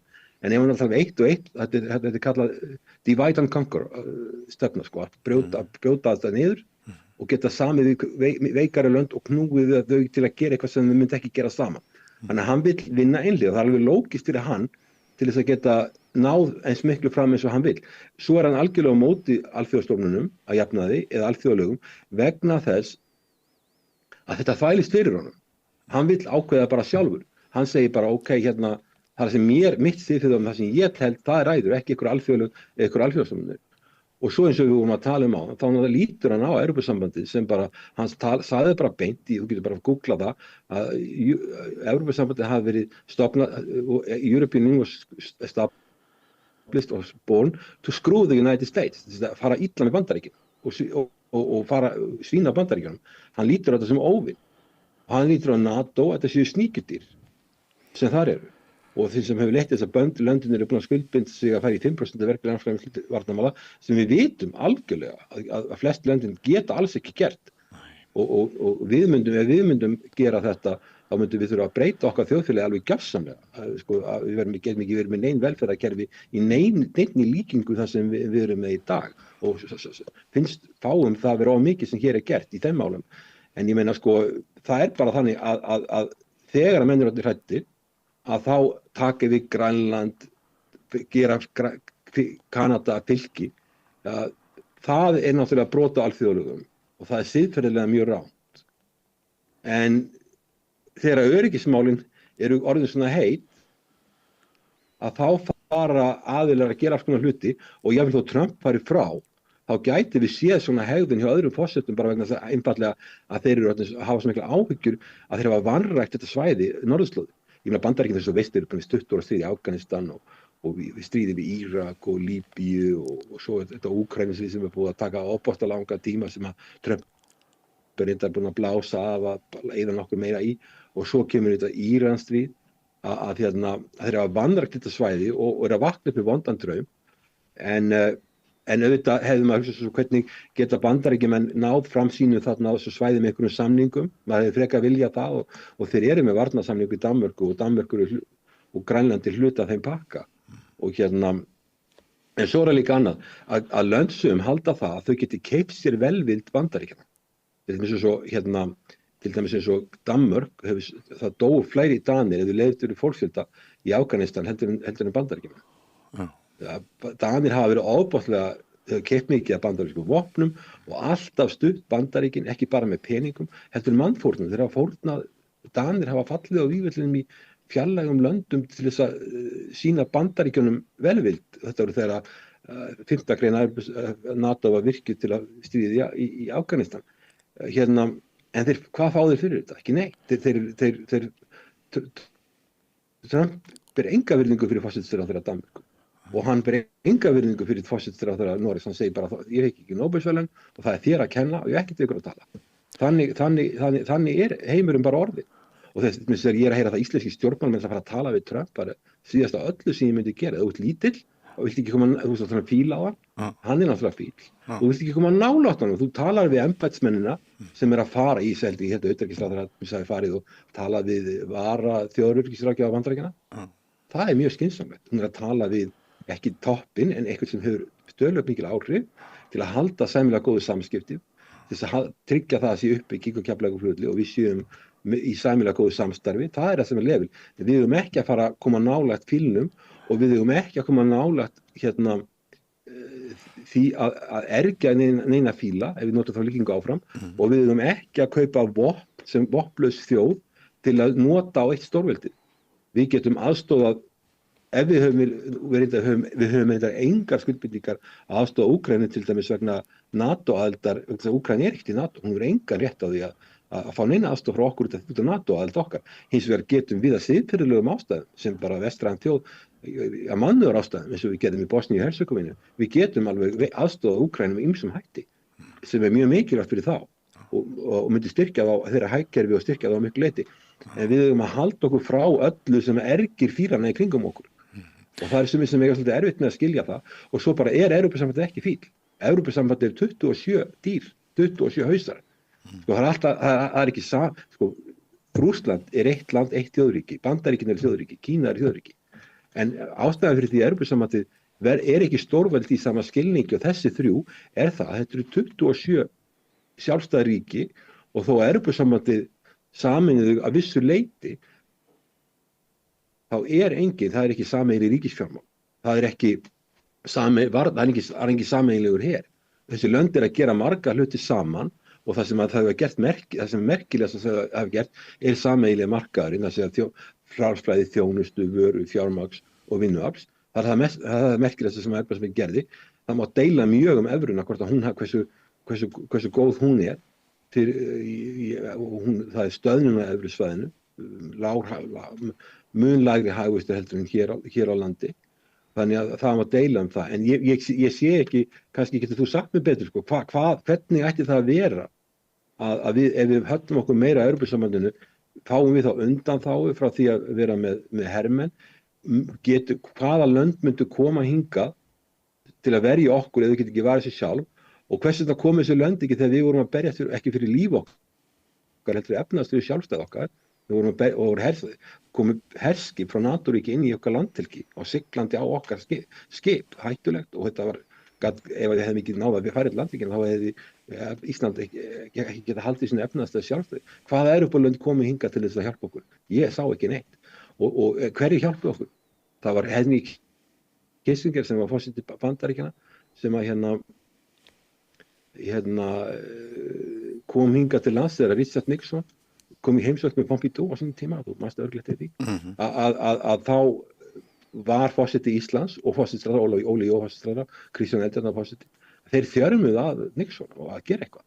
Og það endaði með því að þú getur bara fundið á netinu að þegar Henry Kissinger, sem þá var þjóðaröryggisráðgjafi Bandaríkjanna, síðan var hann bæði það og líka utanríkisráðherra, að hann gaf yfirlýsingu það að þetta veri bæði vinaríki Bandaríkjanna og að Bandaríkin myndu gera allt sem þeir geta til þess að miðla málum, til að ljúka þessu máli, sem ég heldur hafi gert, í þeir náttúrulega hafa vogarar gegn Bretlandi. En sko, ég sé, það var ekki Evrópulíki sem komi hingað til að aðstoða okkur í því, og ef að löndin í þeirri stöðu að geta ekki varið sér sjálf og þau eru hrædd, þau eru óttast mest að Bandaríkin kom ekki til að verja þau, hvers vegna kæmu þau hingað? En auðvitað, ég skil alveg hugsunna að þú vilt vera hluta af ykkur stærra, hluta af ykkur heild, en við erum, sko, stórveldi, þau hugsa hagsmuni, þau eiga enga vini, það er engin vinátta í alþjóðasamskiptum, þetta eru bara hagsmunir. Það sem ég var að segja við þig er að hagsmunir Bandaríkjanna á Norður-Atlantshafi eru svo miklir að það er það sem þeir hugsa. Og það er ekki að þeir þykir vænt okkur. Ég er ekki að segja að Bandaríkjunum þykir vænt okkur sem þjóð, en þeir skilja að svæðið sem þeir má er eitthvað, og þess vegna lögðu þeirra áherslu á það. Þó að Íslands stjórnvöld hafi sýnt ákveðna tregðu að fara inn í NATO á sinni tíma. Bjarni Benediktsson var að hafa sýnt ákveðna tregðu til þess. Ykkar framlag er svæðið sem þeir eru á. Og það hefur ekkert minnkað. Og svo er vægi norðurslóða að aukast, og þess vegna er verið að byggja innviði og styrkja stöðuna á Íslandi. En ég hef aldrei heyrt talað það. Ég get ekki sagt, og veit ekki hvort hef ég ekki hvort að Bandaríkin vilja kaupa Ísland. Ég meina það hugmyndin að kaupa Ísland er eldgömul. Hún er frá 1868 eða eitthvað, það sem var verið að hugsa, gera skýrsla Grænland og Ísland, og sem að gerða frumkvæði utanríkisráðuneytis Bandaríkjanna hvaða auðlindir væri hvað væri og þá höfðu þeir, ég held að skýrslahöfundar hafi haft meiri áhuga á Grænlandi á þeim tíma. Þá voru þessar hugmyndir uppi, hvað er og hvernig getum við náð tökum. En þetta var gert með NATO-aðild, við erum stofnaðilar af NATO og svo með þessum varnarsamningi, og svo hefur, ég meina, samstarfi við Bandaríkin gengið svona frekar vel yfirleitt, og já, Trump, hann verður næstu 3 ári forseti, og við vitum ekki hvað tekur við. Það getur alveg verið að einhver svipaður og Joe Biden taki við eftir þann tíma, einhver sem er svona mildari í samskiptum með aðra þjóðir. En ég heyri þetta, utanríkisráðuneytis stjórnvöld telja að okkar öryggi sé betur borgið með því að vera í Evrópusambandinu, en við verðum að athuga það. Við erum búin að vera í varnarsamstarfi við Bandaríkin alveg frá því að seinni heimsstyrjöldin stóð yfir. Og ég hef ekki orðið var við það, og ég sjálfur sem aðstofar utanríkisráðherra frá 95-99 þá voru mörg þúsund hermenn á Keflavíkurflugvelli, var í daglegum samskiptum við varnarlið og aðmírálinn.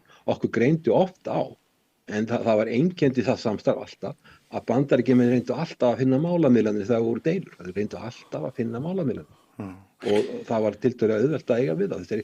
Við erum að mörguleiti ekkert ólík, ég hef búið í Bandaríkjunum í 10 ár, við erum að mörguleiti ekkert svo ólík Bandaríkjunum, við erum mörguleiti líkari allavega mörgum fylgjum Bandaríkjanna heldur en sumum Evrópuríkjum. En ég sé ekki hvernig þetta á að gerast, en þá kannski þú getur sagt mér það því að hvernig þessi 27 lönd sem mynda Evrópusambandið eiga að koma okkur til hjálpar ef við verðum, og hver á svo að fara að ráðast á okkur? Ég hef ekki, hefur Rússland eitthvað tilburði að gera innrásin í Ísland? Ég var voða erfitt með að ímynda mér það. Þeir getur ráðast á Finnland, þeir getur ráðast á Norðurlöndin hin og Eystrasaltsríkin eru öll í bakgarði Rússlands. Það er miklu nær að þau vilja.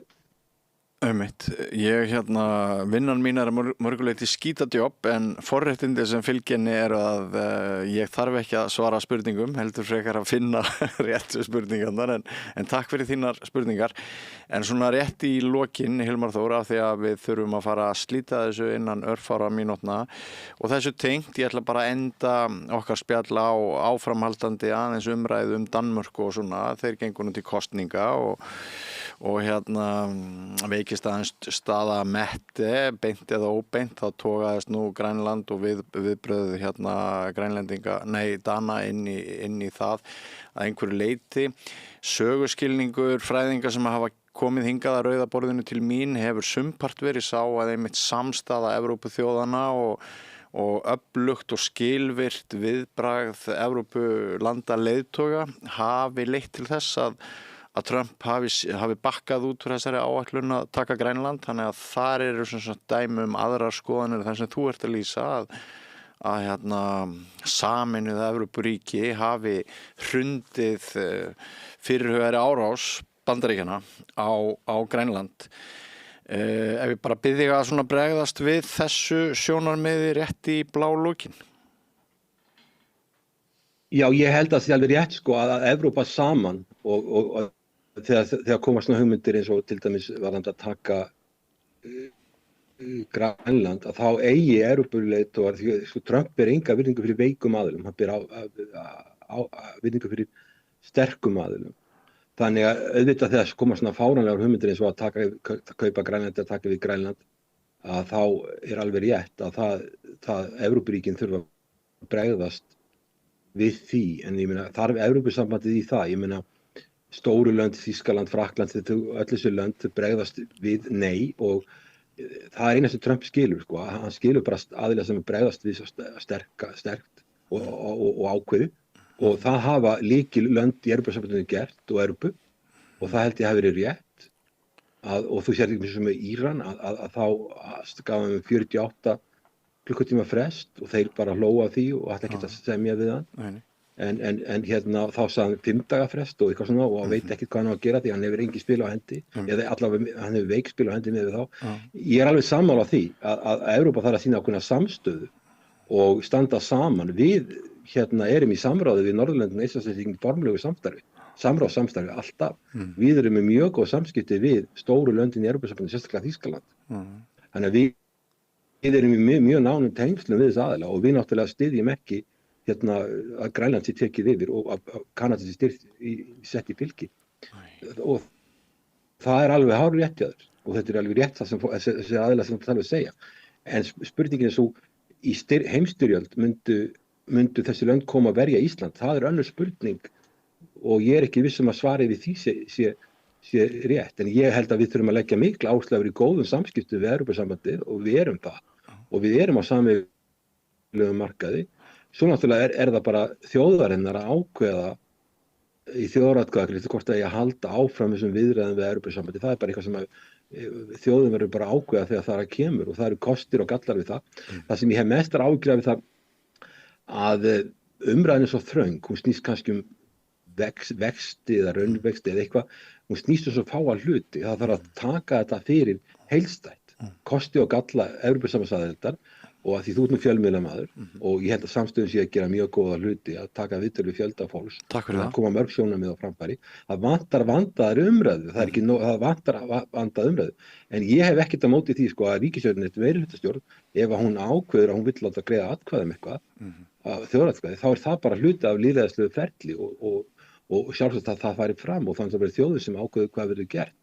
En ég held að mér finnst umræðan vera vera svona, ekki alltaf vera málefnileg og sérstaklega með talar evruna, að þá eru kostir og gallar og varðandi evruna, þá geta hagfræðingar ekki svara því hvort við maður taka upp evruna eða ekki. Það eru mörg, það er ekki bara hagfræðilega málefni sem það er að koma inn, það koma ýmis önnur málefni þinn. Til dæmis Eystrasaltsríkin tóku öll upp evruna, meðan þau töldu sig vera öruggari að þau væru hluti af Evrópusambandinu og þau væru líka með evruna, myntbandalag og þá ef það væri ráðast á myntbandalagi þá væri sko Þýskaland og Frakkland að bregðast við, þau til að sé öruggari, en þau náttúrulega er á allt öðrum stað á landakortinu heldur en við, sem erum frekar í skjóli heldur en hitt í þessari fjarlæg sem við erum. Einmitt. Það verður að vera að loka orðin hjá okkur. Kæri þakkir fyrir þetta góða spjall. Hilmar Þór Hilmarsson, fagnaðarefni að fá því hér aftur að rauðaborðinu og við munum reyna að leita samstarfs við þig áfram eftir páska. Kæri þakkir í dag. Takk fyrir kærlega, takk. Alþýðufélagið er eigandi samstöðvarinnar. Markmið félagsins er að auðga og bæta umræðu í samfélaginu. Allir geta gengið í Alþýðufélagið með því að skrá sig fyrir áskrift að samstöðinni. Samstöðin.is. Ég heiti Kristinn Sigmundsson og styð samstöðina. Samstöðin er óháð sjónvarpsstöð sem fjallar þjóðfélagsmál á vandaðan og yfirvegaðan hátt. Ég skora á ykkur að styðja hana með því að gerast áskrifendur. Samstöðin er ómissandi. Jæja, það var þættinum lokið hjá okkur í kvöld. Við þökkum ykkur samfélgina, hlustendum og áhorfendum og nú bara vonast til þess að veðrið verði ekki svo brjálaði í fyrramálið og fram eftir í degi í flestum landshornum að við komumst ekki leiður okkar. Við stefnum að rauðu borði hér annað kvöld og svo er bein útsending á föstudaginn hjá okkur og aftur á sunnudaginn ef allt gengur eftir og ítalegt spjall á laugardagsmorgni klukkan 9. Helgispjall við þjóðþekktan einstakling en það er komið gott í kvöld og búið að vera ánægilegt að vera með ykkur. Ég heiti Björn Þorláksson, verið sæl. Segðu það á Samstöðinni. Samstöðin er í eigu hlustenda, áhorfenda og lesenda. Sláist í hópinn og gerist áskrifendur.